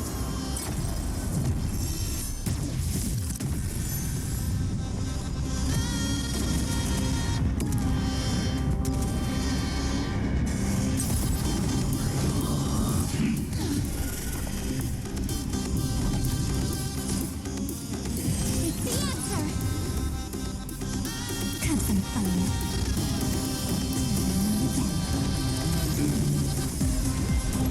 Have some sunshine. I shall remember this one. Raise us, fate. Snow blue. Destroy the skies. Next time it rains, I'll be there. May death protect us! The progress of Aeronova has been interrupted? Does this mean we won? Oh, but we have a bad feeling about this. The golden thread still trembles. The war is not over yet. Correction. This is not a war, but a debate.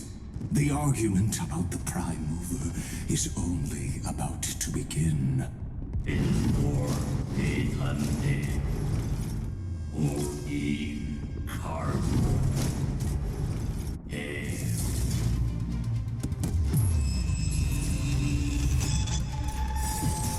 How can this path, energy, anomaly? We must stop. Otherwise... Here, why? Friend, oh, don't you?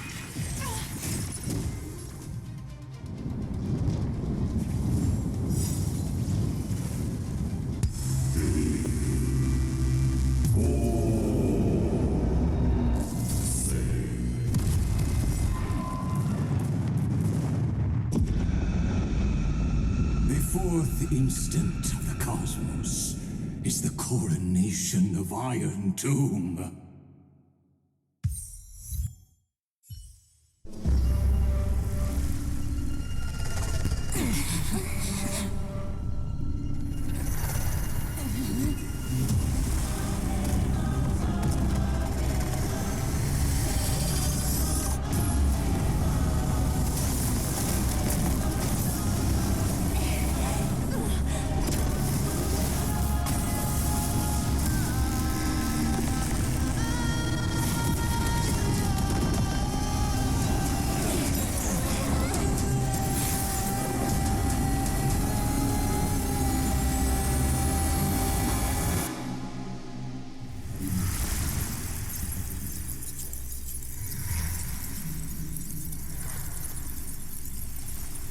The conclusion is irrefutable.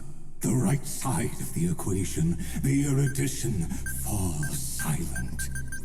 In 13 heartbeats, they will begin recalculating the universe. With destruction as the only solution.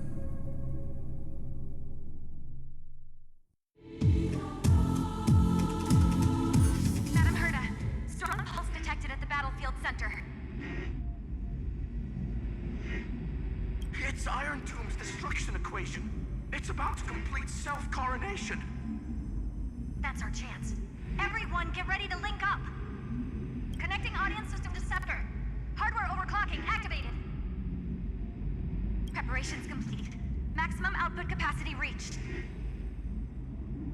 Be careful! The pulse will reach our ship in 5 seconds. Our data is currently being destroyed! Brace for impact! And leave the final step to me.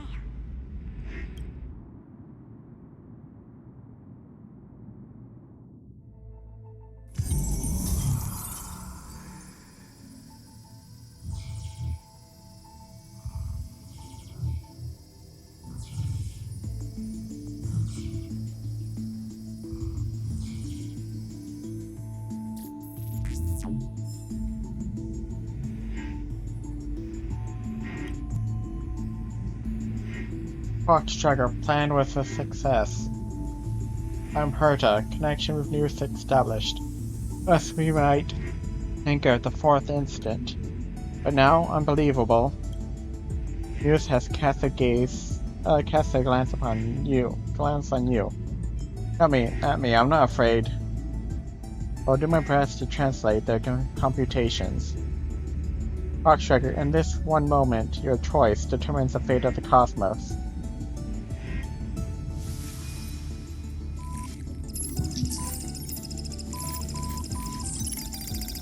Nameless one, fateless one. You have come. You must have arrived. You and I have met countless times at the beginning and end of the universe. Just like the preceding first, second, third, and fourth instances must surely have arrived. True? True? I ask, if so, why do you trailblaze?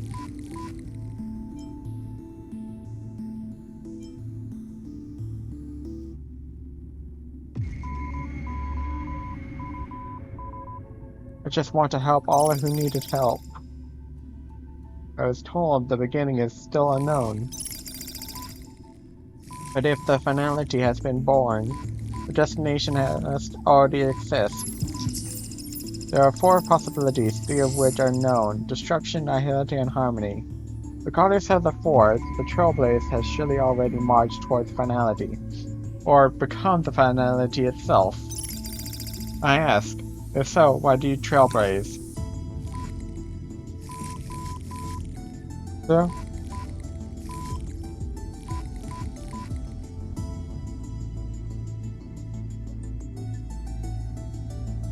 I do not believe in finality. I was told the destination is still unknown. As I've seen it, trailblazing is an endless, chaotic abyss. On its path, eons must have fallen, and their path must have been destroyed. Everything ceases to exist, and even existence itself no longer exists. Nameless one, fateless one. I ask, if so, why do you trailblaze? You witness, they have appeared. They will have most definitely appeared at this very second. In this thesis, the mercurial extrapolations, their radiance descend before all eyes, illuminating the vast cosmos. Their colossal form, divine in magnitude, is a marvel of intricacy.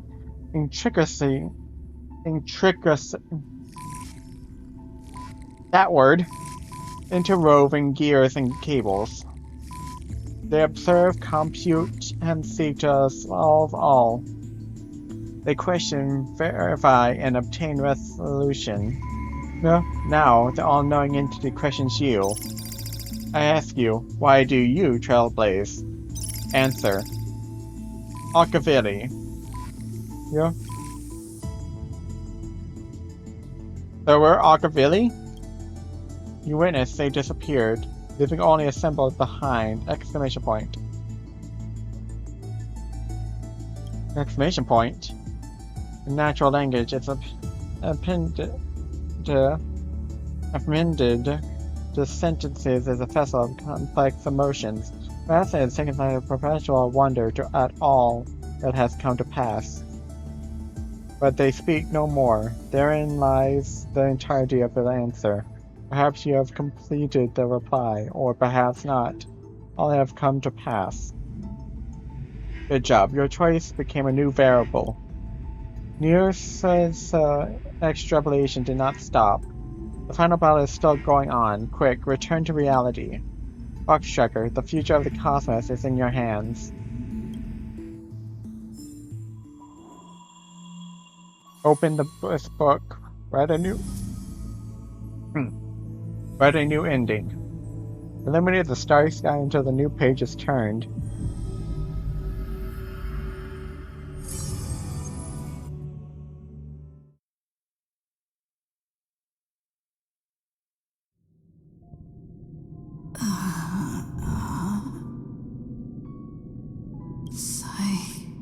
Rainy.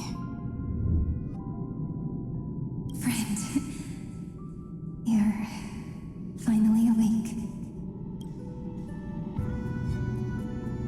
You sound so far away. Yeah? Don't worry. Time does not flow in this place. All the stars have been silenced. Irontomb is dissolving everything that I can sense. It's parsing all life activities and converting them to destruction. But I'm still here, and you are still here now. Though the button of destruction has been pressed, we still have a chance to rewrite its meaning. That Eon finally cast their eyes toward amphoreus. Really, the remembrance? Huh? Yes. I imagine they have also been waiting for this moment, when the scepter's body and heart become one. Irontomb is a perfect arc. If a seed can be planted within, then the moment the Lord Ravager blows the erudition to pieces, the remembrance will be spread to every corner of the cosmos. The cosmos will witness amphoreus's answer after this fleeting, yet eternal moment. And now, it's time for us to pen the last stroke. I see endless memories floating in the starry skies. They are the consciousness of the victims. In the cosmos' real space-time, they'll be stained by the destruction in the next second. But they are still pure seeds for now. If I hold these memories in my hands, then I can create a stagnant memory zone. A tiny Eden of blessed insight. I believe the flower of miracles will bloom within. I won't have you showing this on your own. Friend, you're already right next to me. I can still hear your voice in this bottomless void. Looks like we're still connected by one heart, even as the cosmos reaches its end. In that case, I won't feel alone or be scared. Because as long as you follow the memories in your heart, you'll definitely find me in this fleeting eternity, right?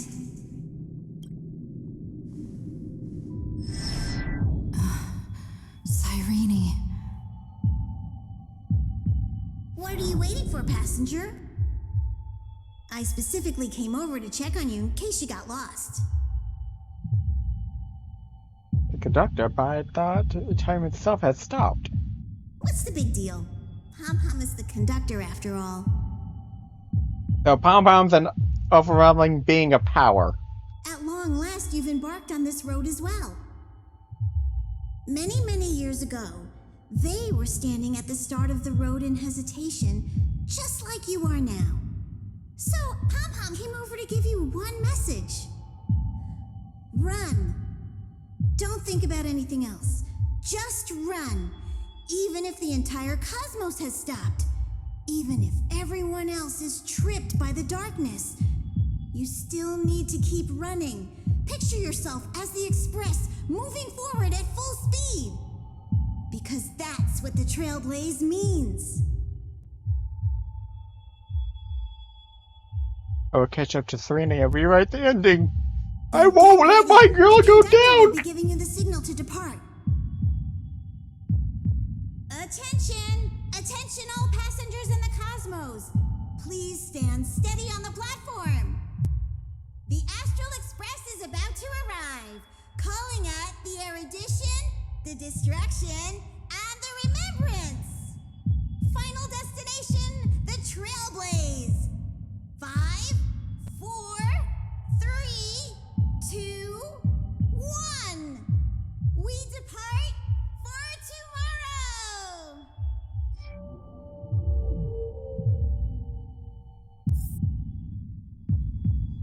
You ain't getting away from me, girl. I'm coming. Good, friend.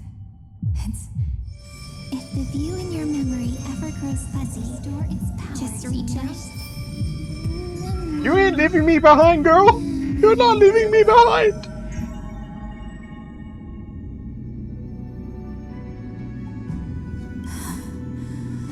Amphoreus's heart. I've caught up to you.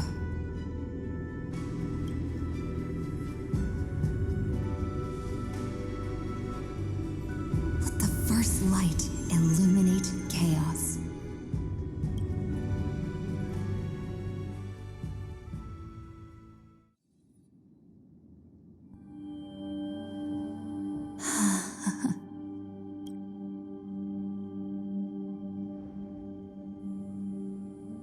It's so quiet.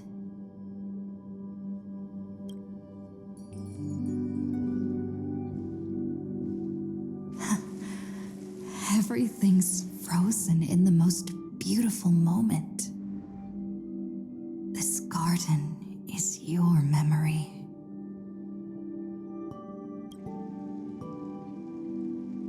I'm here, Cyrene. I knew you'd find this place and walk into my heart as you've always done. Then let us both do our duty. The hero who trailblazes the way forward, and the fairy who watches over remembrance. We never changed at all, did we?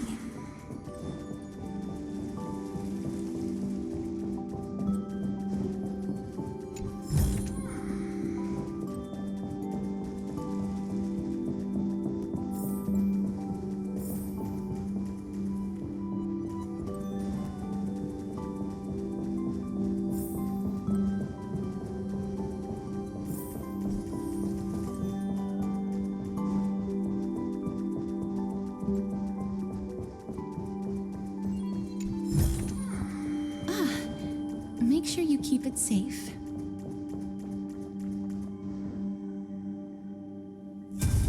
Seed of memory. These memoria are what Cyrene took in. They're the memories of all of the cosmos's life forms.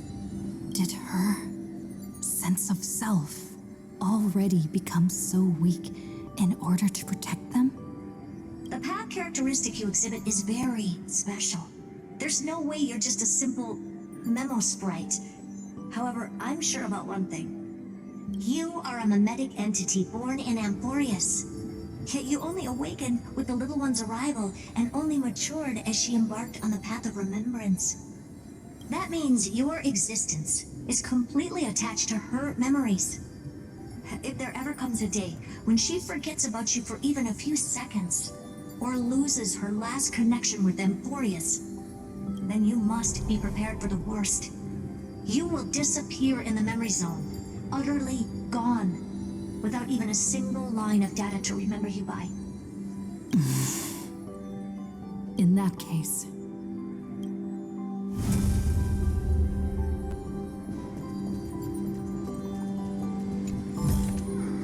I want to make something with it, but what to make?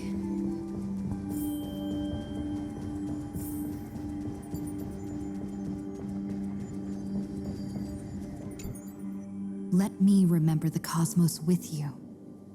That way, it won't just be your memories alone. It's getting out of control! Run for your lives! Retreat! It's... Darn it! We've still got ammo. Hold the line! At all costs! Too many injured get any more.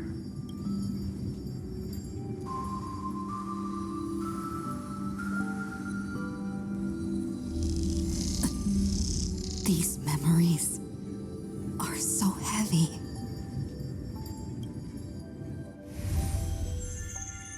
Me?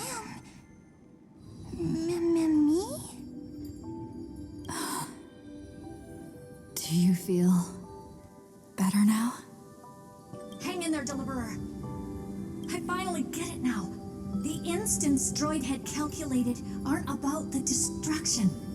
What they want to prove is how the cosmos would come back after being destroyed.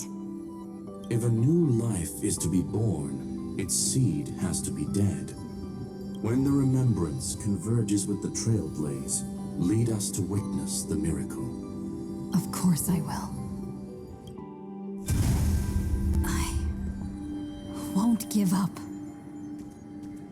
Nervous center, not responding. The same nonsense. Not responding. Look at this mess. World, my child. You'll see.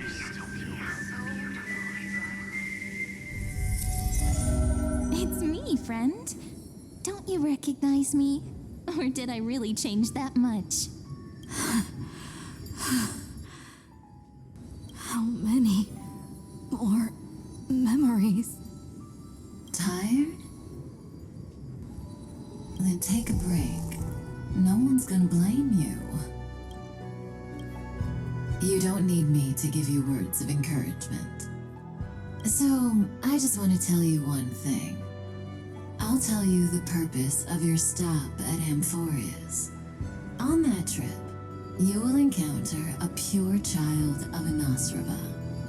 Teach her what love is, and then you will directly face the destruction for the first time. From this point, your choice will split destiny in twain.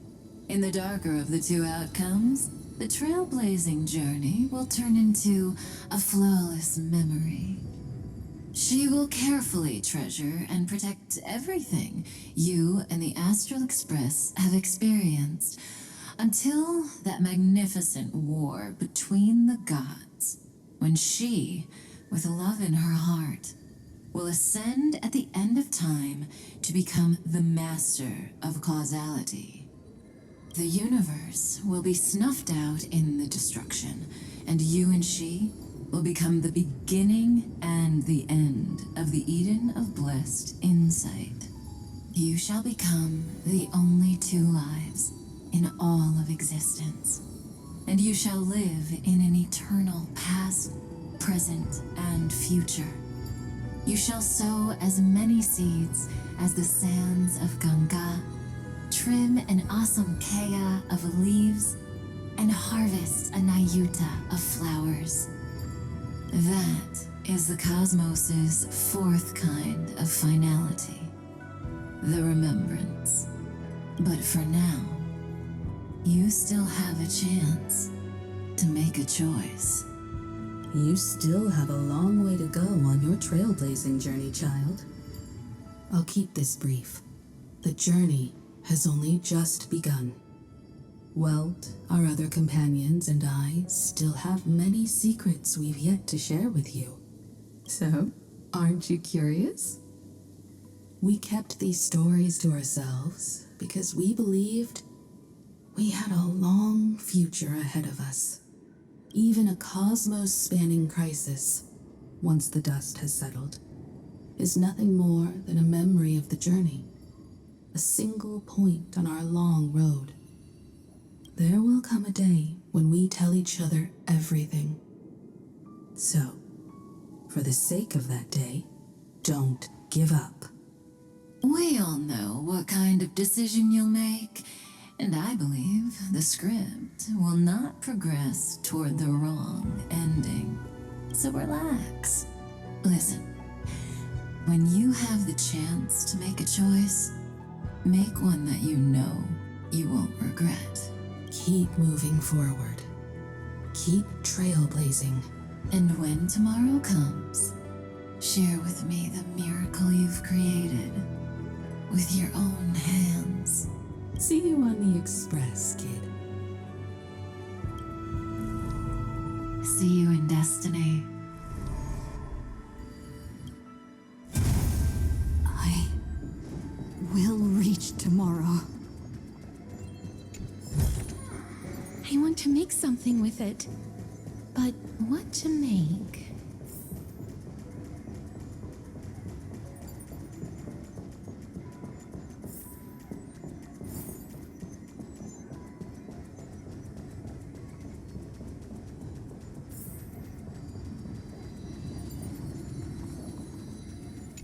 The prophecy has arrived. The world beyond the sky was never a rising up at the sky. Look! There's a red light in the sky! Cyrene, wake up. Together, we will. Tread on the path of remembrance.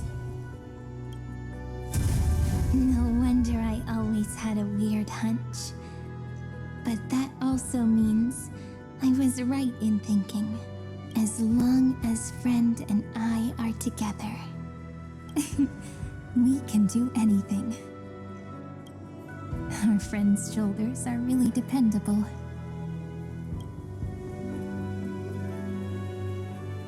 Now, countless consciousnesses are flowing in our hearts. Can you still move? It's time for us to complete the real Genesis.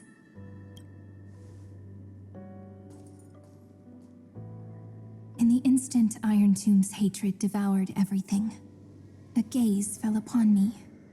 The remembrance. That was the god who appeared in Cyrene's dream. Their figure and speech were both so blurred.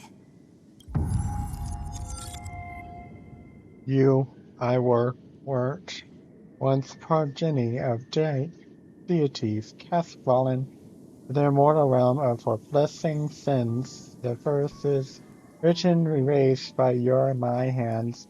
Where shall be my remembrance, oblivion, and the Eden of blessed insight? But while they gazed at me, I was able to collect all the memories stained by the destruction and write down this eternal page. And now, we will use this tranquility to cleanse Irontomb's rage. How? Simple. Just like what it was doing to us all this time, but reversed. Did you forget? I'm amphoreus's heart. For everyone who's a factor, their power isn't tied solely to Irontomb anymore. It has other places to go. Let 30 million cycles of memories be condensed upon us, and let the scepter reach the answer it had before it was distorted. The body is meant to be restrained by the heart, no? Even if the apocalyptic virus is doomed to spread into the cosmos, we can at least try to fight against hatred with love, and overwrite Irontomb's destruction equation, washing it away into a blank space. The term into blank means all the factors and you It must all. means we will embark on the true hero's journey. If Irontomb's power comes from the denial of all prima mobile, Then we will carry out those beliefs. Here we argue. Even if all life will eventually return to entropy. Life will still try its hardest to find a way. It will try its hardest to resist destruction. In the nights shrouded by the black tide, we are the kindling that makes the fire burn bright. and once the fire is strong enough, the hunter will become the hunted. As of now, the number of flame chasers in the memory is 30 million times 12. And 400 million core flames await their return. We can do it, right? Exterminate the destruction of the world, cleansing golden blood, right? That's right. So trust us, partner.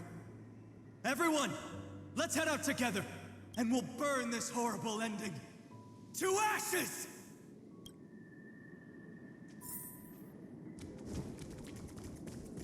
From the dawn of newborn cries to the night when all beings fall silent. We are the messengers of the new world. Listening to the call of the tides and granting rebirth to heaven and earth. Then, we lead civilization to glorious feats. The question imposed by the gods will be solved by the children of humanity. We will tell then that the flame chase cannot possibly have been a lie. When starlight illuminates the sea of flowers at the end of the west wind, All living things will stir, roused from the cradle of sleep. Then, through a single battle, let the cosmos witness How we light up the blood. What a poignant yet warm journey. And it's still not over yet, is it?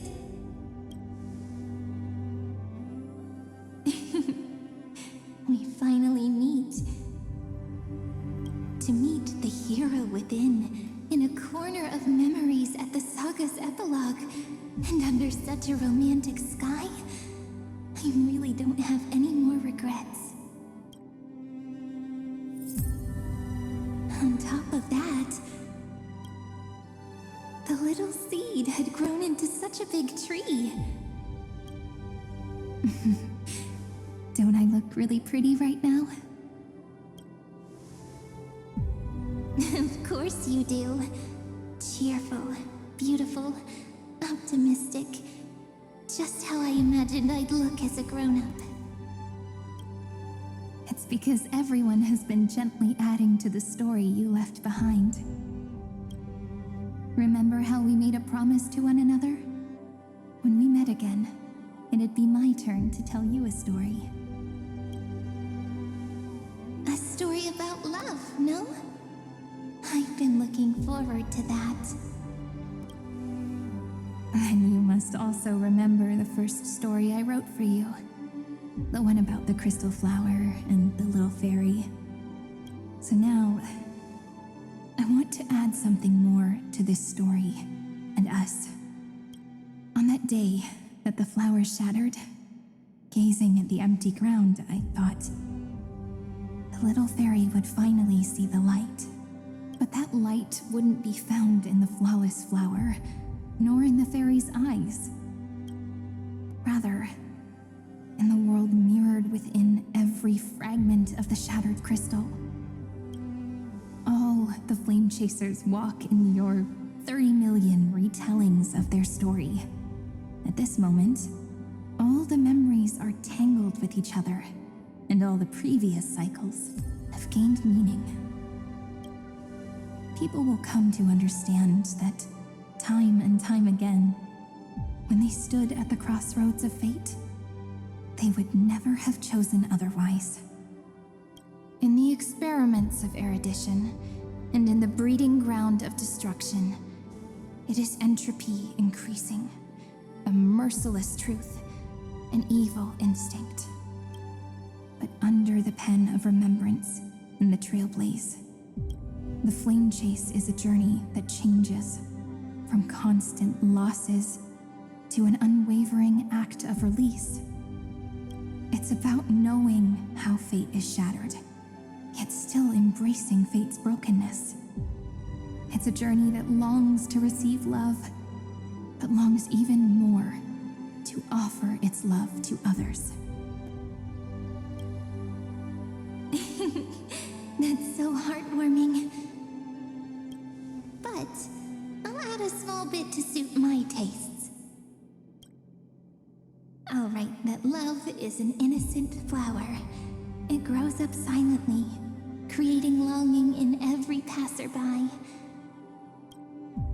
But the flower itself cannot walk into the world. Unless someone plants that love into their heart and brings it with them into tomorrow, right? You really have learned everything now. Then, join all the other flowers in this story. And let's write an ending unlike any before, for this world we so deeply love. Why did you set out?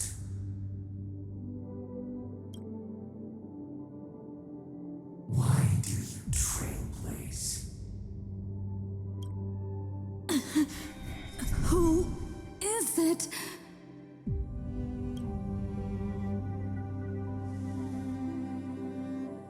Don't be afraid. Take my hand if you feel nervous. Honestly, I've always thought you were really incredible. After all, no god guided the path of the Trailblaze. It could only be forged by those who dare to take their steps one at a time. So, that's why I'm asking you. Step up as a senior and show everyone in Amphoreus how it's done.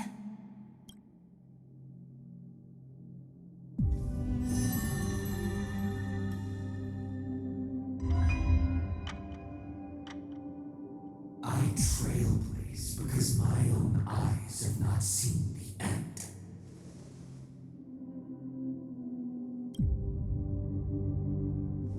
But I'm different. I chose to trailblaze because I am already on this road.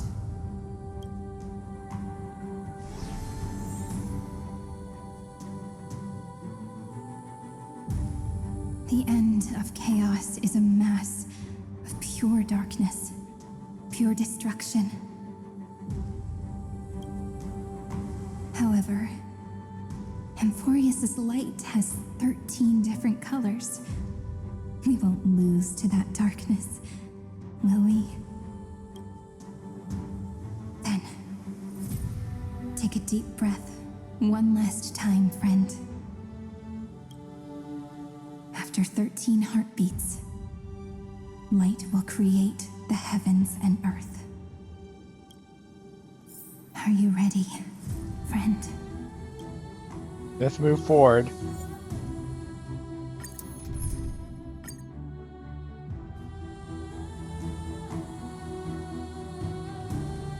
Seek the 13 factors of life, and let them converge into the primordial chaos. Using the remembrance of the past, we will trailblaze tomorrow's destiny. Infusing a world-bearing love into destruction. And inscribe the opening stroke of Genesis.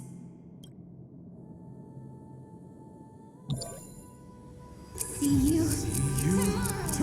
See you tomorrow. See you tomorrow. See you tomorrow. See you tomorrow. See you tomorrow. See you tomorrow. If the view in your memory ever grows fuzzy, just reach out and touch it.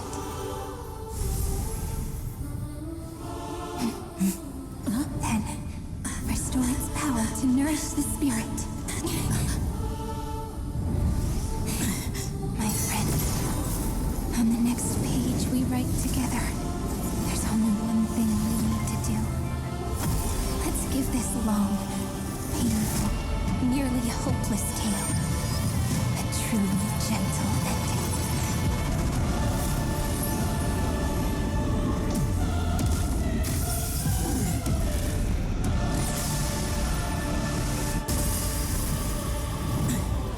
Flame chase was never about destruction.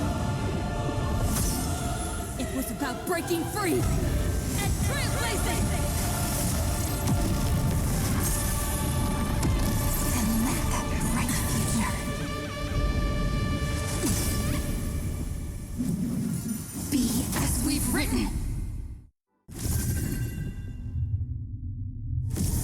I shall compose 400 million sagas. We will rewrite the Flame Chaser's path.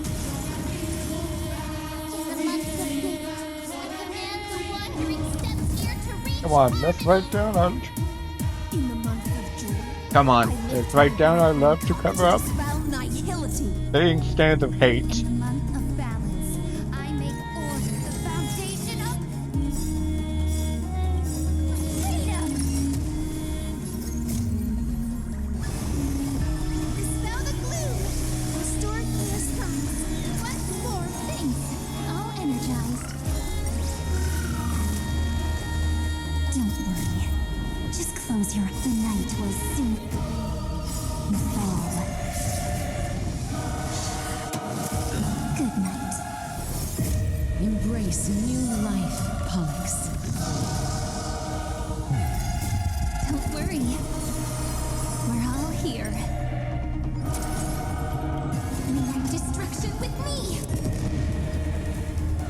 Trillions of memories will turn into stars and light up the cosmos.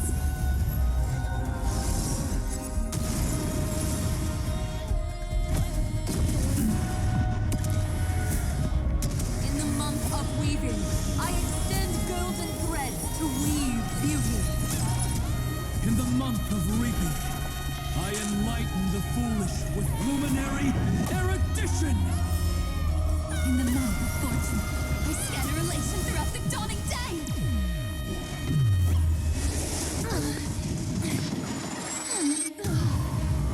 Future is bright. Have some sunshine. I shall remember this one. It's the answer.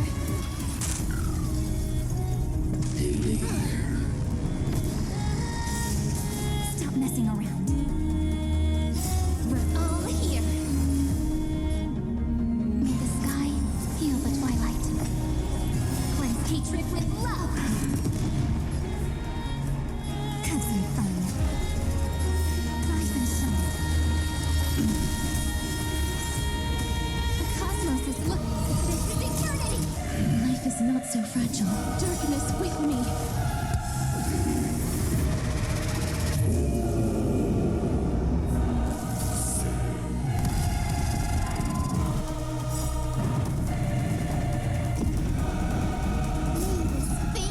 Dispel the gloom. Restore the skies.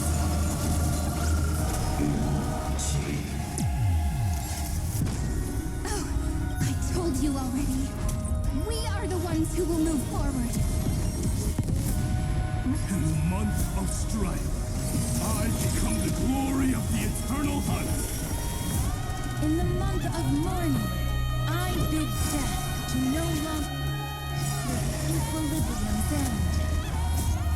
In the month of everyday, I form twilight into the faint sparks of preservation.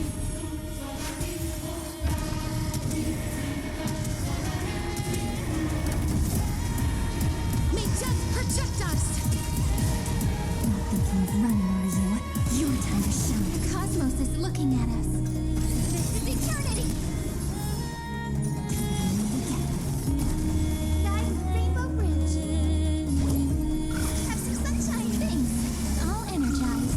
The month of cultivation, I turn into the ridges and peaks of permanence. Evernight, I weave remembrance into countless stars in the sky. In the month of freedom, I impart destruction onto the shackles of destiny.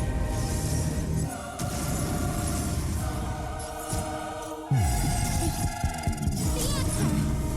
We're all here. May life and death sprout new buds.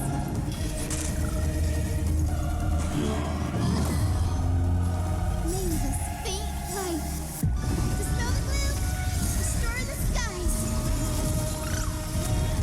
Don't worry. Night falls. Good night.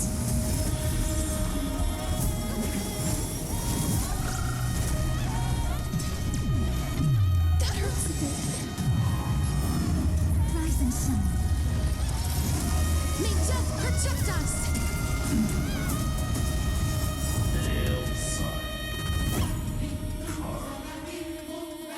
Headless giants. If you never had a chance to be the master of your own destiny, why not give us that choice? Let humanity prove to you that even the breeding grounds of destruction can bloom with gentle flowers.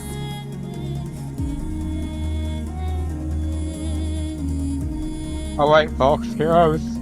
Let's give this epic child the most romantic finale ever. At the end, we shall trailblaze at dawn for the road ahead. And pen a Genesis, as I've written.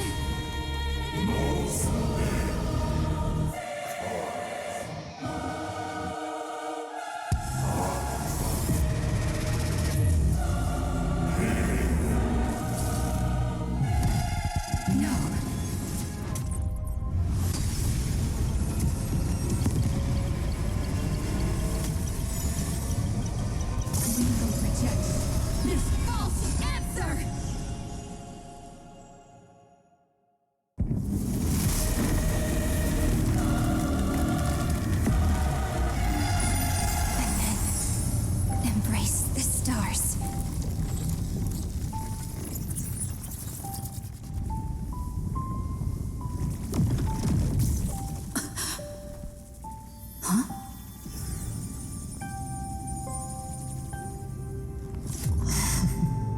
To end the destruction with destruction.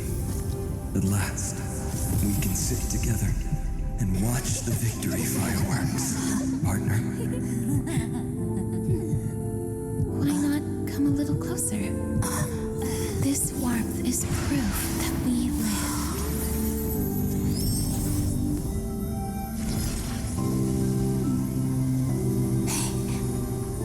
Stay strong.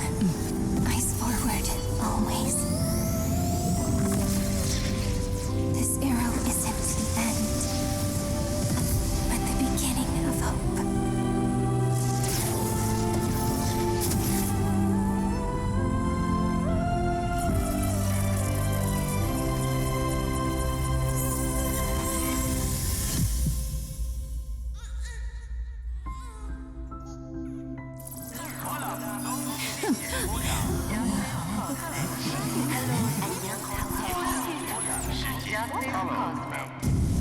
The conclusion is irrefutable.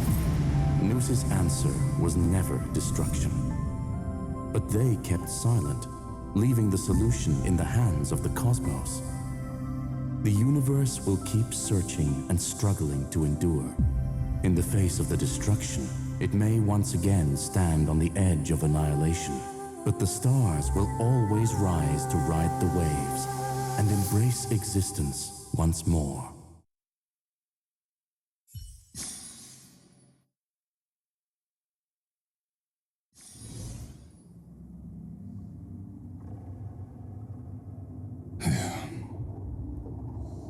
It's over, Lycurgus. Yes, another failure. How is Madame Herta? She's fine. The IPC's keeping her under observation. She'll recover soon enough.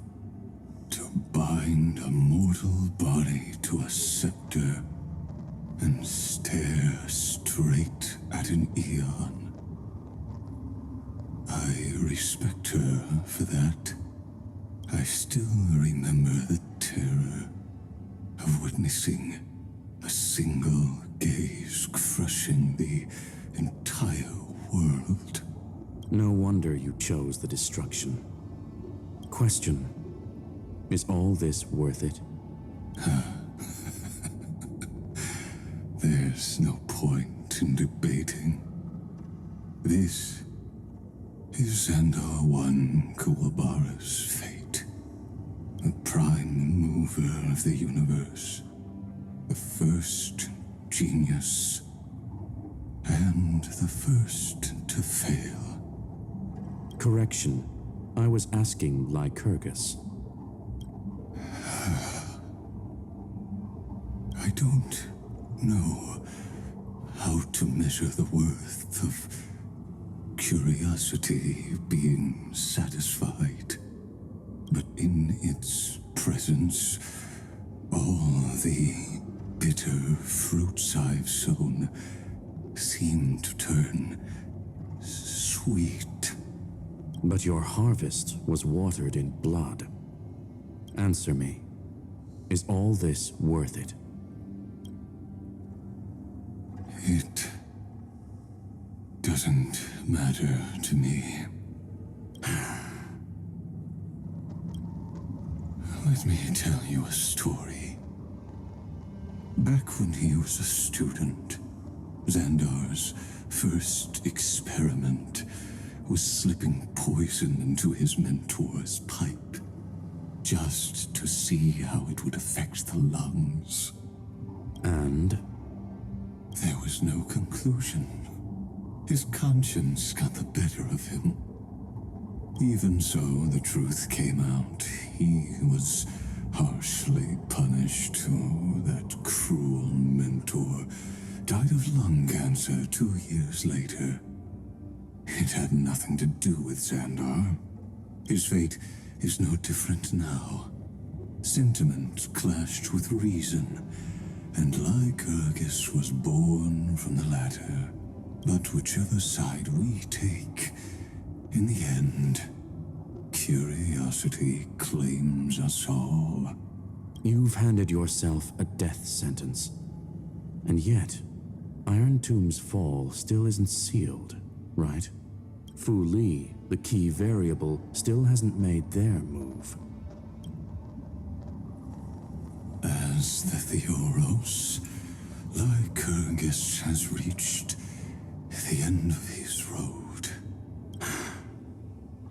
If you can, take my body to the fallen Adlevin. There, you'll find a formula. It is Xandar's final gift to you. If the day ever comes when you must destroy the erudition with your own hands, it'll come to your aid. A foolish last wish. I won't grant it. You will. Not for yourself, but for your conscience. Listen. The death knell for the geniuses has begun to toll. As always, let me go first. To the prisoners who stepped out of the cave, stand before my tombstone and offer flowers of Adlevin.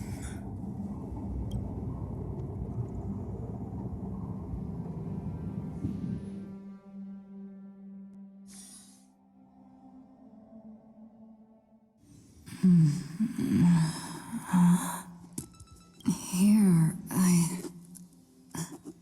I'm back on the Express.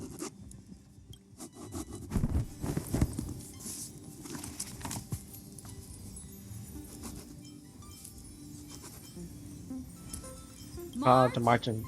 Gone home. No response. Am I the first one back on the Express?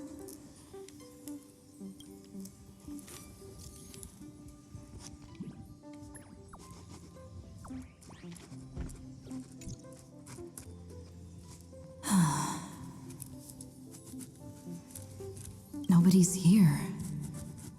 I'm getting worried. Did we really win? Why does it feel so unreal? Looks like they are waking up. Hey, I told you not to talk. Someone's in the bathroom. An intruder. Better be careful and check it out. I don't think it's an intruder. I think it's our friend. Please be Sereni. She's coming this way. Quick, hide in here. Huh? Nobody's here. Could it be my imagination? Bloop, bloop. Bloop. Bloop. Caught you. Hiding in the water.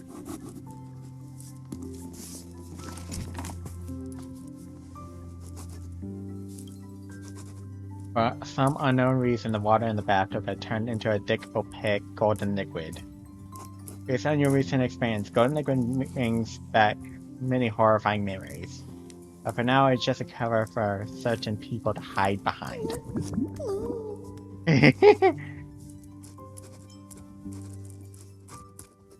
Keep going, I'll time you. I can't go on.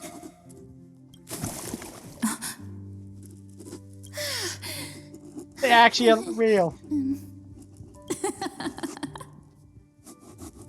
You...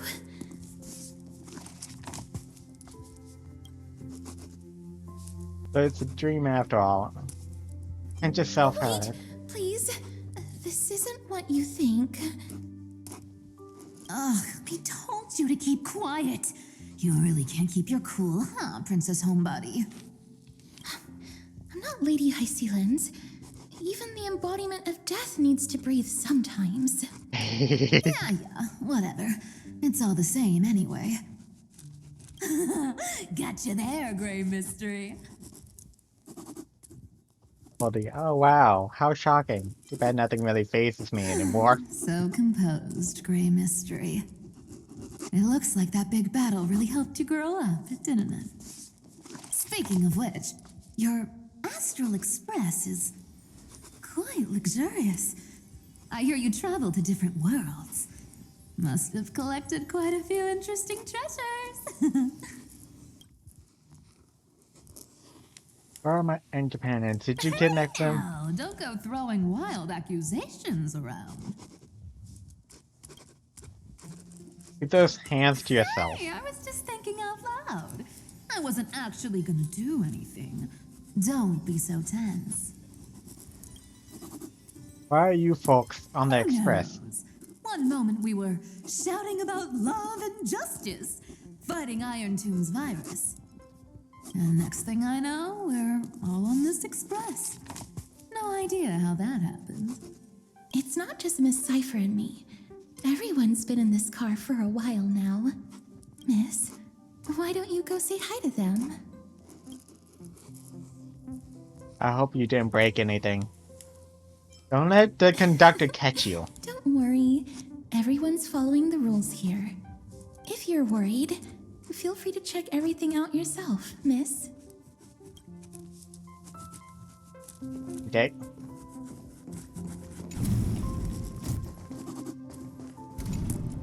Wow!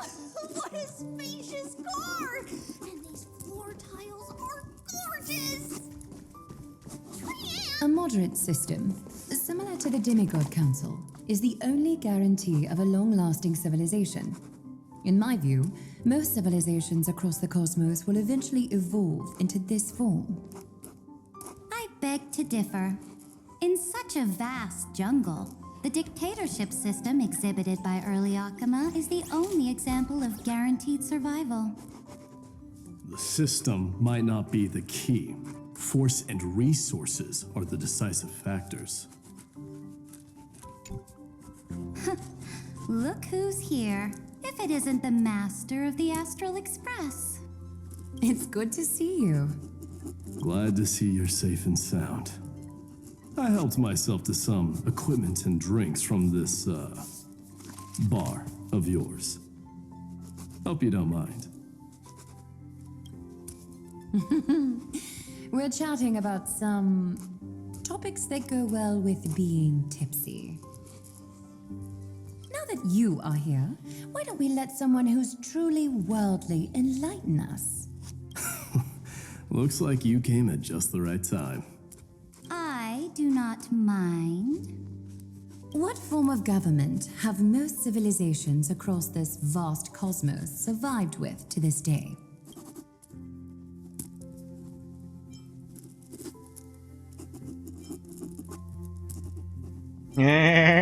Whatever, it'll all end up under my control anyway. That's exactly the kind of answer I'd expect from you. I bestow upon the Astral Express this supreme mission. You must spread the great deeds of amphoreus to every corner of the cosmos. Thus, capable individuals from countless worlds will surely find inspiration in the Flame Chase's tales and embark on their own grand journeys. It's hard to say if that'd be a blessing or a curse for the cosmos. I can imagine our conversations here will only get more unrestrained. Don't let our rare moments of joy hold you back. This banquet on the Express truly lacks manners. You may leave. I permit it. That man just left. Wouldn't even stay for another drink. He needs to show more respect. If you're looking for him, try your luck in the car above.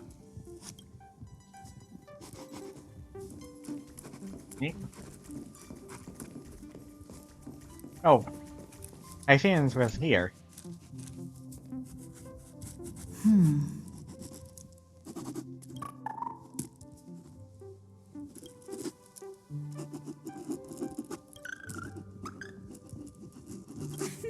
Watch your step, teachers. Great. Look who's finally awake. I hope Cassie and Miss Cypher's little prank didn't scare you too much.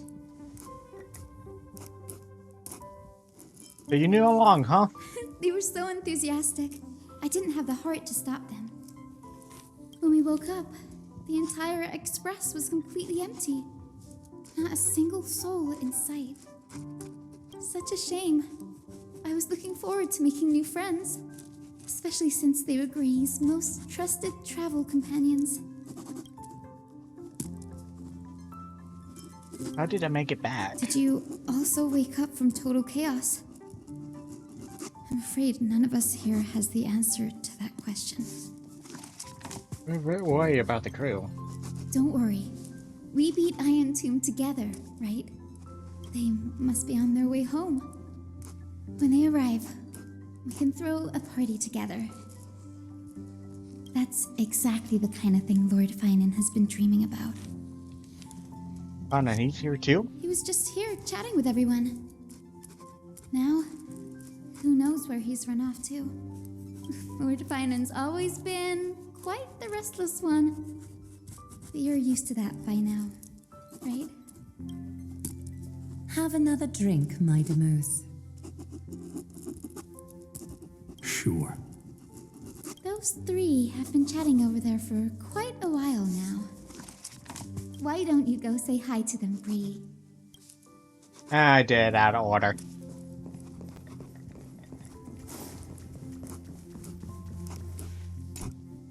I finally caught you, Trian. Running so fast in someone else's home? How rude of you! All according to plan.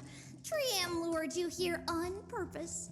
Look, there are several adorable outfits here. Trian wants you to try them on so Trian can draw you looking all cute. Oh my! You even dare to scheme against yourself? Lucky for me, I came prepared. Time for a surprise attack. The hero of justice, Trinan. Trinan has been lying in wait here for a while. We will make Trian taste her own medicine. Two against one? That's not fair! Little Gray, you came just in time. Help me out here. Hang it in there, I'm coming. Little Gray, you better think this through. If we snap our fingers and call the other 997 Trebioses, you might end up wearing these clothes too, you know. Well then, there's only one answer. Trian, good luck. Even little Gray's saying that. Darn it! Trian won't give in!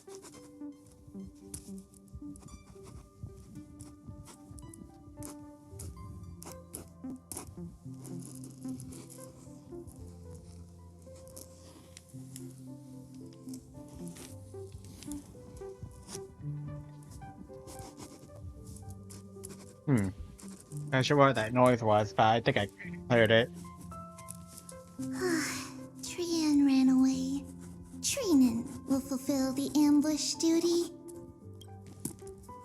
The Trevios is all laughing and playing around together. That must be quite the rare sight in Little Gray's memories, huh? Yeah, everyone will be all right. Look, every hero has put down their burden and returned to their innocent, childlike selves.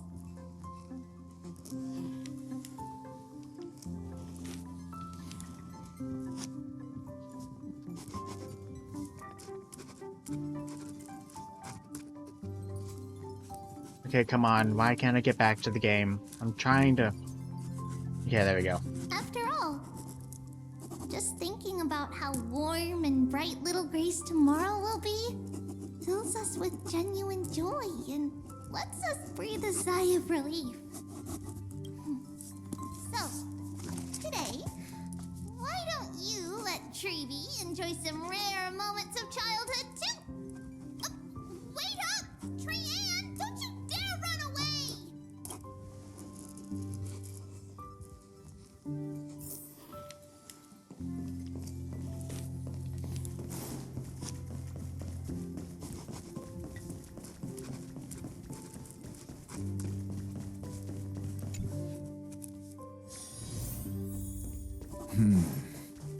Based on my calculations, there are countless celestial bodies with water in the cosmos. But I'm afraid not all oceans are suitable for life to inhabit. You must take this into consideration as well. As expected of a professor from the Grove, to be so certain even about things you've never seen with your own eyes. I'll take that as a compliment.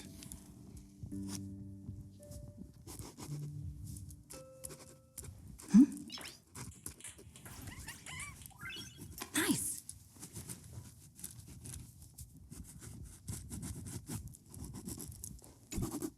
By the way, I heard that the Imperator's Flame Chase army like to hold feasts at the Luminary Throne.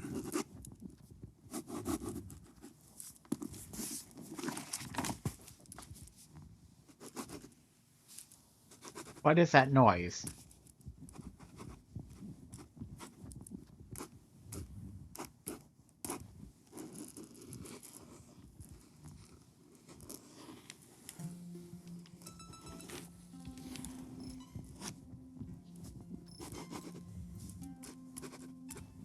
What is that noise?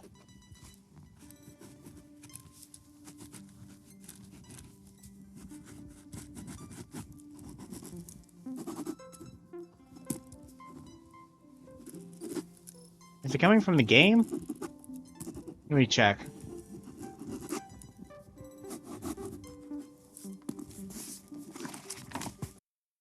Sounds like somebody's writing a book. Okay.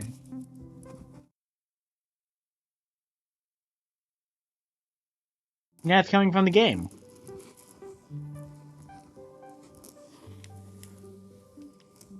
That's true. However, sometimes Dux Carminum and I feel it's a bit inappropriate to drink so freely before the throne of the most revered titan in the Grove. Inappropriate? What's inappropriate about it? I only wish I were born earlier. I would have partied like that from the month of Gate all the way to the month of Fortune.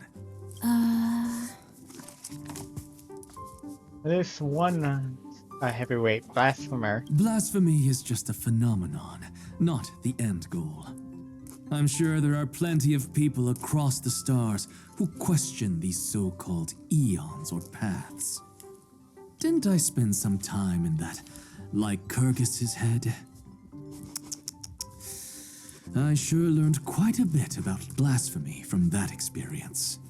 Humans create gods, and gods shape humans. Who's really the one trapped? The creator or the believer? Professor Anaxagoras, let me just check one thing. You haven't bought into those twisted theories of that Theoros, have you? Don't worry. The difference between a genius and a madman is that a genius shares lethal truths, while a madman tries to force them upon others. I see. It's like drinking honey brew at a banquet. Likeable folks invite others to raise their cups together, while the unlikable ones force others to drink with them. Being able to break down complex information into common sense like that, you're quite the...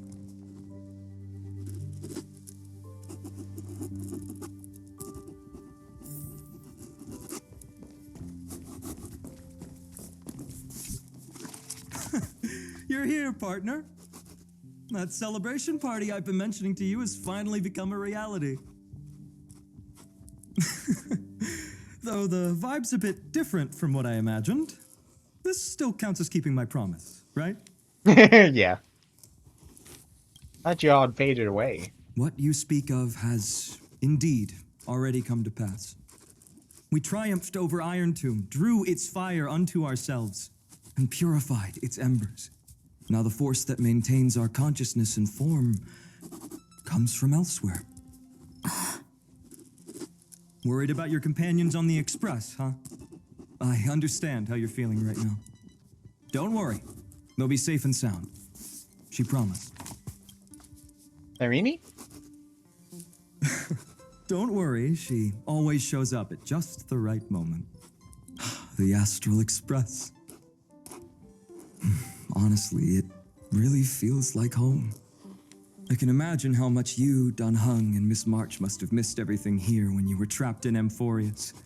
The beautiful windows, the soothing music, your fellow travelers on the Express. Like how golden wheat stalks sway in my dreams every night through the countless cycles. Oh, I forgot to actually read the thing. Among all these stars in the sky, there must be another little village like Ides Elysiae out there, right? I think I've found my own wish, partner. Someone once told me that home is where you can be truly free and at ease. Maybe roaming the cosmos with you all is my strongest desire right now. All of us together, of course. The Shinjo Alliance, Penacony. I blame my poor imagination. I can't picture what those worlds look like at all from Dun Hung's descriptions. So I have to see it with my own eyes, right? You'll see with your own eyes. That's a promise, partner.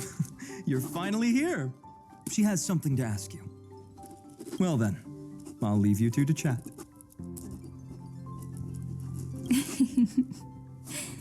Thank you, Finan. After such a good sleep, you must be bursting with energy now, right, friend? Sorry about that. Since it's our first time visiting the Express, I was hoping everyone would behave. But it turns out everyone's quite the character, aren't they? You know what I mean, right? Tell me what happened. We take a look back at everything that's happened so far. Together, we triumphed over Irontomb. It tried to transform into trillions of viral clusters to infect the cosmos. But the heroes seriously, threw is that really themselves the into thing? the golden flames, becoming arrows that purified the destruction.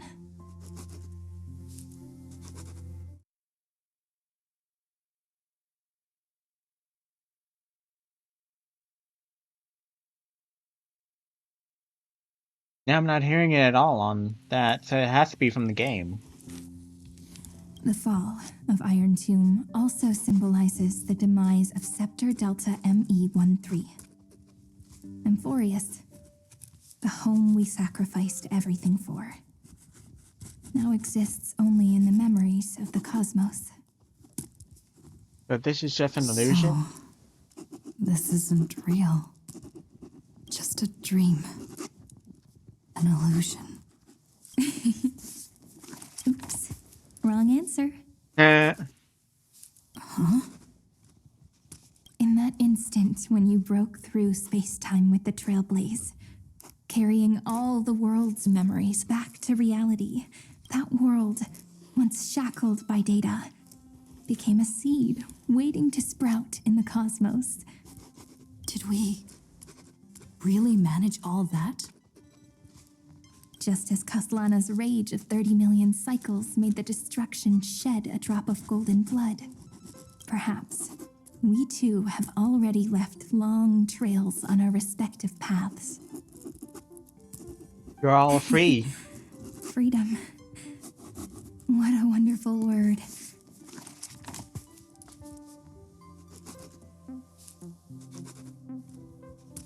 But that alone isn't enough to make everyone a true life form yet.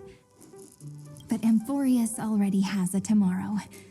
So as long as you carefully preserve and tend to all the seeds, then when the Trailblaze creates another miracle someday in the future, I believe this world we deeply love will sprout and bloom into a beautiful flower.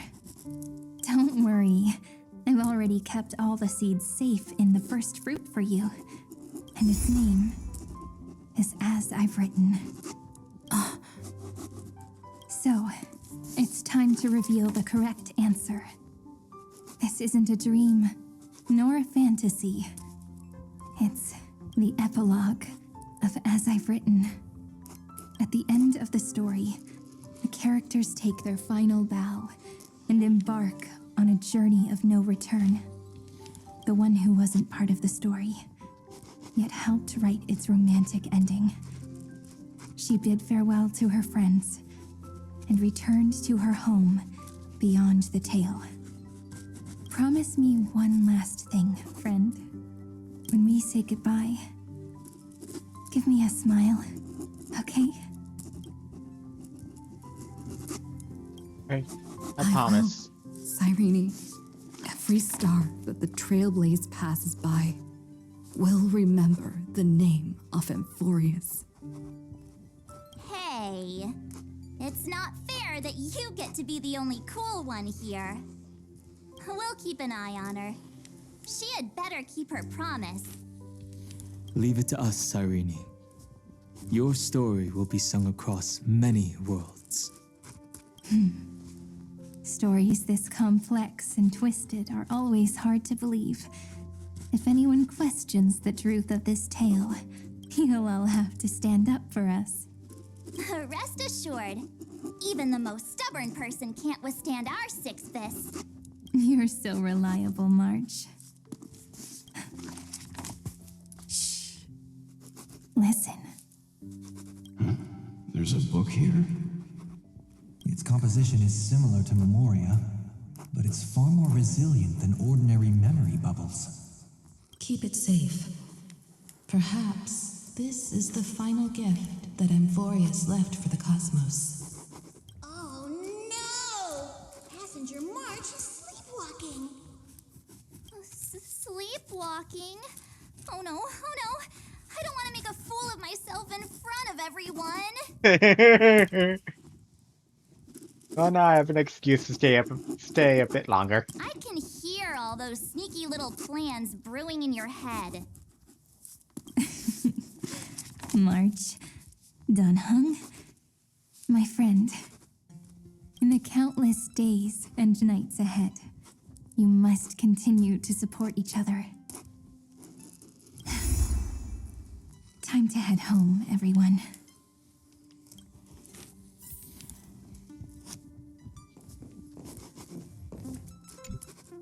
Leaving this place means As I've Written will conclude here.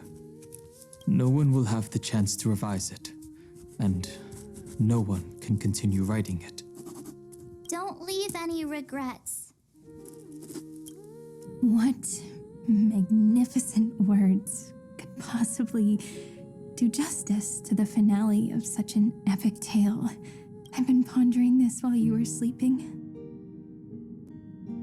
Now, I finally have the answer. Let's keep it simple and sweet. In our virtual extrapolations, we've lived through epochs longer than the lifespans of many stars. No language in this world, no written words could ever carry the weight of this journey. In that case, let's not be bound by the minutiae of words. Those who understand its passion and romance will naturally be moved to tears by the final period placed at the end. And now, it's time to say goodbye to our readers. And so we reach the final page of As I've Written. Let's not leave behind any regrets, everyone. Everyone's here. Who wants to write the first line? Going first is the hardest job. I don't want to make a fool of myself. How about letting the great Imperator draft it for us? Are you all such cowards? Then I shall enlighten future generations, just like the 30 million cycles of flame chase. Without me, there is no world.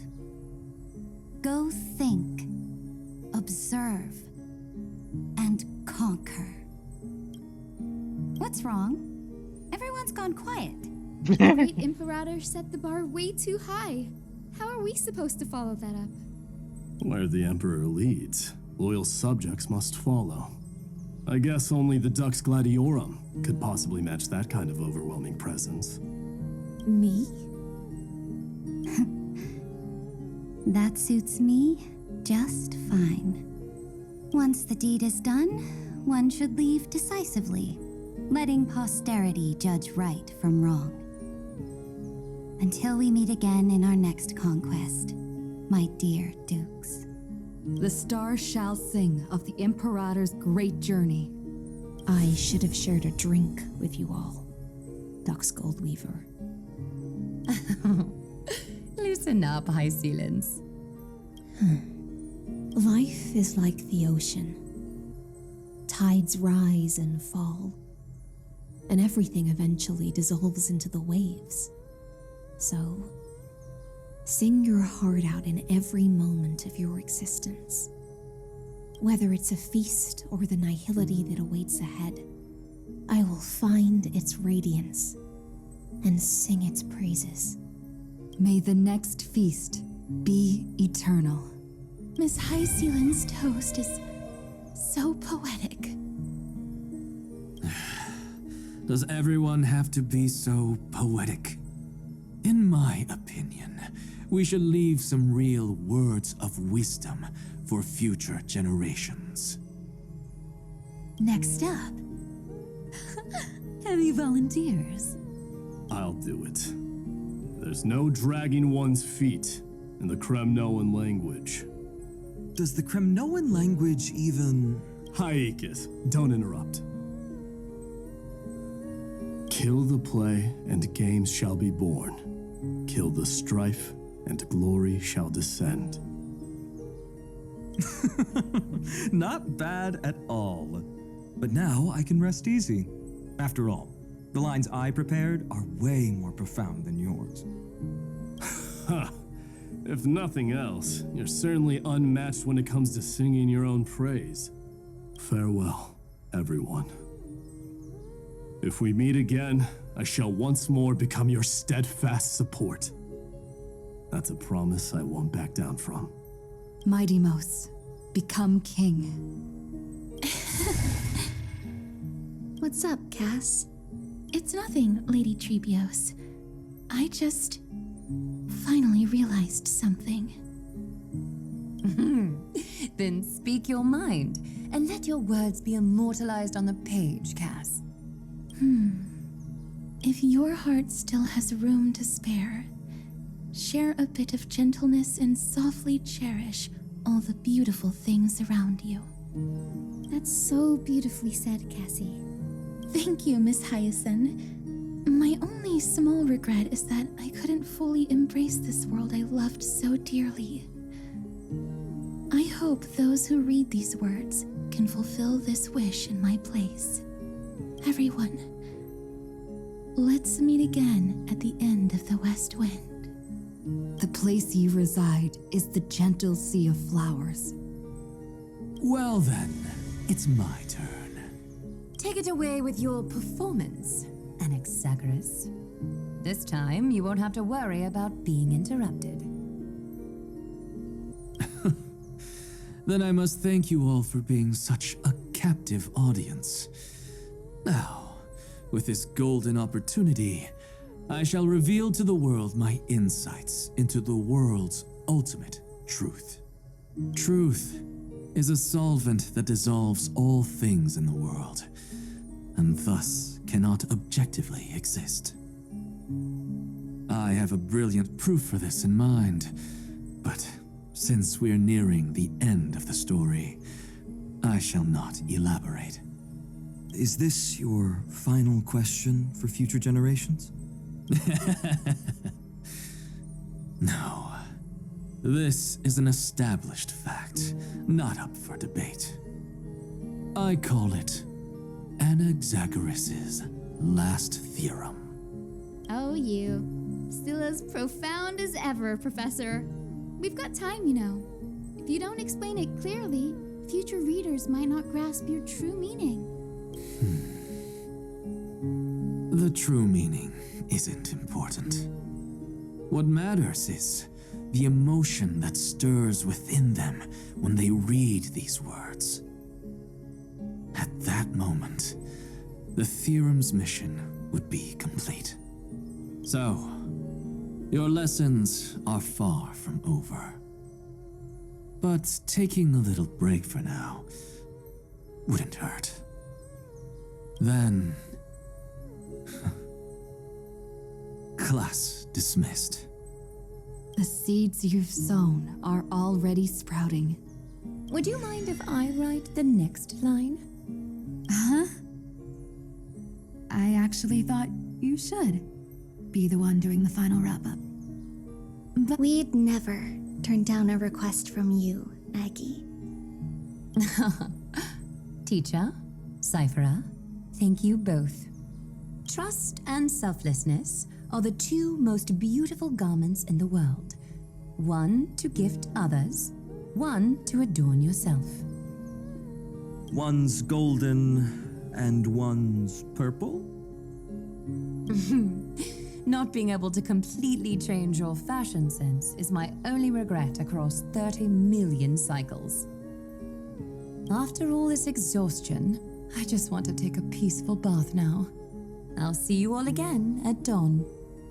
Thank you for your hard work all this while. Lady Aglaia just can't give up her favorite hobby, can she? So, I guess it's my turn now. There must be many others like Miss Hyacinth out there in the cosmos, helping and healing people everywhere. You've got to set a good example for them, right? Of course. Look up at the sky more often and smile more.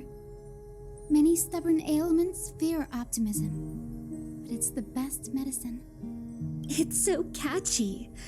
The kids will definitely love this message. When it comes to understanding children's hearts, Lady Trebios definitely knows best. Look, the Rainbow Bridge is already hanging in the sky. Shall we get going, little Ika? It's you who healed the sky. What's on your mind, Miss Cypher? I'm thinking. Should I leave behind a riddle? Some twisted, convoluted scheme that'll drive everyone in the universe mad trying to crack it. I see. You know what? Just go wild with it. No one's gonna judge you. Oh well, my brain's not working right now. Let me be genuinely sincere for once. Don't be afraid to fall. Just run. Destiny's just a slow-moving nymph. It can't catch you. So in the end, little Cyphy's message was the most straightforward one. Even if you combined 30 million of me, I probably wouldn't have read as many books as you did in one lifetime. I won't pretend to be cultured before Big Sis Treeby, Trinan, and Trian. Amphoreus' greatest trickery. Gotta bounce now. Meow! Homeward you come, distant wind. It's just us now, Snowy. Yeah, teacher. But maybe I should... No. Let me go first. After all shall bid farewell to one, and that person alone will. I never would have guessed you had such a dark sense of humor, teacher. You still know so little about the complete Trevios, Snowy. Jokes aside, I want to leave these words at the end of the story. Whether it's a sunny day or a rainy day, remember to tell yourself before you drift off to sleep, see you tomorrow. See you tomorrow. Times 1,000. Prophecy received. Times 1,000. From now on, no more goodbyes. Finally. The time has come to say farewell. I'm grateful that you could be here to witness this moment, partner.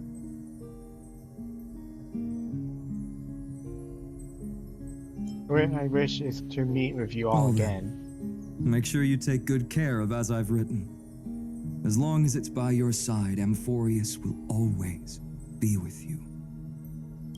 The last line I want to write down is, a hero is living in everyone's heart. Embrace it and chase after the sun. I hope those who read this will find the courage to face their burning lives. See you at the next pale dawn, partner. Did you see?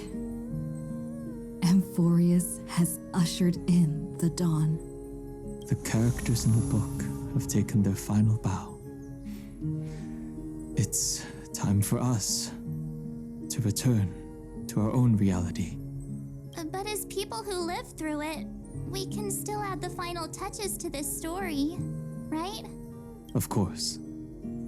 The pen will eventually break, the ink will run dry, and life will ultimately fade.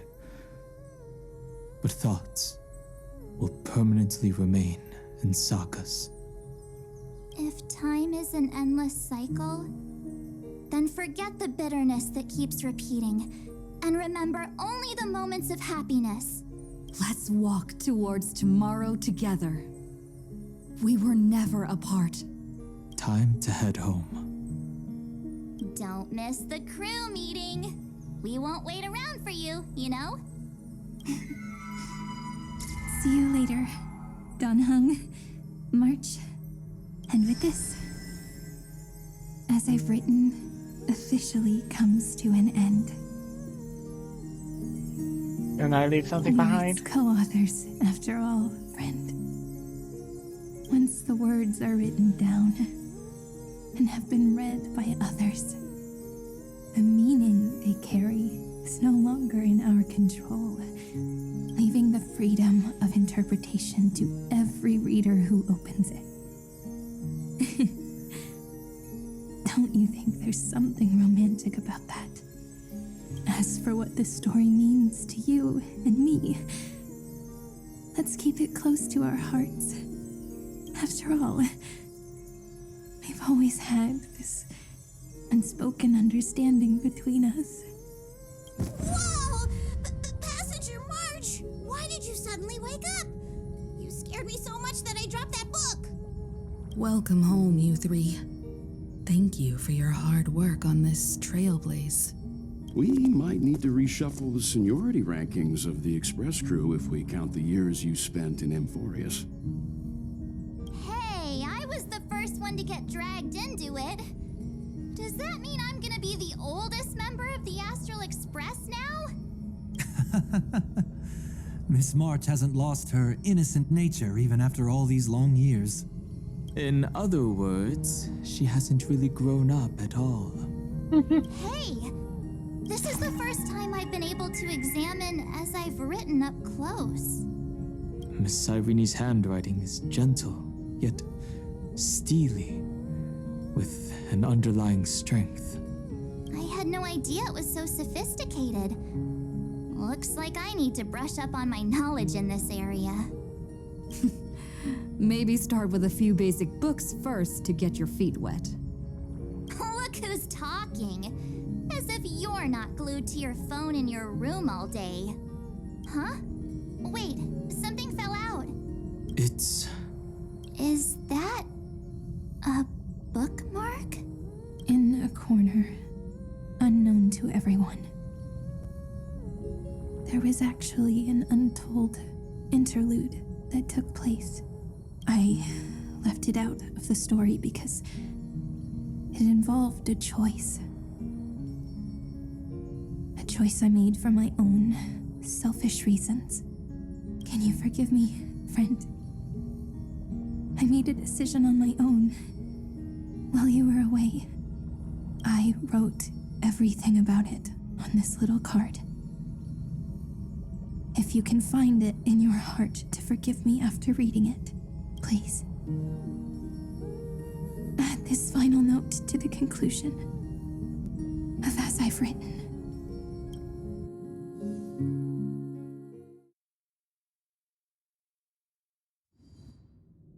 Moments after the fall of Irontomb.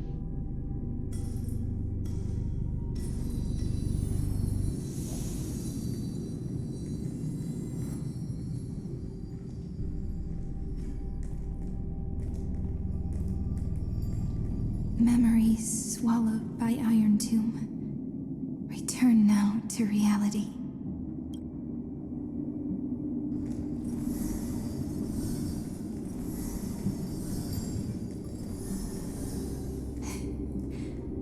And don't lose your way. I finally found you, Cyrene. Demiurge. We won the battle. Thank you, Madame Herta. Without you, we never would have stood a chance. Still, is something weighing on you? Right before I shut my eyes, inside the droid head's brain, I saw something unsettling. The fourth instant, this turning point in cosmic destiny, anchored by the erudition. It's not a single instant, but a process, a chain of events. So, this victory isn't the final piece of that chain? Far from it. This is only the beginning. The first toll of the death knell for the cosmos. That sorrowful look doesn't suit you, Madame Herta. Don't hold it in. Tell me. Not long ago, you crossed paths with the Eon of Remembrance again, didn't you? Yes. Even if the figure was hazy, I knew right away. That was the god from Cyrene's dreams. Causality has gone wrong, just as I thought. Causality? Let me put it in your favorite fairy tale terms. The universe began as a seed. It grew into a great tree. And the present is its branches and leaves. The erudition calculates how the future will sprout. With so many possible outcomes, they choose to anchor one path, cutting away the crooked or fragile branches. But if things continue that way, the branches grow endlessly, the leaves multiply, and one day the tree collapses under its own weight. That is why there is a concept in biology called lignification. Soft sprigs form a hardened shell and fuse with the trunk. For the universe, that process is what we call memory. Under Fooley's record keeping, the past becomes memory. In the corners, they forget. Even the events of the present become fruit without roots. So it is the opposite of the erudition. One calculates what is to come, and the other holds on to what came before.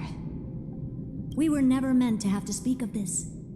But now, I finally understand what that chaotic matter around amphoreus truly is.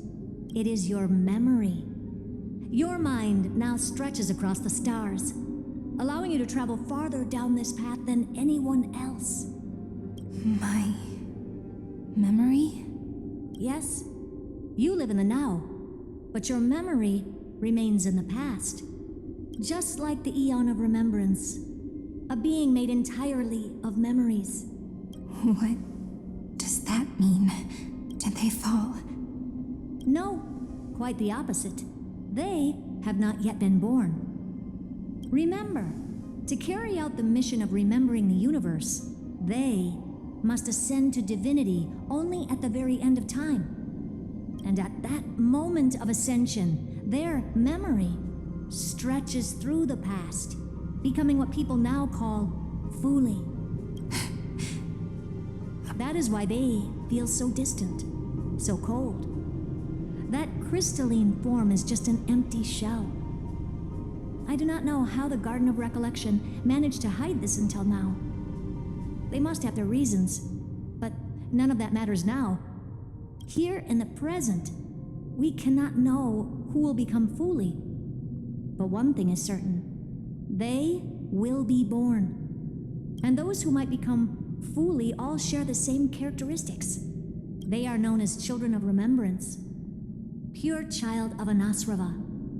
Both of you. Children of remembrance. So help us. Find where amphoreus's memory began, and bring it out. We are the sacrifice the garden used us. The pure child of Anasrava. Abandon us! So that name, it was never my past. It was my future. Or maybe it is the present. Noose has revealed to me two paths, and on both paths, I see you standing. The first, follow the trail of memory you have forged. Break free from this world and reach for the stars. That would mean amphoreus's causality will no longer concern you, at least not the person you are now. Go on. The second, you come to a stop and fade, offering yourself to become the memory that carries through amphoreus. Perhaps this is the choice every pure child of Anasrava must face. That choice means I'll remain in the past forever. And more than that, it means you will close off amphoreus's causality. This world is sealed. The effect that the remembrance brings to it will all converge on one thing. That one thing is you. No more eons will interfere with this part of history. No more blank spaces in causality. The present will be set in stone and become indestructible. There are two paths, and only one leads to the right end. A droidhead didn't tell me the answer, but I can guess what might happen if you choose wrong. With causality incomplete, there is a chance Irontomb could rise again. So even the gods of the cosmos are unreasonable. If you want my advice, stop thinking so much. Ask yourself what your heart truly wants. Choose the first path, and you might survive as a memo sprite. You may even walk beside them for a while. Even I can tell how much they mean to you, especially the little one. But if you take the second one, then you may have already lost the chance to say goodbye. Oh, Serene. I have made my decision, Madame Herta. I thought you would need more time to think it through. The answer is clear, is it not? Still, I do need a little time. Oh, Serene. To quiet the sorrow in my heart. Her kindness is always just right for the moment. I believe she will forgive me. I will say no more. I would rather not break the mood. But may I ask you one last thing? course. Why?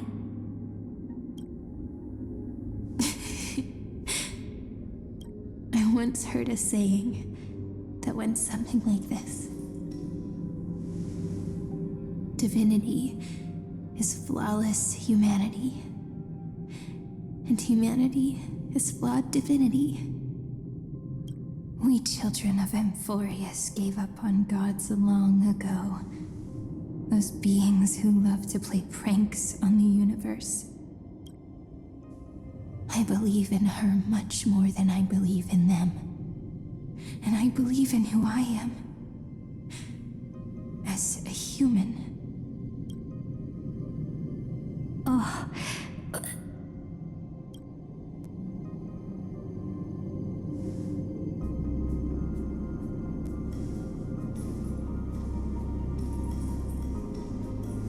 That really is a comforting answer.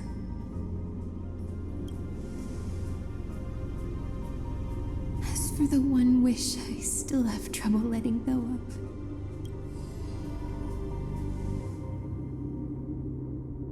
One will remain in the past.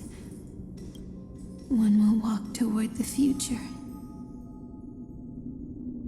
Oh, Cyrene. I believe that the one I cared for most will witness on behalf of the ripples of past reverie every starlit tomorrow.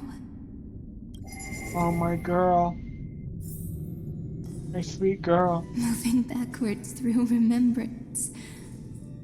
What a curious feeling. Is this the moment Irontomb declares victory and casts the destruction upon the stars? So back then, in the path space, it was I who found me. The gods' whispers were nothing more than a girl talking to herself. Now that I remember, what I heard back then was...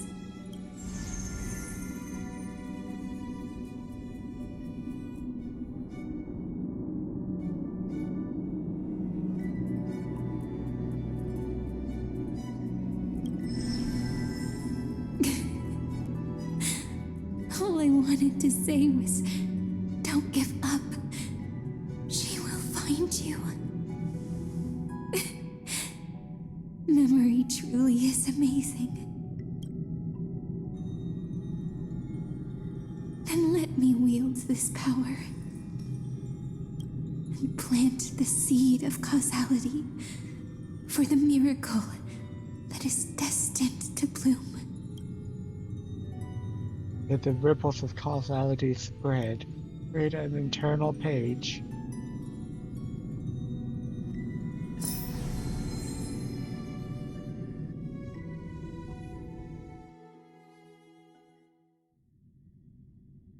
Even so, must we walk all the way to the very beginning of memory?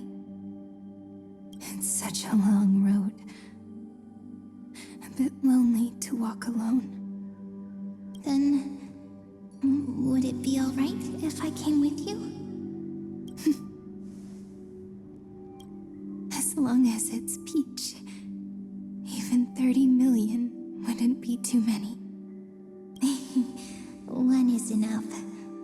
Take a deep breath, and then we can set off, alright? Follow the ripples of remembrance into the past. Reconnect every moment in which the gods made themselves known. Clearly, cause leads to effect. But now, the future gives new meaning to the past. Effect flows backward and nourishes cause. Maybe that is what makes memory so beautiful. So, let us return the way we came. Look back at every ripple that formed. Go back home.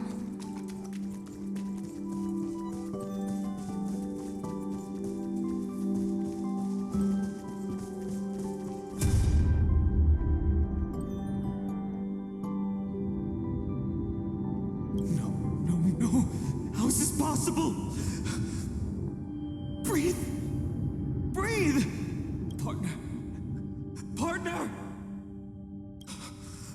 No. I have to get you out of here first!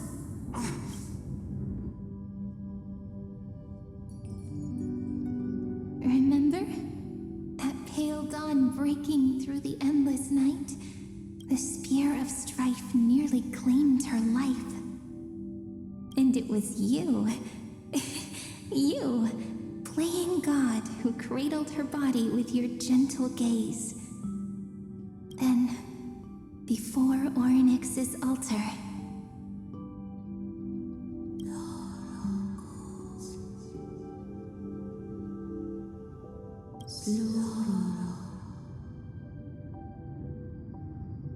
even the Titan of Time mistook you for someone else. I never imagined there was a hidden truth behind our first meeting. The first time was also the last time I saw you, friend. Though the ripples of causality spread.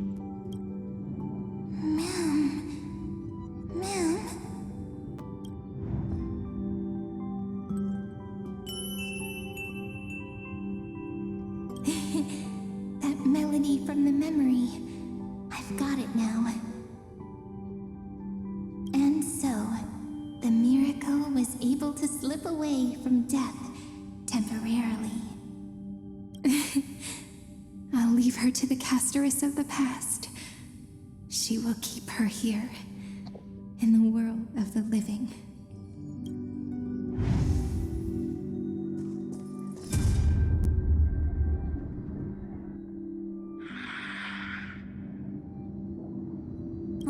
Darn it! What are these things? You're not taking me down. Not before I find a way to help her and Dunhung. If you've got a bone to pick, take it up with my six-phased ice. March wandered all across amphoreus for 97 days straight, chasing one goal: to save her friends. And with her bow and arrows, she brought down every obstacle that stood in her way. So that's how it happened. My skill with the bow. I owe it all to March. Where were the bow and the... Oh?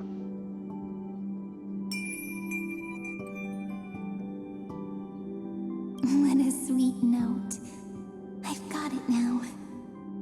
And so, in a memory from the past, you inherited March's mastery of the bow.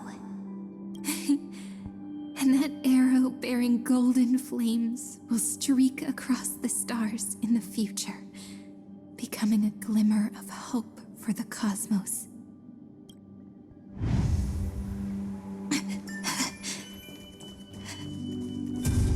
Are you okay? 3 paths interweave and fetter amphoreus, co-authoring the fate of the world.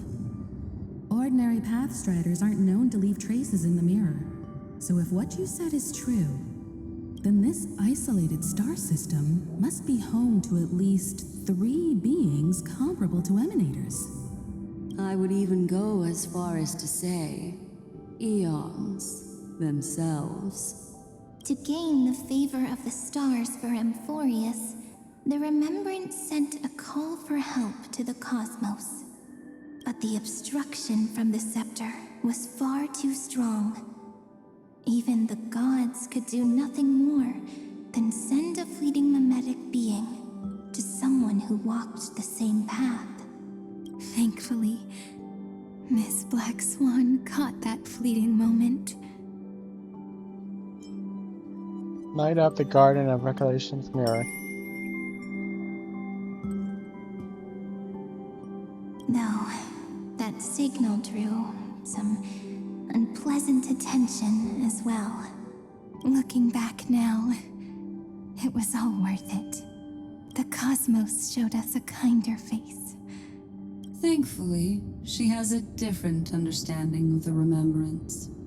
Miss Evernight once said that the remembrance wasn't looking after amphoreus, but rather scheming and preparing to devour the paths. Her deduction was perfectly logical, but she failed to account for what the humans in this story could achieve. Maybe I have a scheme of my own. A scheme that will bring happiness to everyone. Please keep helping them. And the others in the future too, Miss Black Swan.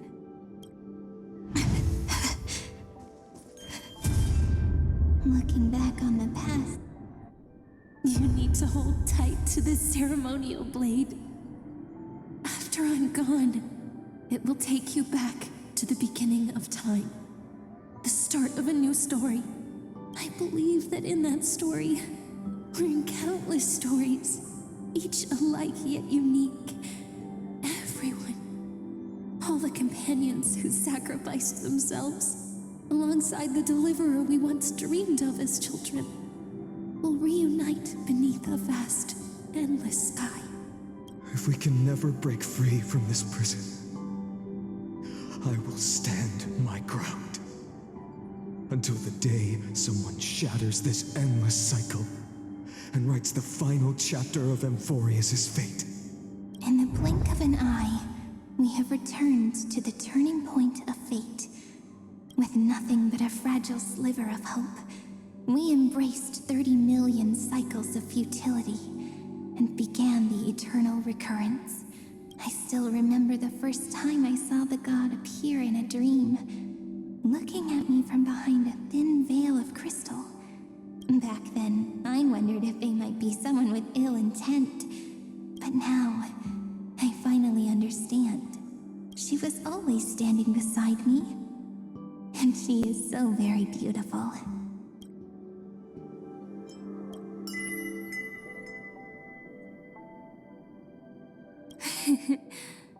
Causality really is a force that cannot be stopped.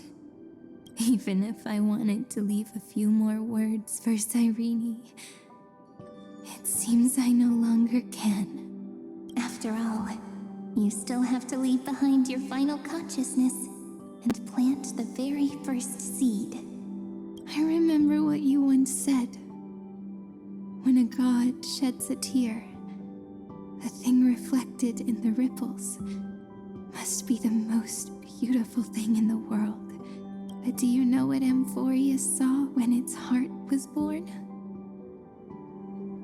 The first thing it saw was a name. Parsing object information 093. 0, 9, 3. Looks like you figured it out. Sometimes, all it takes is a change in perspective to reveal something truly unexpected. Don't you agree? That's right. Turn these numbers upside down, and you'll see a beautiful eternity. Something we believe in. The ego.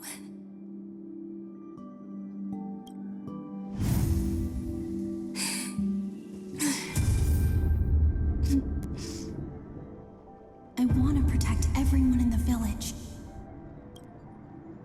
But can I really do that with the strength I have? I shouldn't think too much. Better finish the farm work Dad left me first. The hero within has been by our side since we were little. Finan has always been strong. But without that faint glimmer of hope lingering in his mind, would the weight of fate and endless recurrence finally break him? If only someone could place even a sliver of hope inside his heart, he would hold on and keep going. Yes, just a single spark. And he would guard that fragile light until it turned into a blazing sun.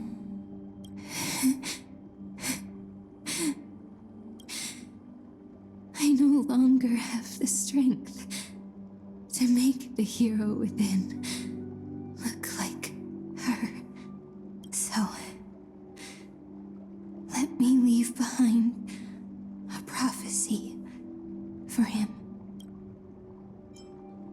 tomb of Take pale this dawn. wish with you.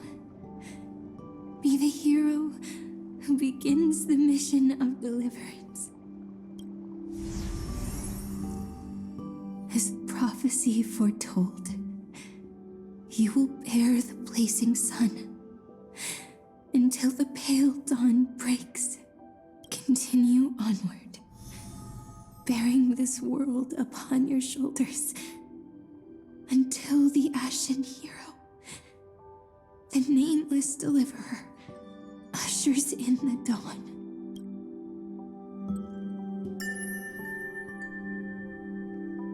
Now, your eyes have seen through all of Amphoreus, from the end back to the beginning.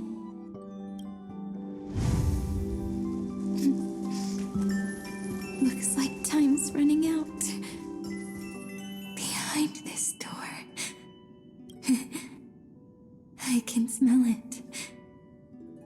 The scent of wheat fields. You're clever. I bet you figured it out long ago, didn't you? The end of this journey back. The final gap in Amphoreus. It leads to the place we both call home. We can finally go home. Are you ready? If you leave memory at the very beginning of the story and cast the first stone, that final gap in Amphoreus will close. The causal loop of Amphoreus will become a fixed point in the stars. And if I don't do that, then this world and the cosmos beyond the sky might still fall into the destruction. There's no way we would let something like that happen, right? Exactly.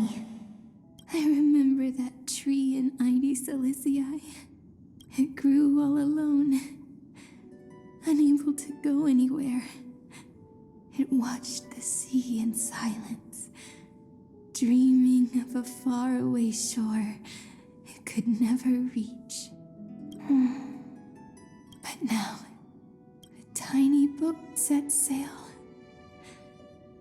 It carries a seed of hope, plucked from the tree, and heads into the great beyond.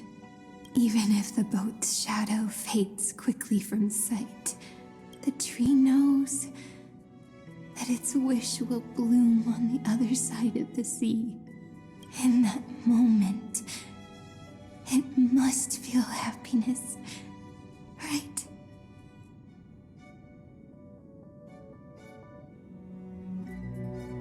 The way you brought it up, now I kind of miss that tree too. Come on, let's go home together. Take it with us, back to the sacrament courtyard. Let it become remembrance's anchor, tying together the times we knew so well.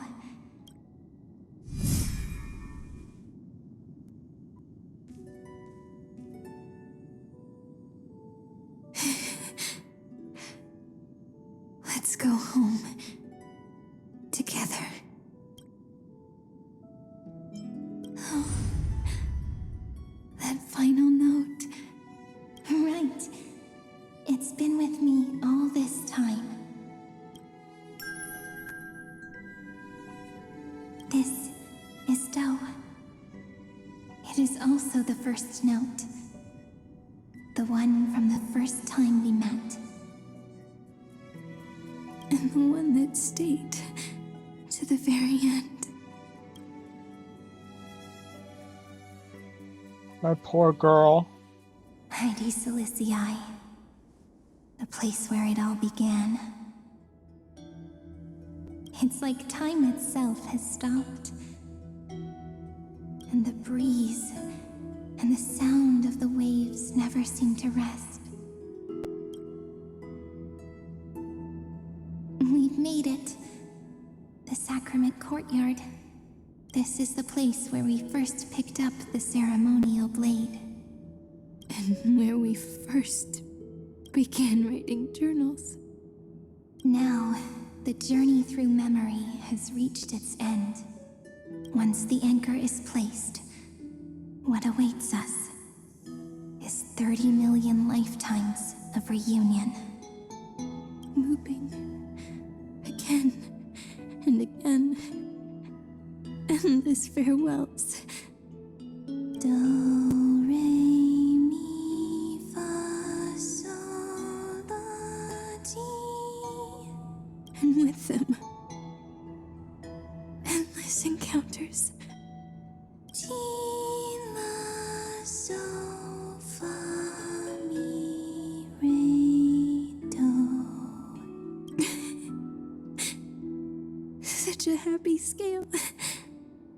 Whether it's for Cyrene, the Deliverer, or every sprouting branch of amphoreus, I leave this tale of love here. May the river of time flow backward, bringing scenes of the future before our gaze. In the eternal land that no one remembers. The legend of the trail place is about to begin.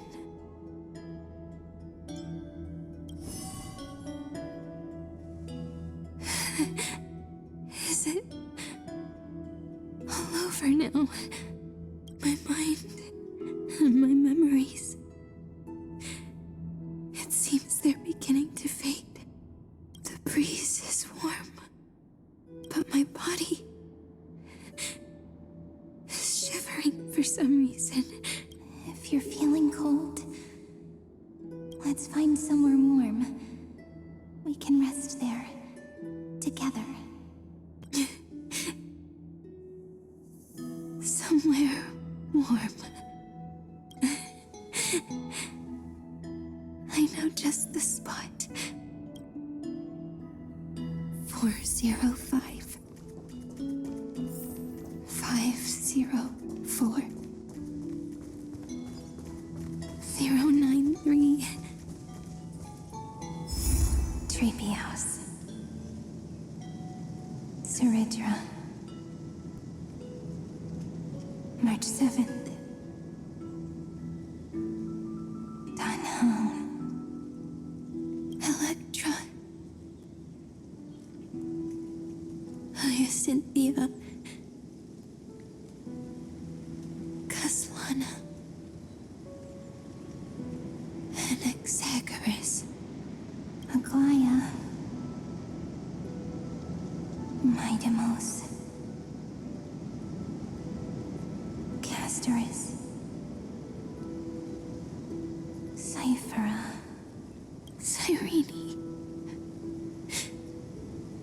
And you. Look. Everything is already as we've written.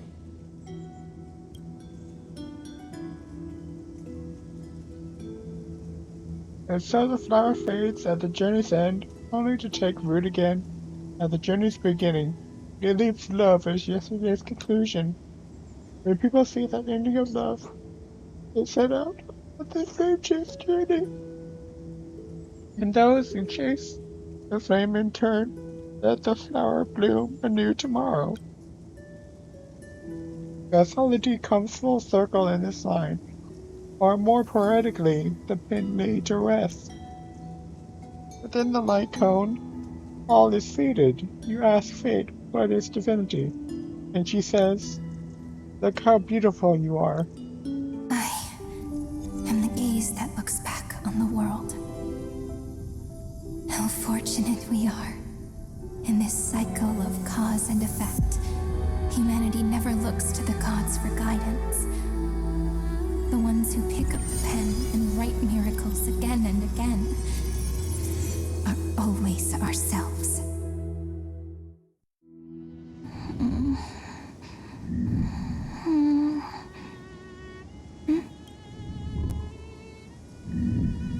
Am I still awake?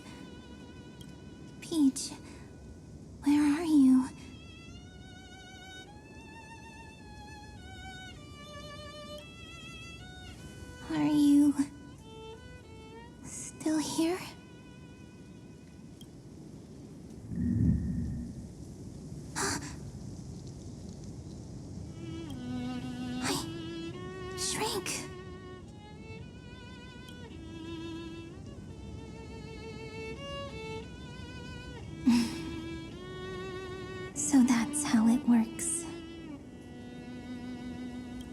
When memory drifts away with the breeze, love leaves behind a seed and turns into lament. Demiurge, Cyrene, Mem.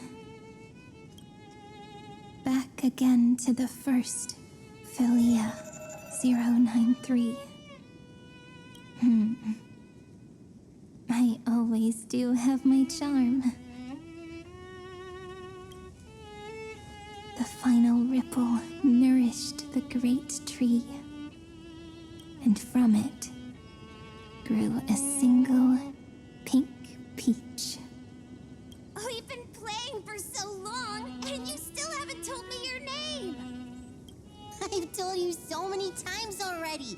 You're just forgetful. My name is Livia. Livia. If you forget again, I won't tell you next time. Livia. Got it. Then you have to remember mine, too. I'm Piso. I always remember. So, Cyrene was just a pen name after all. So sleepy.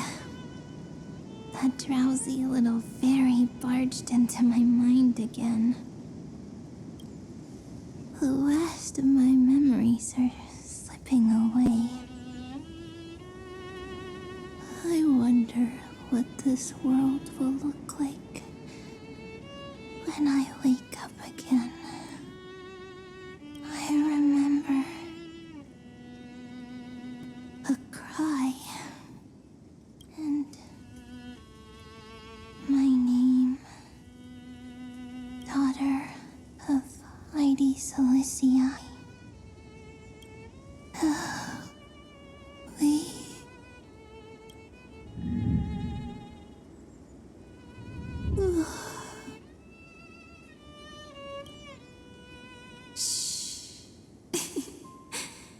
Never mind. The same seed, when planted in different soils, blooms into flowers that are alike, yet never the same. But what truly makes her beautiful is each and every soul in the world. No matter what form liking takes, it is still precious love, and I will accept it gratefully and return it with joy.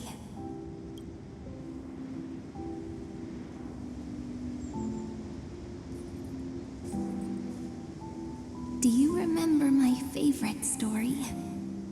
That crystal flower was so beautiful because it reflected the eyes of the little fairy.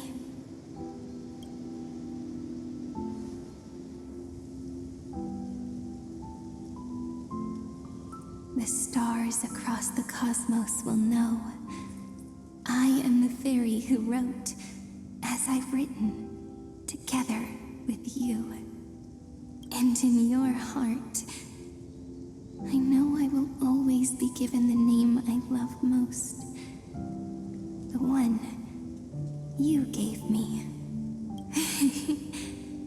After all, we've always been in sync.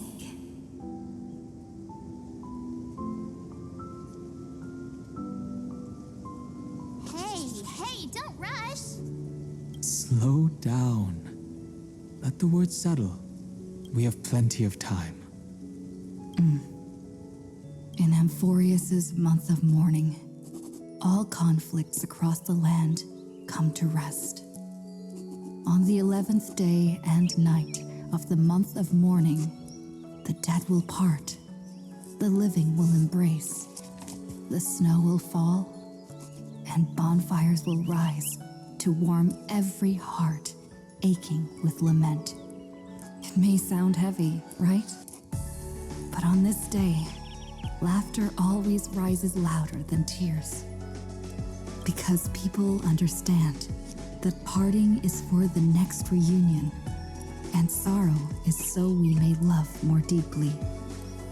That is why this day is her favorite of the year.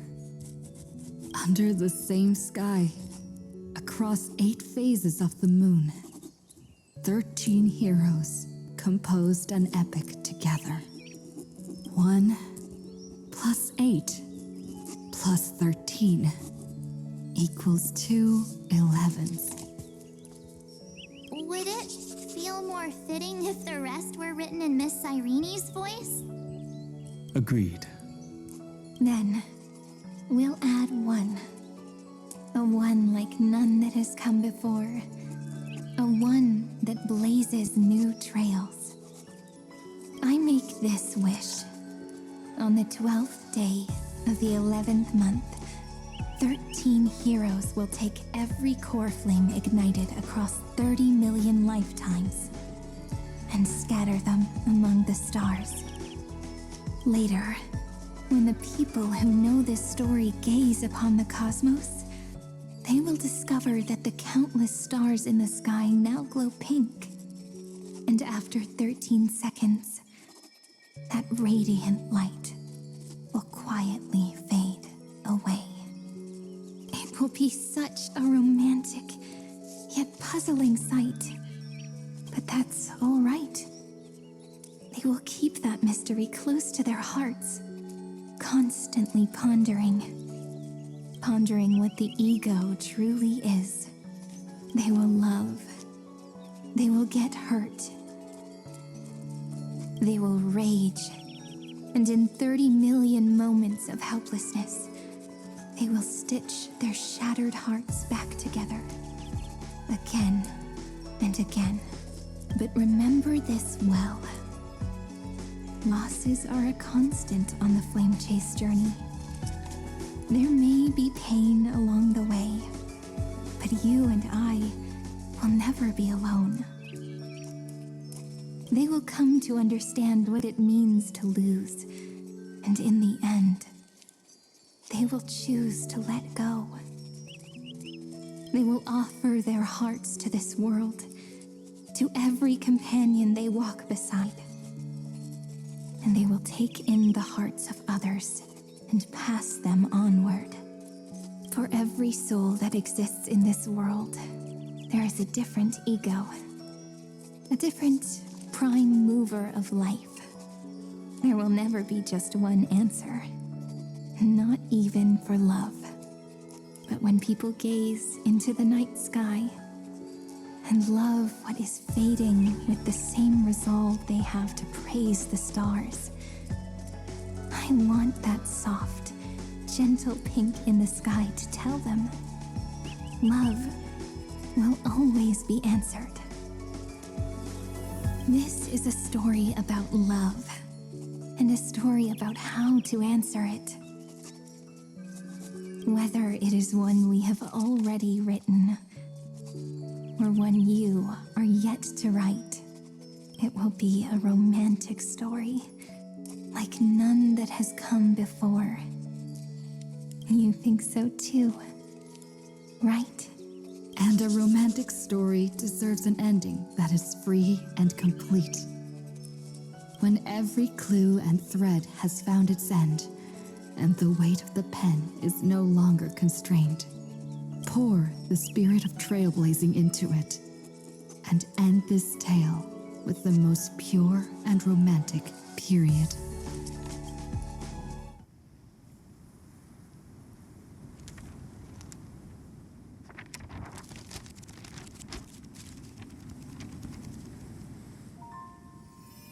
Light, sky, sea, stars, seeds, flowers, birds, hope, and love. Such words of beauty were how I first imagined the world. For as long as I can remember, I've used them to tell the stories of amphoreus. And now, this is the last one. A story about tomorrow. Dedicated to you.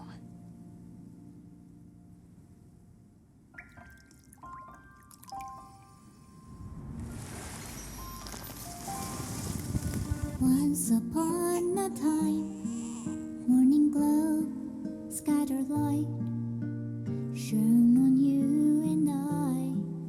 Fading poems, frozen rhymes, or traces on the breeze.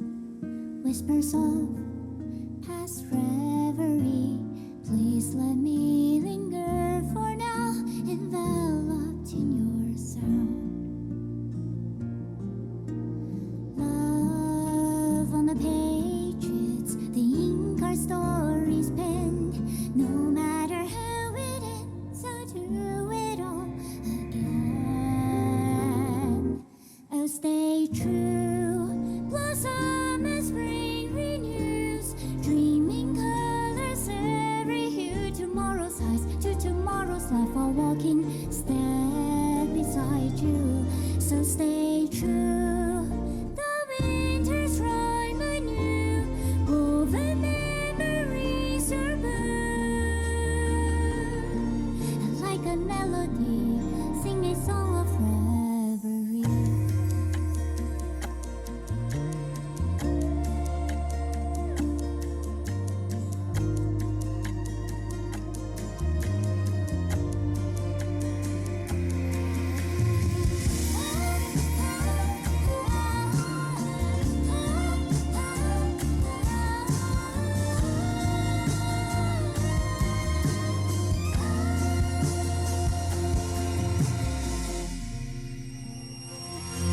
Please stay true, cherish your memory.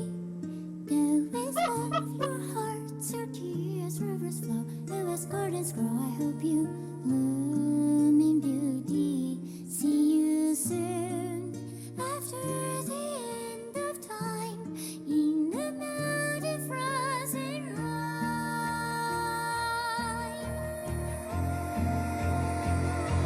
Now stay true, blossom as spring renews, dreaming colors every hue. Tomorrow's eyes to tomorrow's life, are walking step beside you. Now stay true, the winter's rhyme anew, woven memories are blue. And like a melody, sing our reverie. And in our memory, in the end of our journey.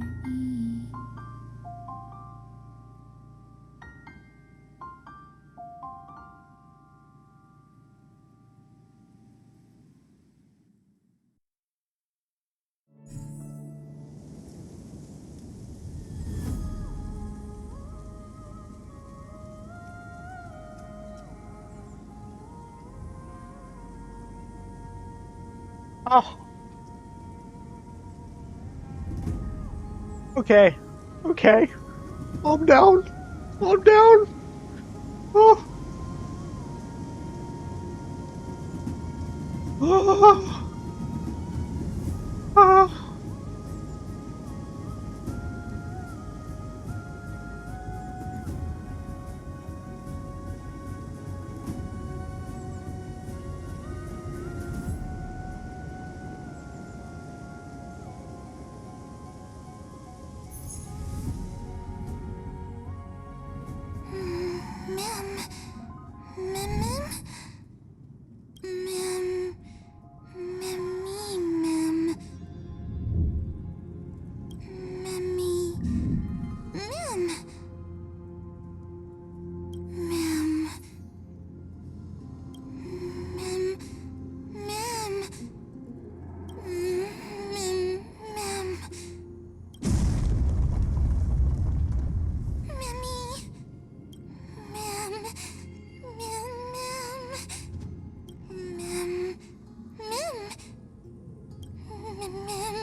guessed as much. It's no longer working.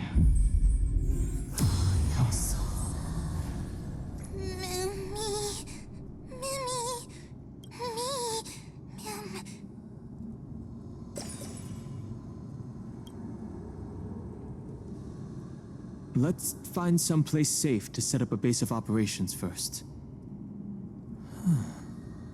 This statue and the buildings we've seen so far point to a civilization here on Amphoreus.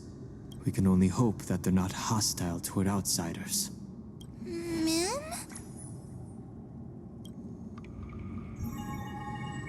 I've reunited with you so many times, and every time feels like the first time we met. Each time, love breaks through the stubborn cycles and takes flight toward a pink tomorrow.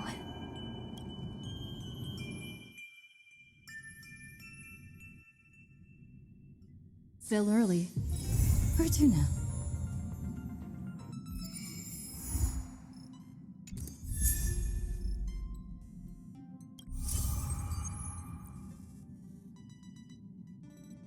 Nameless declaration. All flawlessness shines due to memories and stories find completion by looking back. The first is memorized through your travels. Head to the book and write it down. Trace unlocked. Trailblazer Remembrance. Unlock the trace unfinished epilogue. Using ultimate enhanced basic attack into a joint into one instance of joint attack.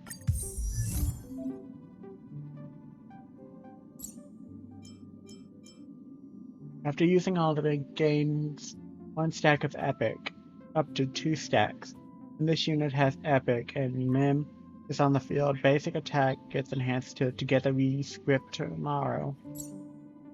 Oh, poor girl. I'm leaving this on, I don't care.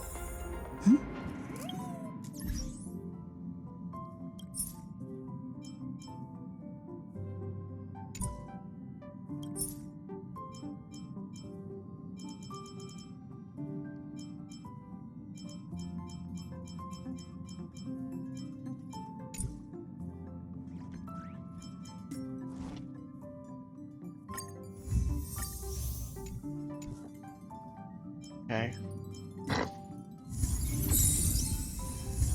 Okay.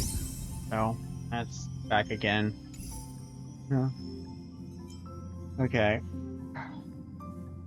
Let's do some pulling. We have enough for a few more pulls. Let's see if we can get Cypher. Then we'll end stream.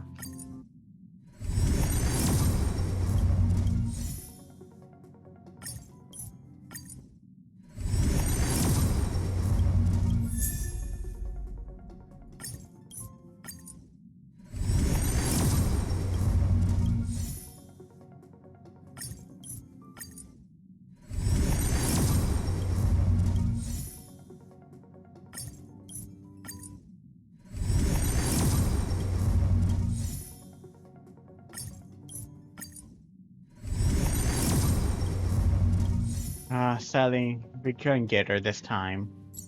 We still have 7 days or so, so hopefully we get her.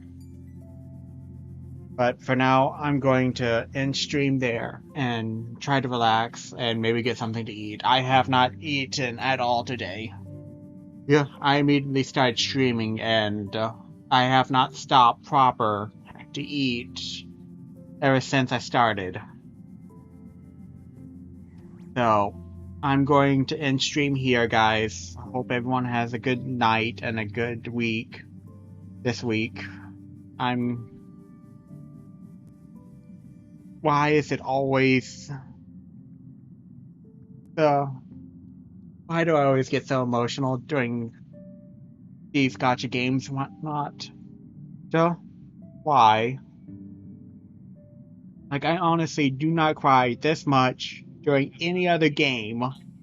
Well, and yet I cry the most in these Hoyo games and Nikkei. Yo.